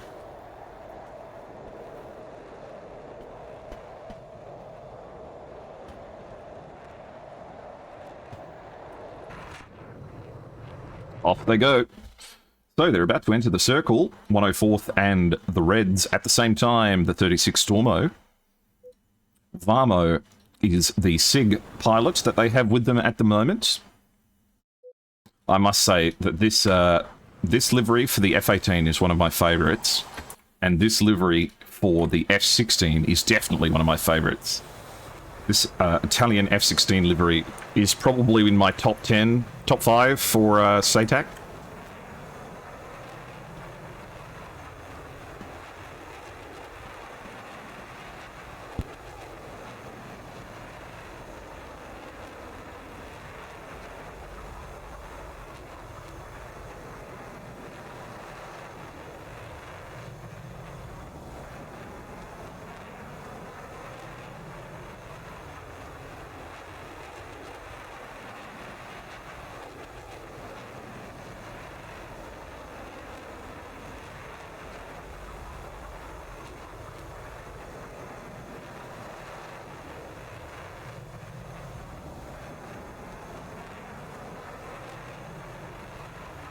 Well, that's the tricky thing, isn't it, Lakel? Though I was never a huge Grand Theft Auto fan in the end of the day. I never finished the campaign for GTA 5. The Italians seem to be totally fine. Not afterburning, they're conserving a lot of their fuel.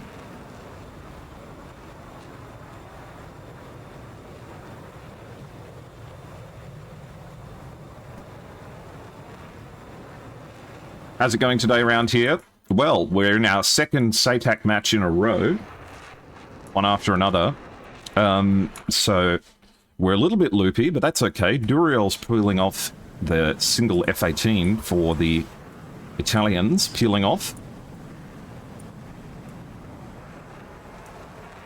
This skin almost looks like it's, like galvanized matte paint or something like that. It looks really cool.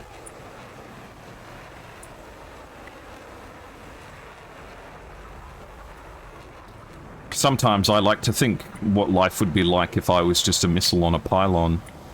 Get the best view of the world. And then you get to blow up in a blaze of glory. Though, I guess I wouldn't want to be a DCS AIM-120 because then I wouldn't hit anything.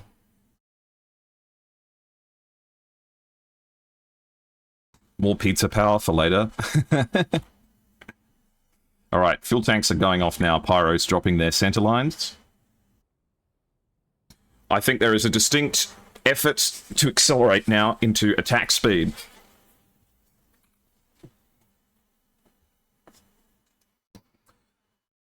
It's almost as if this is playing out like a land battle. Looks like we have a predominant force going around to flank, while we have Duriel and Pitt forming the distraction. The question is, how are the 104th going to separate themselves out? Are they going to send 4 to handle 4? Or are they going to go for the local overwhelming superiority against Pitt and Duriel? I'm just going to stand up for 1 second. I'll be back in just a moment.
All right.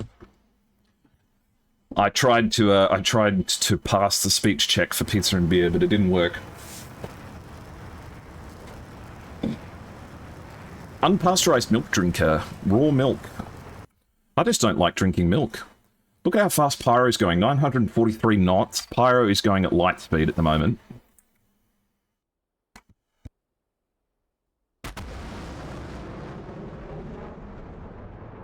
Pyro definitely feels like the quarterback of the 104th at the moment. The question is, what are they preparing for over here? They're not afterburning, so it makes it seem as if they want to save every drop of fuel they got, but for what?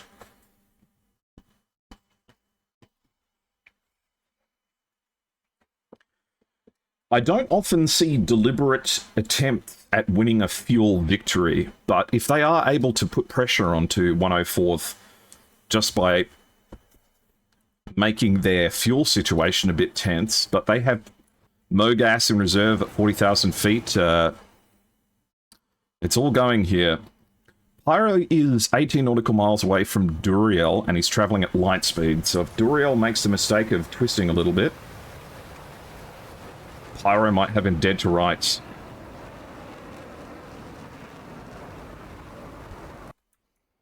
Pyro's diving down now for even more speed. But who's going to shoot? Duriel here. He's heavy, triple bagged up, and he's a Hornet as well, so having an F-16 chasing you down, what's the difference in speed? Pyro's traveling at 720 knots, Duriel's traveling at 690, so not a big enough difference for it to be a shootable situation. Meanwhile, we have Knight, Varmo, and Falcon beginning to separate out above the mountains, and in fact, ooh, are they dipping down? Okay.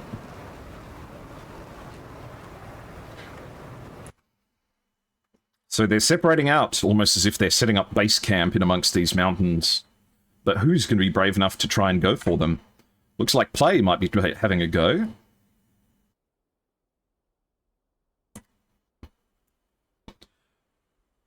It's a very pretty livery, I agree. Just imagine tons and tons of machinery flying through the air at hundreds and hundreds of miles an hour. It's just mental. And the AMRAAM comes off the wings. The first missile of the match, launched by the Reds. By the 104th, actually. It looks like a 36th and 104th fight at exactly the same time. Maverick's got a missile to contend with here. Has the terrain to work with, and a little bit of a gap in the clouds, too. Should be able to get away from this one quite comfortably. It's already down to 900 knots. Play's missile, still traveling at 1,100 knots, but it is at low altitude. So I don't think it's going to catch up, and in fact, I think the Seeker head's gone haywire already. No dice. Oh, in fact, it's chasing Falcon. Falcon's climbed back up. So Falcon confident in beating this one. Stooge and Pyro are pushing towards Pit and Duriel, who run the risk of being caught out of position here, especially with Stooge traveling this fast. Listen for the missile. Ooh, we didn't hear it. Usually you hear a bang as it goes overhead. Let's see if this has the speed to catch up with a target that's already beaming it.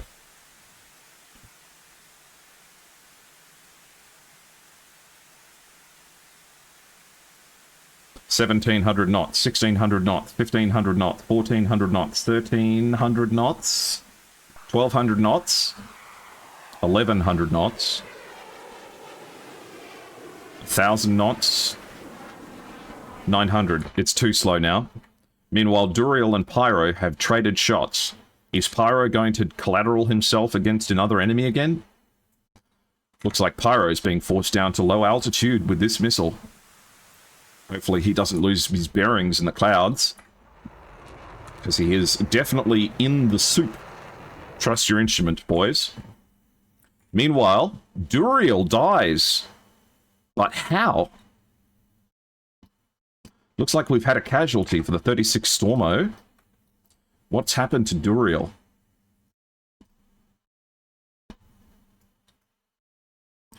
Duriel suffers a controlled flight into terrain. Just check the TAC view. Duriel was evading the missile fired at him by Pyro and got lost in the clouds and hit the ground.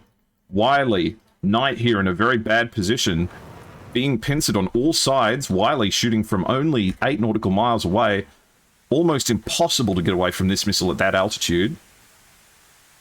And with the clouds to contend with too, it's going to make defending this impossible. Way out of position.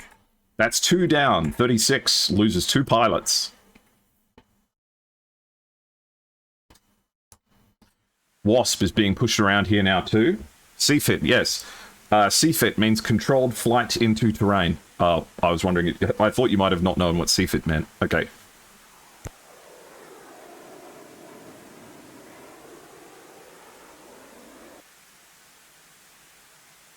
Yes, in weather conditions like this, this will not be the first or the last CFIT that we see.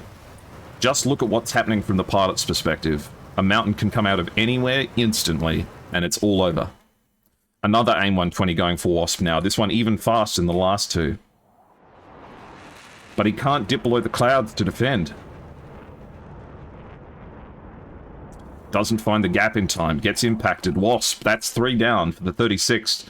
And they haven't lost anyone on the 104 side yet. That could be soon to change. This missile is going for the lower target of the 2. Mogas at high altitude pushing now. 104 seeming to adapt to the weather much better than their Italian counterparts. A missile off the rails now. Rocket motor powering along. Looks like this one's going for Pitt. Even if it doesn't impact, it is going to force Pitt to maintain his posture of heading away from Stooge and Mogas. They're dictating the flow of the fight at the moment.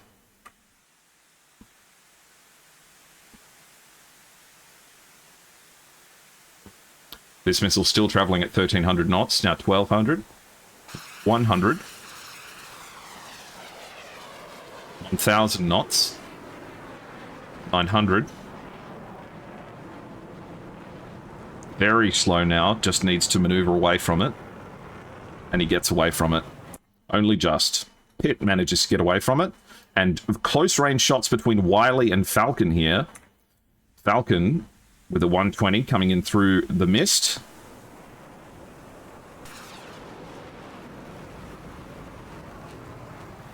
Oh, and impact. You just saw him for a brief moment, but Falcon is fine. And Play has managed to get away from the shot coming back towards him. Maverick trades shots. Falcon actually managed to take out Wiley with that missile, so Falcon successfully managing to shoot a missile in amongst the soup. No, clouds do not impair radar. Maverick giving it the slip in the clouds, but we won't know if it impacts until it runs out of steam. Maverick just edging away from it. Falcon and Varmo, the last two left. Stooge fires towards Varmo. 12 nautical miles shot. Varmo's at 11,000 feet. This one's going straight for him. And Varmo looks like they... What did that missile target? Must have been for Pitt. We have Play trading shots in both directions. One towards Falcon. Let's see if Play gets away from this. He's got a gap in the clouds to work with. And some terrain. But the missile's curving up. I think Play might be out of luck here. No! He's come to show us that he's not playing. He twists right at the right moment. The AIM-120 towards Falcon runs out of steam at the last possible moment. Maverick fires another one to chase him down, but Varmo has turned around to cover him. Maverick's got one coming straight for him, and he's too high. Maverick gets splashed. This 2v6 has quickly turned into a 2v4, and things can't afford to get much worse for the 104th. They need these missiles to last. Stooge and Pyro now pushing towards Falcon. Falcon at 20,000 feet, though. This missile's going to be difficult to defend. Falcon's going to have to pull some really serious shapes here. But looking at him now, I think he pushed out for the shot too far. Falcon gets splashed. Cleanly taken out. The AIM-120. Looks like it's going for Mogas, of all people. And Mogas is the least vital target that they have at the moment. And Pyro fires down towards Varmo.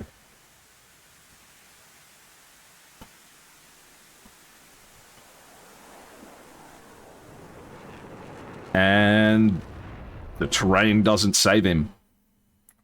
We have one last missile with some potential going for Stooge.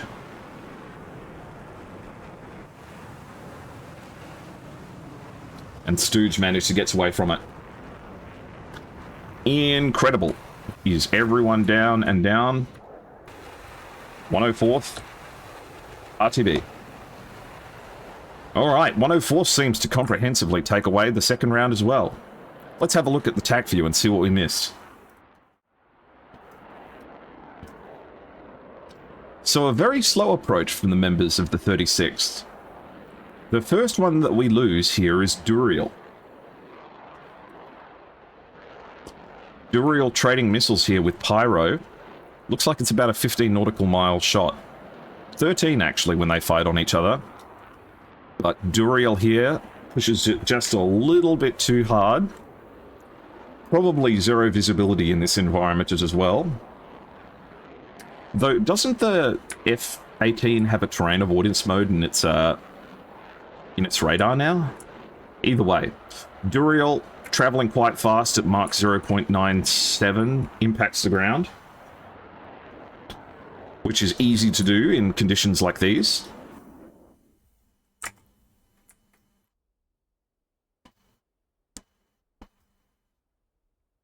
Wasp here getting caught out. Look at how many missiles are coming in towards him, though. Several AIM-120s all chasing down Wasp simultaneously, but who fired the one what got him? It was Stooge recommitting for the attack here. Firing at 6 nautical miles at high speed, taking up Wasp. The mountain jumped up and grabbed him. Happens all the time, man. It's happened to me. Knight R over here was the one that we saw get stuck in right in between 3 separate members of 104th. Caught a little bit out of position here and dealt with by Wiley. And then Falcon here pushes out, gets a crazy off-ball sight shot here. And he and Wiley... Whoa, check this out. Okay, this is a cool move. Okay, Wiley and Falcon in the merge here. Falcon peels over. Missile comes off the wings. Let's see how many Gs it pulls when it bursts into existence.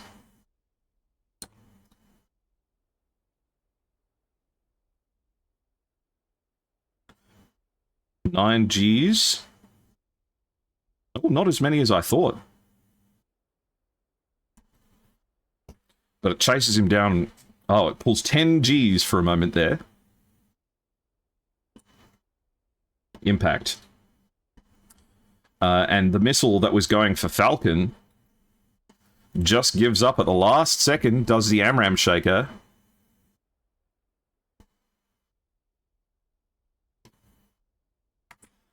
Oh, jeez, that is 88 feet, 87 feet.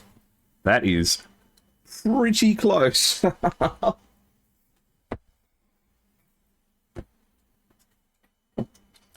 Golly.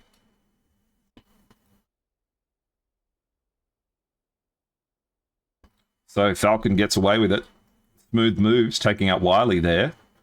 Unlucky to not get play. Falcon here, actually showing off a great bit of fighting here. Very unlucky not to catch Pitt with that missile. Or play, rather. I think if Falcon had the freedom to work on play and Maverick over here, he would have been fine, but Pyromaniac and Stooge catch up with him eventually. Meanwhile, Varmo manages to catch Maverick out of position here. Just a little bit too high up with a missile that's going too fast. Someone sabotaged the proximity warhead. Yeah, it was probably Eagle Dynamics. And then Varmo, with plenty of pilots to fight, gets dealt with. And Stooge just manages to get away from the last missile in the sky, bleeding the last little bit of power.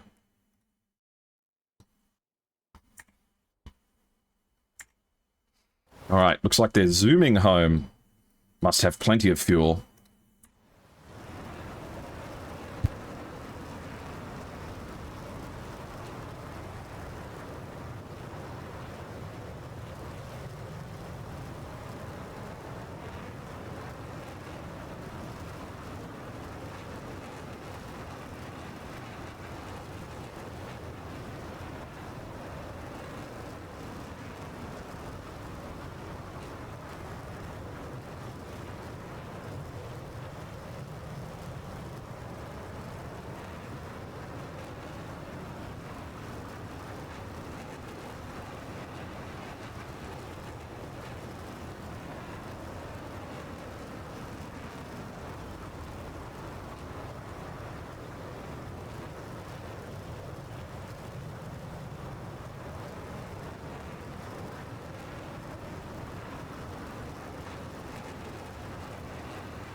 Okay, Mogas is at 52,000 feet and afterburning.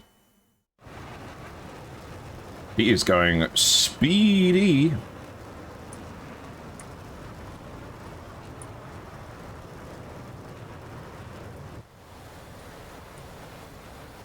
But it all seems so peaceful from up here. I wish we still had supersonic airliners. That would be so much fun.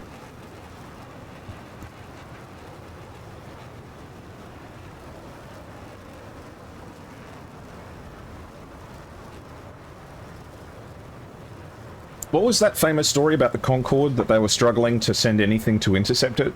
Like, obviously it's a passenger jet, but it was so high and so fast that the military was like, we're kind of struggling to catch up with it.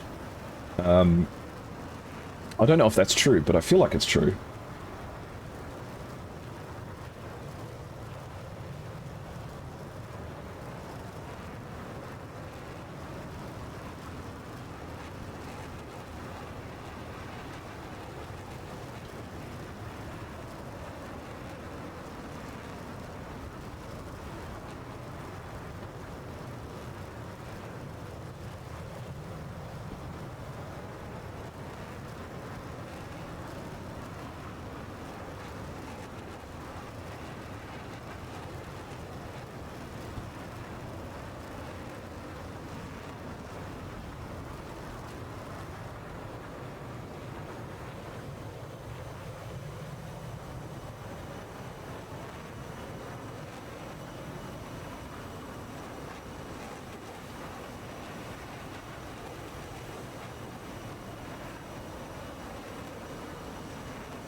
Okay, Mogas is beginning the dive straight down.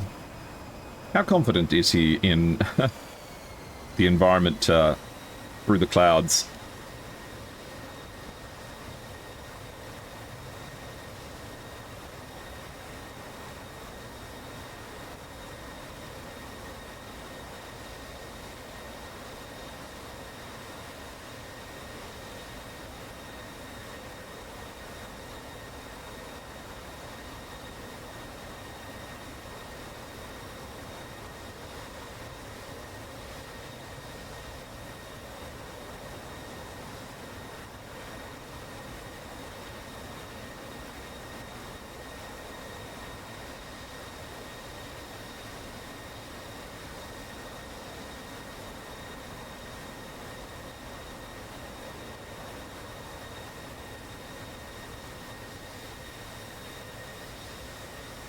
There was a story of a tornado only keeping up with the Concorde for a couple of minutes. I have no doubt.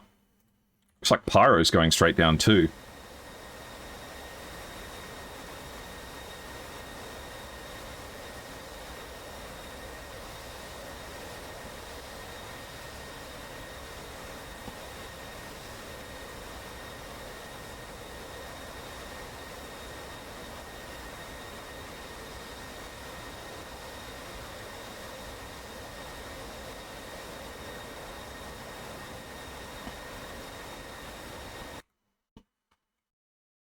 Looks like Mogas has found the runway and is going to lead the landings for 104th.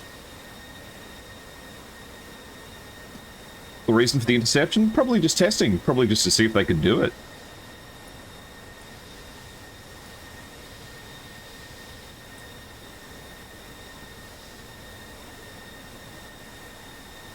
No, they were probably trying to intercept the Concorde before it had a chance to hit the second Eiffel Tower. Sorry, that joke's not worth it.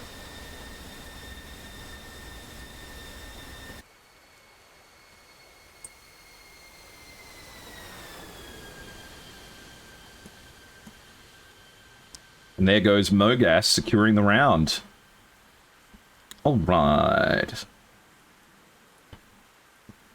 That brings it 2-0 in favour of 104th.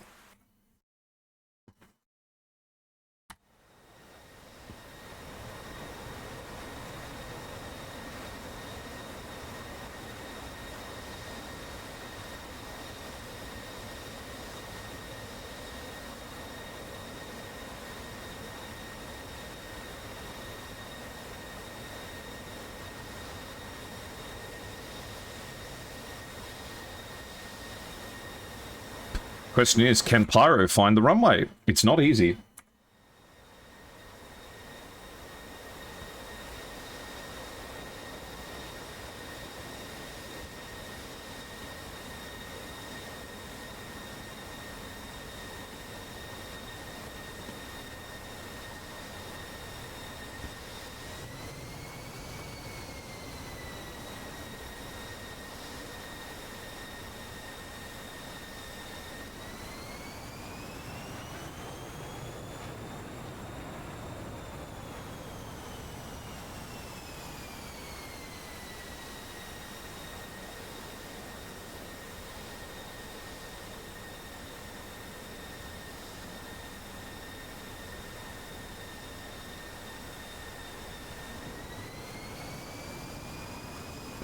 Well, it's because missiles are too good these days, Lakel, but we know how it is.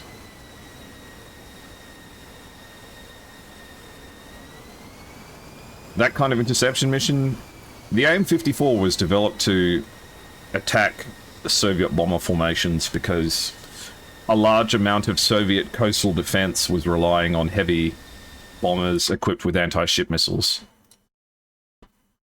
So they were built to be anti-ship missile boats, and the F-14s are anti-ship missile carrying destroyers. So they're there to explode bombers.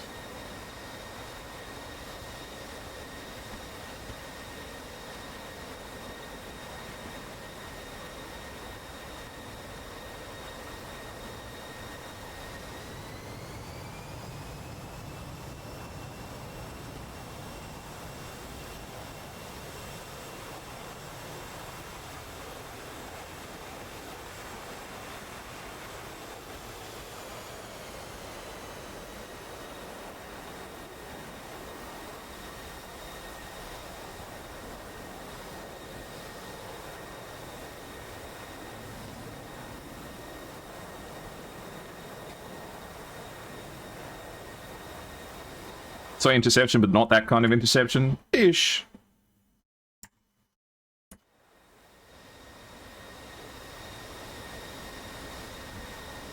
Sorry, my brain's kind of fried. 12 hours of SATAC in one weekend is a lot.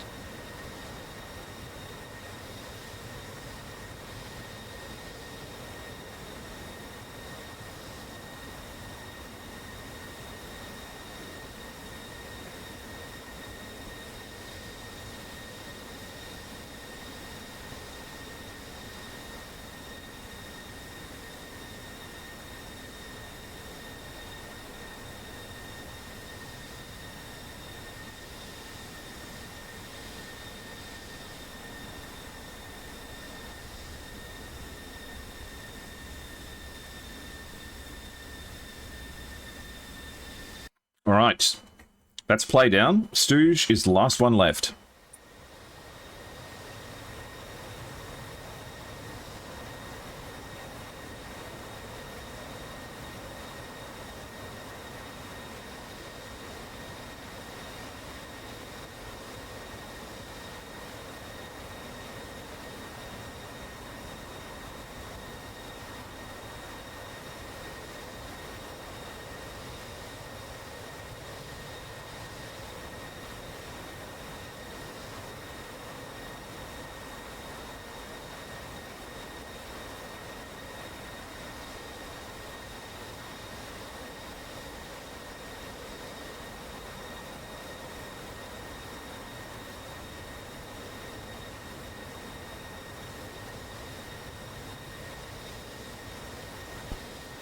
Hello, nuclear bomb has been fired. How are you?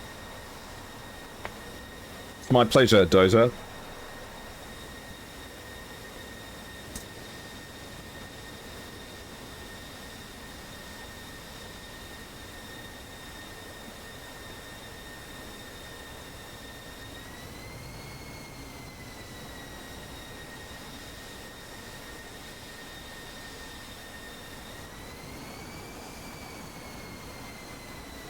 Enormous credit to 104th as well, for the quality of these landings.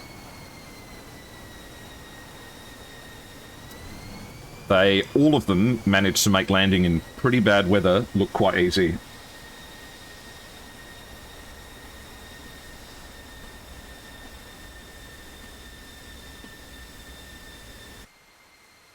Okay, and that's the last one down. Everyone is down and down. Okie doke. Oh, my flares are going off. Let's put those away. Let's get the mission restarted.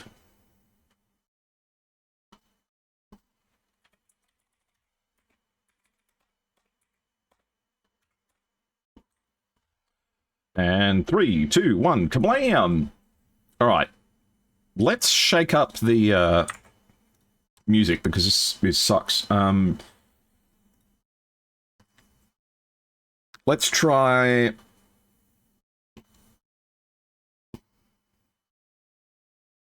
Let's try this one. And we'll play some ads. We'll be back shortly.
Alright guys, welcome back. You know the drill. Let's get everyone lined up and ready to go.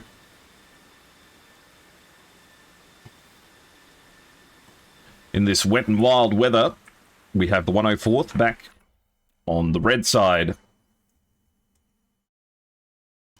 Meanwhile, on the other opposite end of the map, we have the 36th, Stormo Virtual, and the beloved members of SIGA101.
Okay, we can see the Italians gradually getting their paint jobs put on. Everyone's looking pretty good. Doing the double header, yes.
Okay, 5 F-16s and an F-18.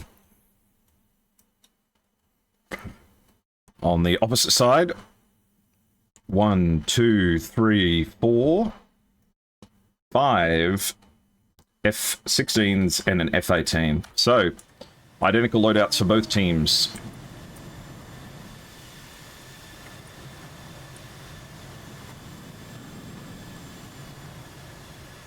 Designing landing gear is probably pretty tricky.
Okay, Wiley's in position. Looks like we have Pyro and Maverick at the front, Stooge, Play, and Mogas behind. I can feel myself losing my voice a little bit. I'll have to be careful over the next couple of days.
Alright, 104th says that they're ready.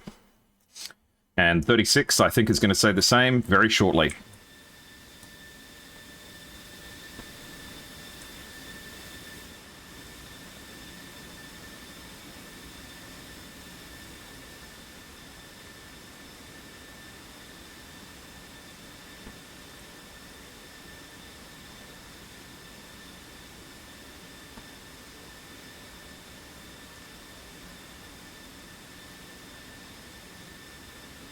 Let's chuck up a poll. Don't forget to vote the poll.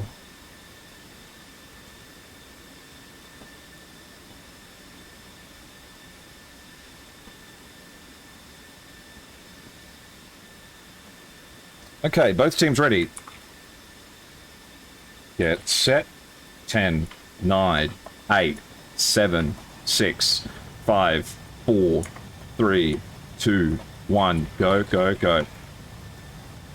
I messed up that countdown a little bit. Never mind.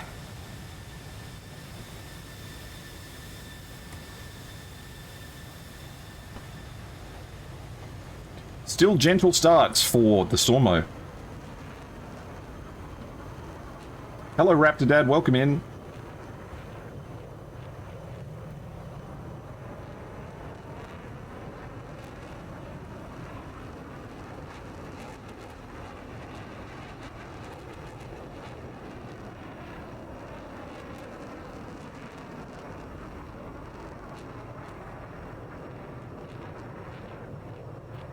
Okay. So they're taking off in good order. No afterburners, interestingly. Maverick and Pyro take off in formation.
A beautiful formation, nicely flown by Maverick and Pyro.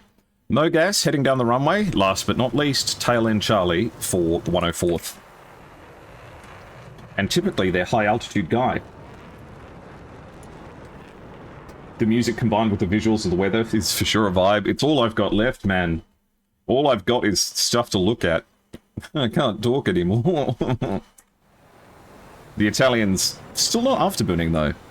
They saved themselves a lot of fuel, but just don't see what the plan was with it, because it felt like they separated themselves off into groups and there wasn't much of a clear intent behind it. So hopefully their plan comes to fruition, but it's been 2 rounds now and they're going to have to either figure out what's wrong or fix it.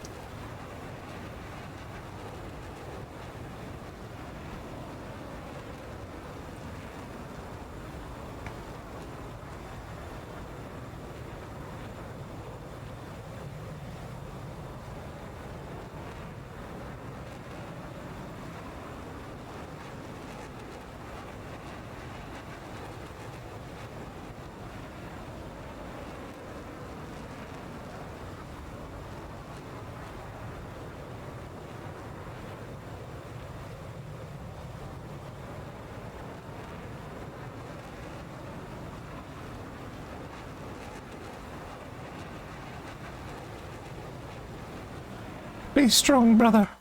Be strong for Clarence. Oh, Maverick and Pyro looking... They're looking like they're attached to the hip.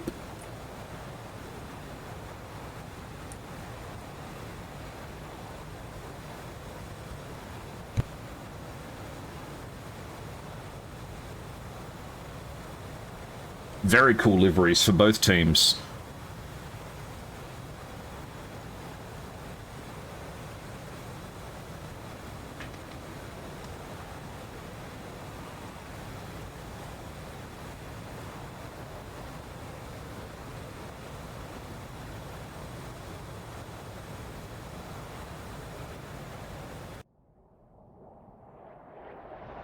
And off they go. Separating out.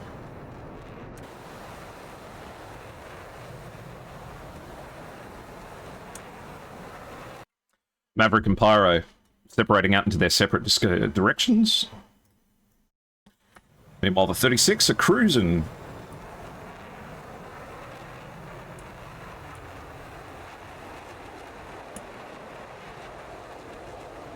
I don't know, can you guys think of any reason why they might be so conservative with their fuel?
Maybe habit? That's possible.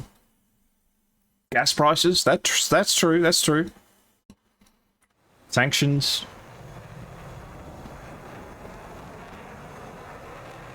I mean, they can bring as much fuel as they want. They don't have to pay for it.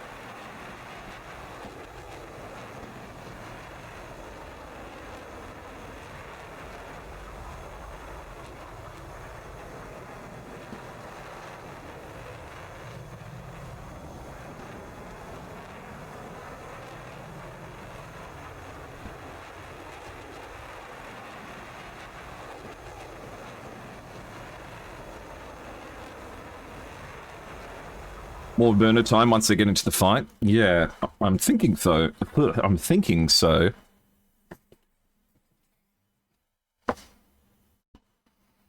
Okay. Maverick's about to pierce the circle for 104. just above the town of Zelokokakazig, and he's progressing towards Kislovodgodsk.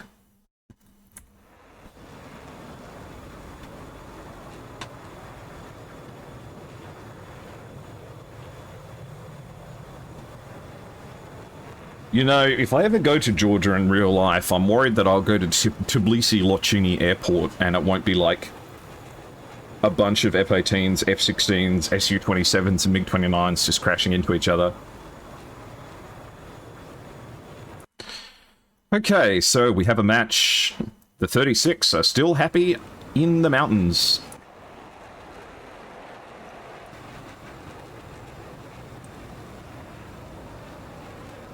.104th are still distant.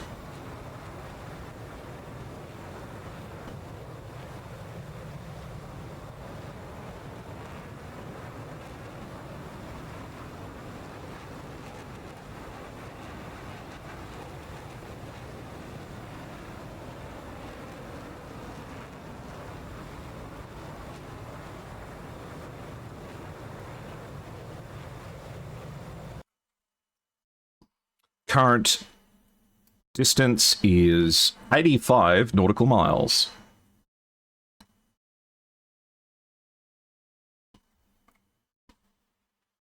A fuel and munitions budget? That's an interesting idea. They could pay for them at the expense of other stuff? Yeah. Participants of SATAC, welcome to the 2026 competition. This year, you will pay accurate prices for the munitions you use in battle. A single 30mm round costs $50.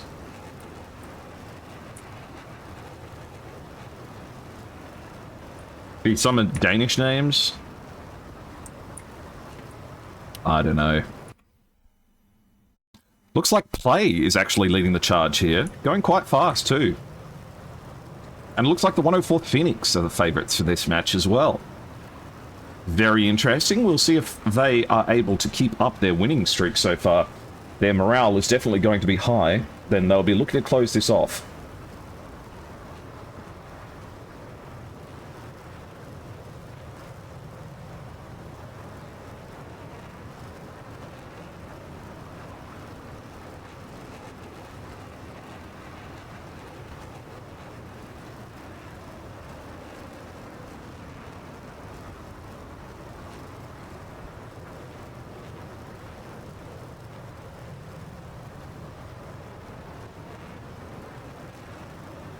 Maintenance costs for hard landings? True.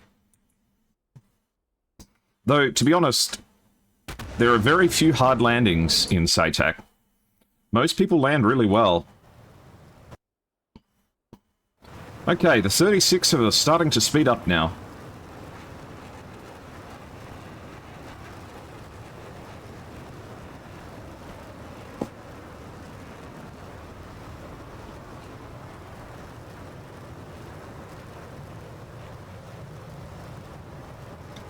Centerline fuel tank pops off the belly.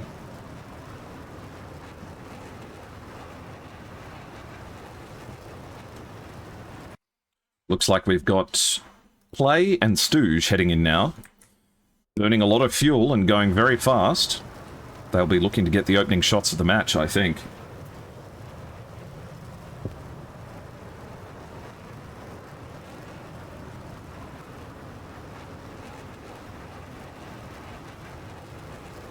No, in fact, we'll put it this way. For SATAC 2026, the teams have to pay for however much marriage counselling is eventually needed for me covering their matches. Do you think Play's going to shoot, or is Play baiting?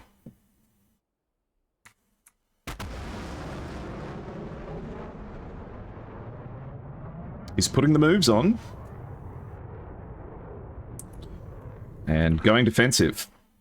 Looks like he has been shot at by Falcon. Missile traveling at 1,600 knots.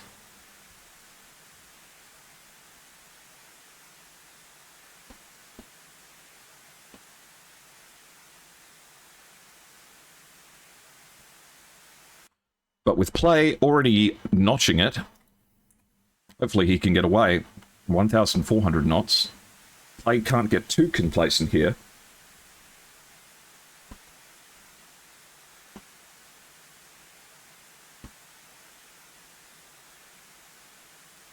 But this missile is starting to go quite slow now.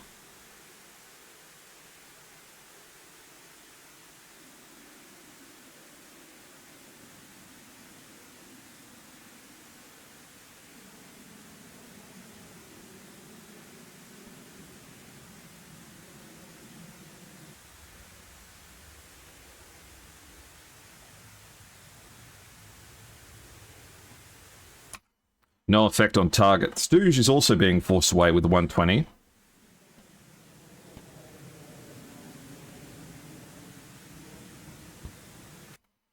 Stooge is getting away, but has to keep out of the clouds, or else you might end up running into the terrain.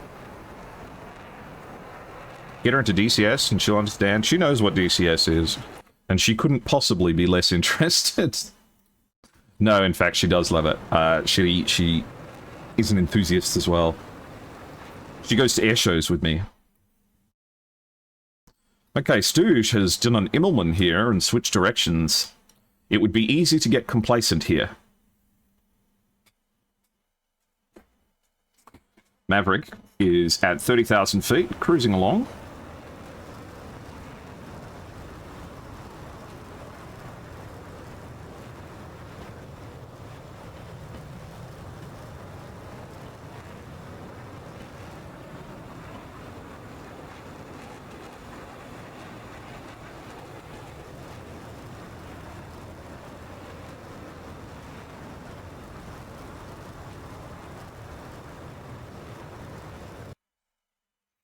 Looks like Stooge is pushing for the attack again. Maverick is starting to move in too.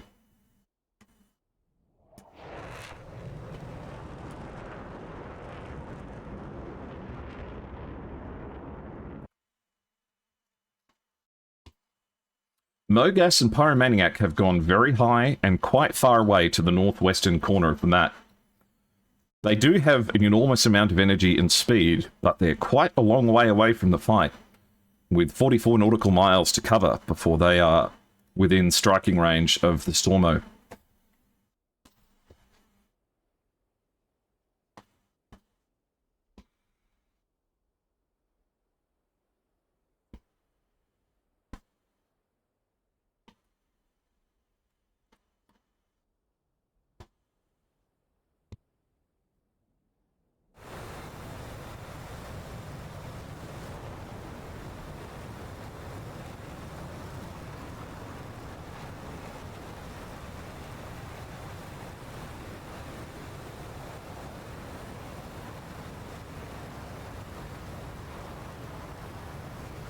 Okay, Pip is starting to defend here now. There's a 120 coming in, launched from Stooge.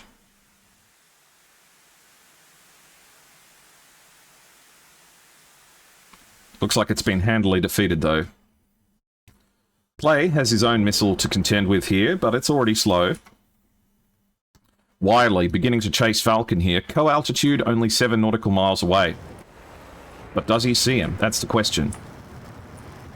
Okay, he's got him just over on his right-hand side here. Question is, has he got the lock? That's the target right there.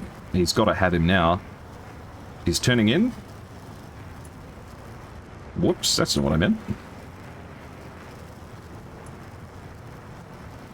Okay, so Falcon's being chased, but Varmo's coming to cover him off. Wiley's going to have to turn away here, and does. Nicely done. Excellent respect for not overextending. And this missile's going to go for the train, I think. Yep, impact.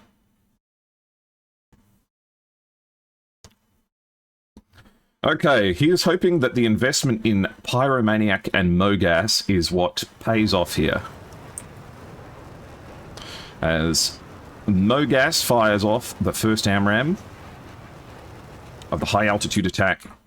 Those rocket boosters, they don't last long, do they? AIM 120. 43,000 feet, 2,200 knots.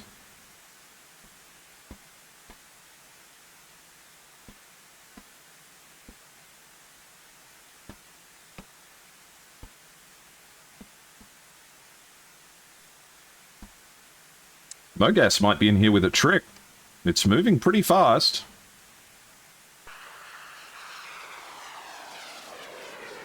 But it looks like the Stormo and SIG have successfully found a gap in the terrain to work with. Oh, this is round 3. Sorry, I forgot to update it.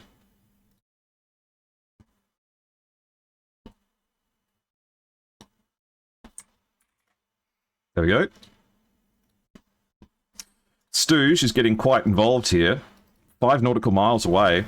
But check out the mountains. With the clouds as low as they are, this is ultra dangerous. But this is one of the tallest mountains in the Caucasus region.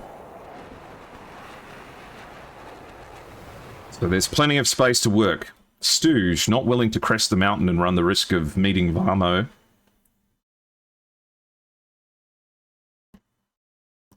Maverick's pushing in here now. May find a gap. Still with the wing tanks on.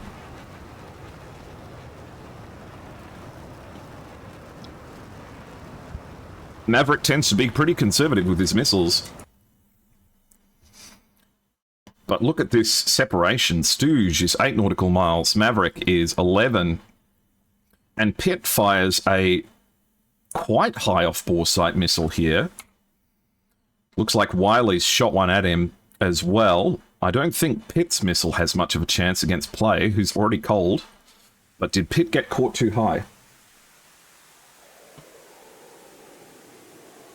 Thank you, Cheerleader. Yeah, it looks like this one scoops up under Pitt, but it provides an opportunity for Maverick and Stooge to collapse in on the flank of the Italians here.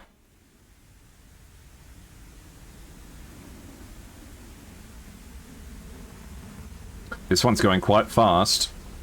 The intended target is dipping in and out of the clouds. Got to be careful, there's a mountain coming up though.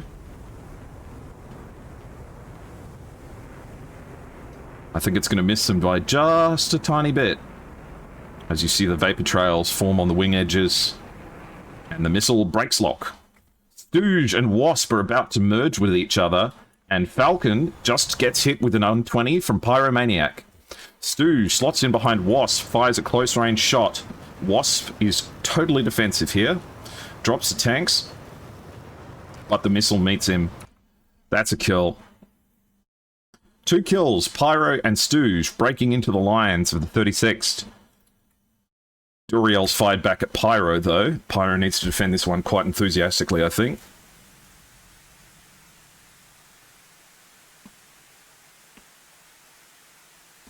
So, Pyro manages to take out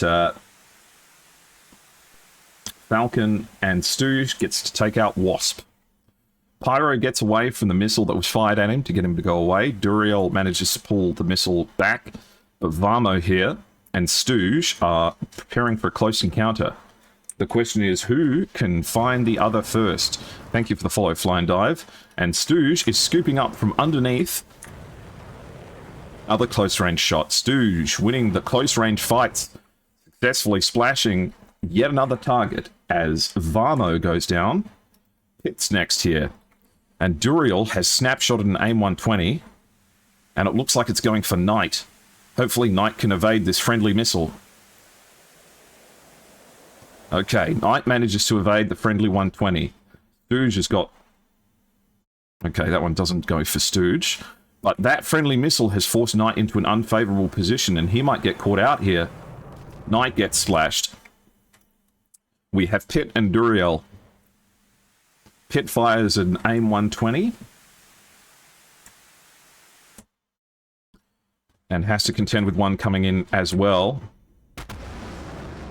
Doesn't get away from it. Impacts, and Pitt goes down. Duriel's the last one left. One member of the 104th has gone down so far, but it's going to fall on Pyromaniac to finish the fight. Launches a missile off the rails. Rocket motor goes live. Good launch, good track, but it's going to have to navigate the valleys here.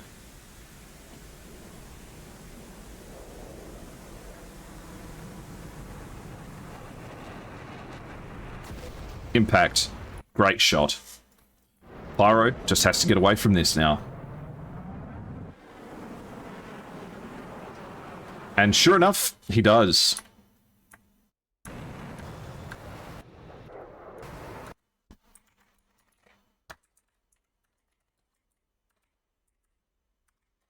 And that's RTB for the 104th. Let's check out the TAC view.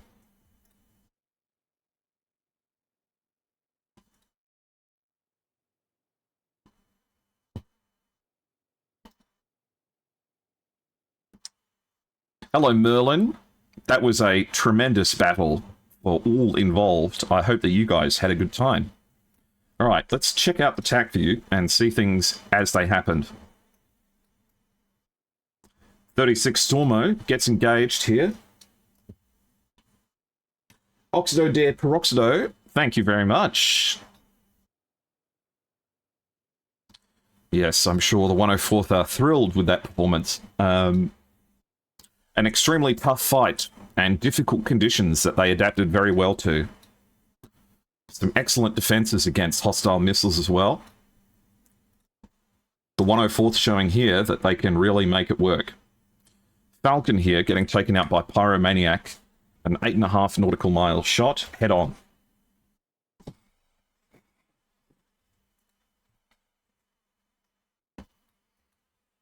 So that was the first one to go. Though shortly afterwards, Wasp went down at the same time. And Wasp here, Stooge must have just been falling off scope a little bit. Did the 36 Stormo have a GCI in this match? I know it's been difficult for people to find GCIs sometimes for these matches, so it is all the same one way or another. But Stooge seemingly getting free rein to approach at low altitude here.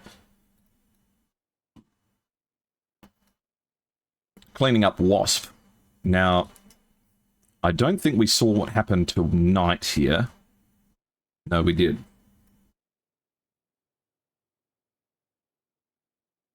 Because there was one death I think we missed. On top of that too, there is a pilot from 104th missing. But who is it? We have Stooge, Maverick, 1, 2, 3, 4, 5, 6. Okay.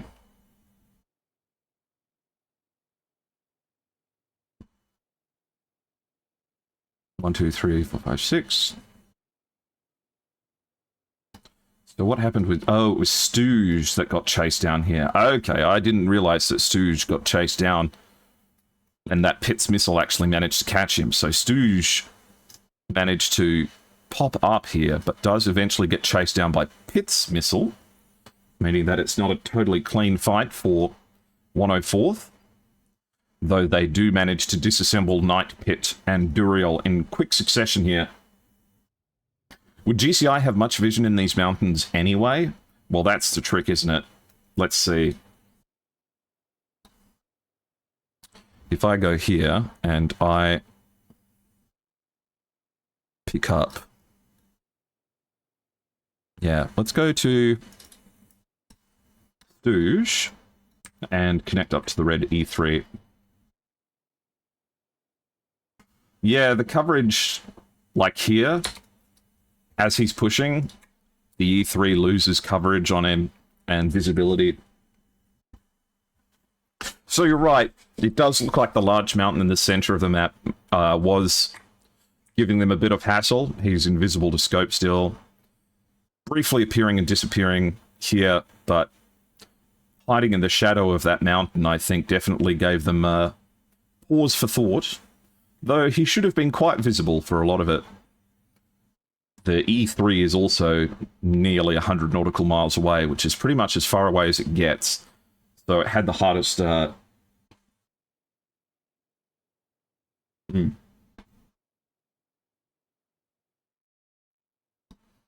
Okay, who's returning to base? We have Mogas and Maverick making their way home already.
Okay.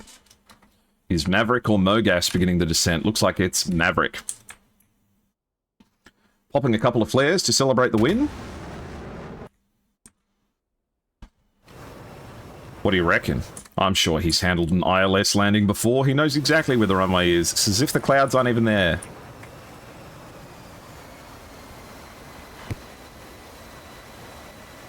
And right on the money.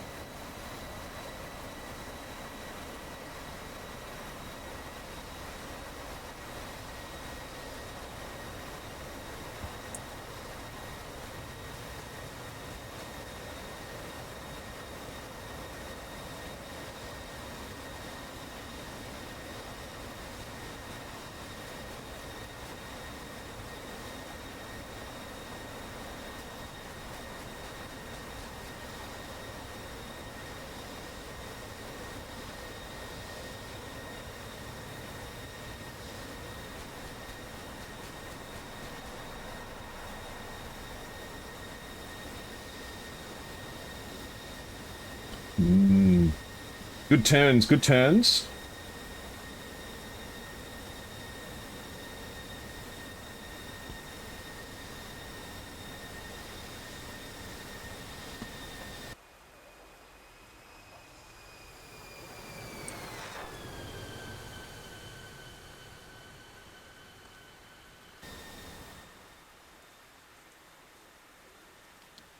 A beautiful bit of aero braking to secure the victory. Maverick makes it home.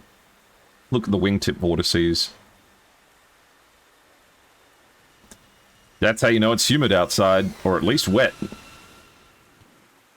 Oh, they landed in opposite directions. That was so cool. I didn't get to see that too properly. Let's have a quick look at what that looked like in TAC view, actually. Because I feel like they did a bit of a trick. All right.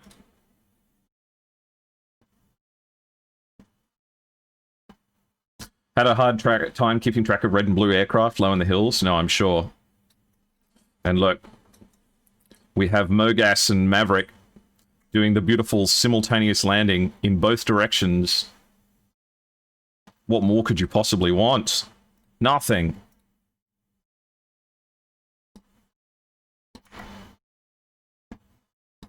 Plays next in.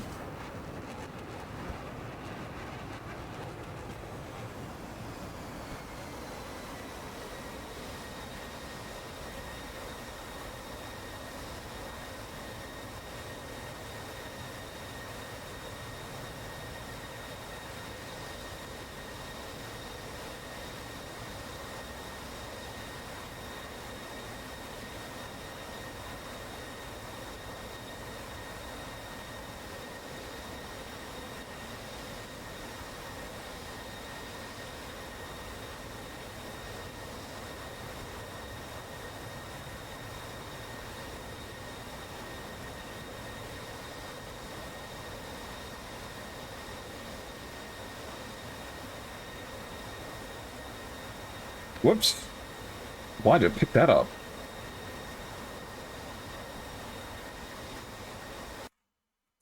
Okay, so we have Play, Pyromaniac, and Wiley heading back home.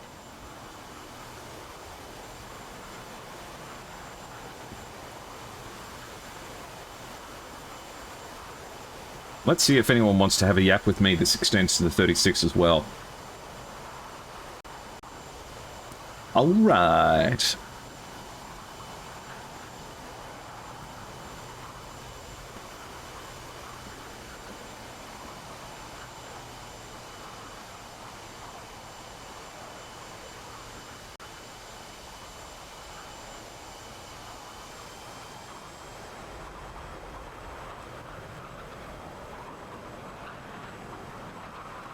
Plenty of countermeasures left. And at least it's raining, so there's no risk of forest fires. Alright. Everyone's coming in for landing all at the same time. The F-16's pumping out their countermeasures.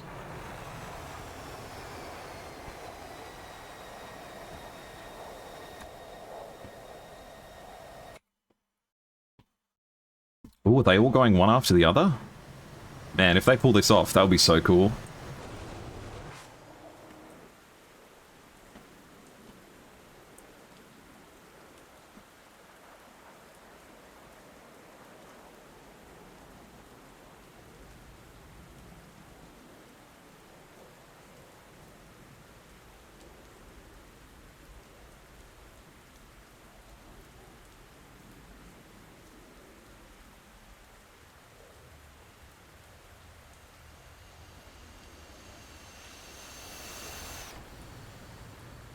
No, we got run over.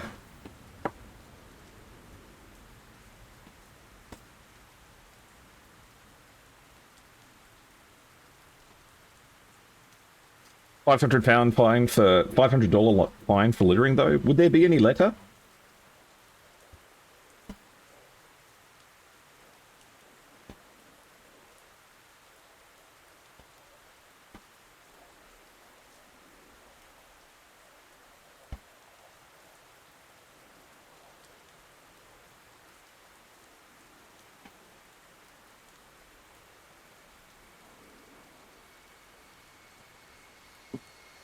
Oh, hello, Mika VT. Welcome in.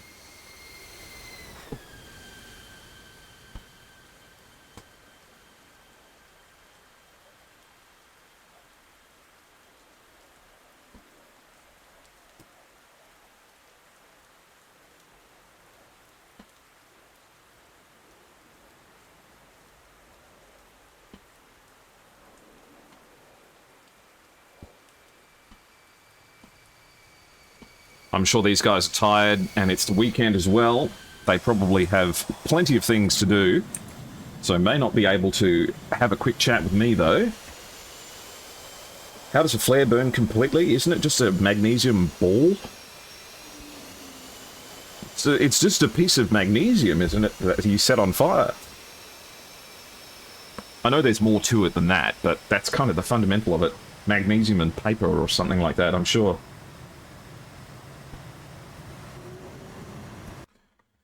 Okay, looks like everyone's parking up. Wiley's parking next to my favourite little fella. Shall we go check on the buddies? The buddies are my favourite pair of soldiers.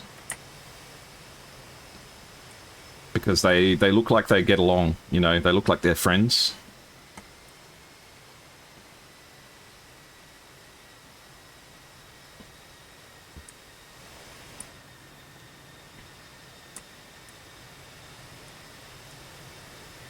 They're always out here hanging by their truck with their little buddy who's got a weird looking head.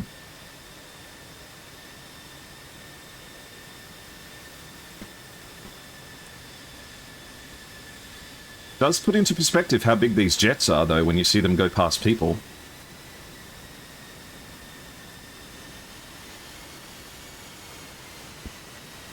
Just for the record guys, if you enjoyed the coverage of today's match, don't forget that you can hit the follow button down below.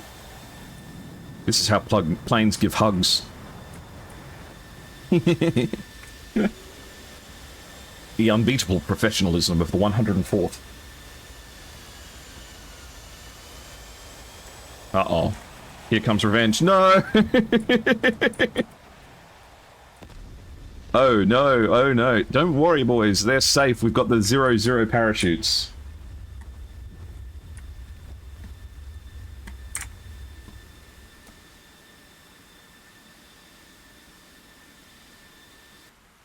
That's so funny. Oh dear, oh dear. Chaos on the streets. Don't judge Clarence for his head. I'll judge Clarence for whatever I want.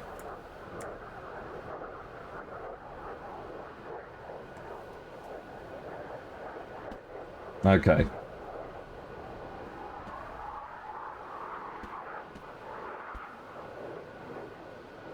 Fiery but most affectionate. I mean, that's how people describe me usually. Burning with love. That's going to hurt their KD. I'm sure they're happy just to have made it through the round. Okay. It's starting to look like everyone's a bit tired, so I think we might close the book there. Oh, wait, we've got Pyro here.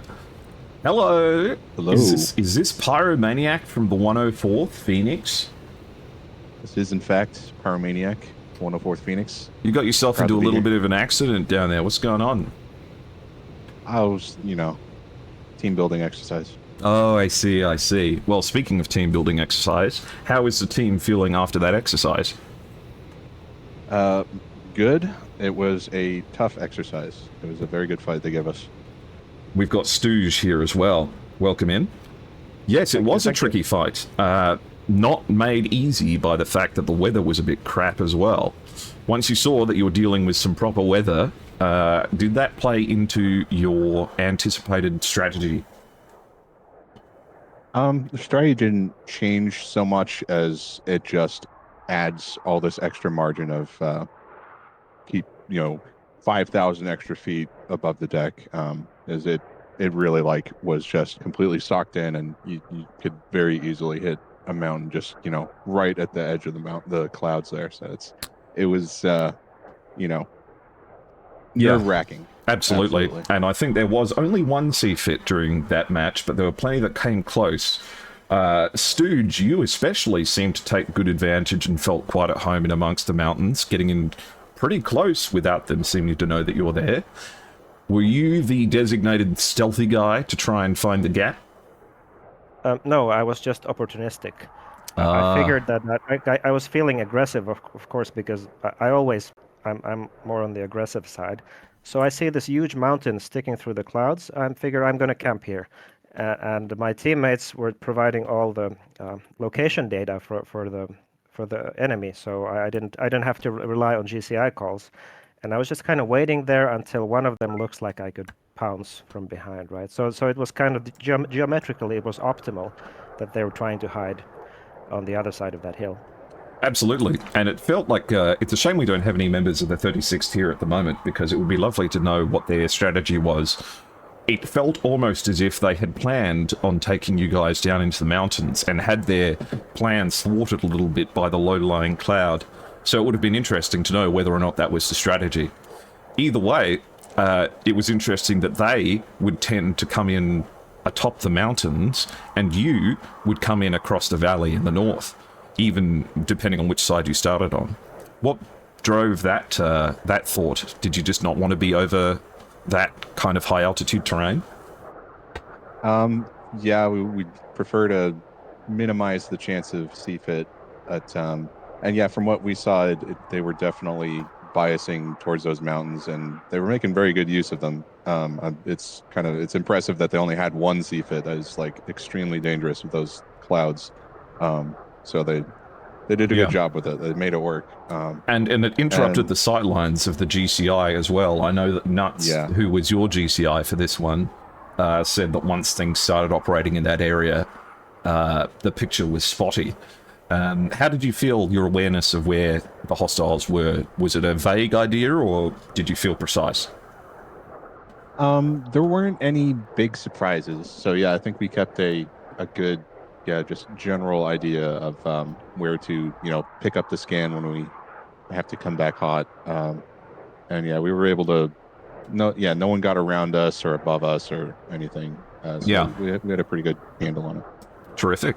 Well, you've successfully progressed once more. The 104th. Our newcomers coming along here and showing us giving us the business in a big way here. Do you think your team has what it takes to go all the way? If we didn't, we wouldn't have signed up. Of course. That's an excellent response, and I think you do too. You've got some stiff competition coming up. Of the teams that are still yet to be eliminated, the ones that are remaining, we had the 45th earlier today that managed to secure their round, and yesterday we had ETF with their turnaround as well. Are there any opponents that you would really like to tackle, or any that you would prefer to avoid if you could?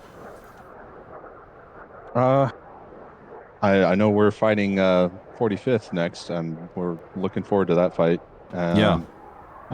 We're pretty much everyone that's still on the table. There'll be a good fight, and no one we prefer or want to avoid. It's all pretty even. No worries. Okay, well, I'll let you enjoy the rest of your Sunday. Thank you very much for flying with us today. and well done on your performance in the match. A well-deserved victory. If there's anything you'd like to say, any shout-outs you'd like to make, or anything else, please go ahead. Well, thank you to you again, picking up the stream last minute. We appreciate it. You always do a great job. Thank you. Thanks to all of our little community of followers. We got, I'm sure Skitsy was in the stream. I haven't been able to open and see who was actually there. It's probably Skitsy, Lots of fans cheering enthusiastically. We're very lucky to have a lot of supporters. And thanks to all of our 104th members helping us train every week. I've like 10 hours a week training. It's very intense, and they all make it happen. We have enough people to have good training that's applicable to this. It's really difficult to get, 4v4, 5v5, and have something that resembles what these matches end up being. Terrific. Well, hard work pays off. Thank you for special thanks for Pyromaniac, who's been arranging all these trainings, and he's tireless and he's extremely dedicated, and we couldn't have a better man running the show. And it's amazing what a big difference that makes as well. All right. Thank you, Stooge. You won the first round for us. I was shaking after that. I had to pull a magic trick out of my butt for sure. Yeah, that was once you watch the TAC views, I think you'll experience it all over again. That was panic. Well, panic for me. I don't know what was going through your head. The problem was, okay, I have one guy 3 miles ahead of me. I see him, and I got an aim 9 for him. Fine, I expect that to go well, but I got another one 5 miles behind me, and that's the problem. Okay, so I get the first guy locked out there. Now the second guy might have an AMRAM, and if that's the case, I'm dead anyway, because he shoot me in the face, I'm dead. But he didn't. I think he had an aim 9, so I flare my way through that, merge, and that was fine. But now my problem is I have almost like 1,000 pounds of fuel left. So I'm thinking I have to finish this now. I'm not going to make it back. So I had one shot, only one shot to make that gun kill, the snapshot, because I think if I would have missed that shot, we would have lost that round. It would have been a draw. So that was an exciting moment. I can only imagine. And how did you feel leading for landing after all of that? It's having to land after being through all of that. The weather. No, it's just it's the last thing I want to do. Mostly feeling really good after that engagement. The only problem is when I descended through the clouds, and I'm kind of trying to eyeball the airport, and I'm 5,000 feet high, and a little bit of that, instrument condition disorientation sets in, and I don't see the airfield. The visibility is horrible. And I'm like, okay, I can't fuck this up. So I just dive lower, and thankfully at 2,000 feet, I picked up the airport, and it was fine. Nice work. We didn't have any wake turbulence. One good thing of all of us being dead, no wake turbulence. Hey, look, we like to keep things interesting all the way to the end. All right, thanks, guys. Thank you very much, and I'll see you all later. Thank you. All right, well, that's it. Thank you very much, guys. I'm going to go eat something. I'm going to go wash myself. I'm going to go apologize. All right. Thank you very much, guys. And thank you for coming along for this double header. If you guys like my content, don't forget to hit that follow button down below. You can also join in on my Discord, and you can follow me on Twitter. Don't forget the links to all of the SATAC resources have been appearing in chat as well. So, make sure you catch all of the matches that are coming up all over the place. All right, we'll see you guys later. Good luck, guys, and thank you for all of the love and attention. Well done, 104th. Bye-bye.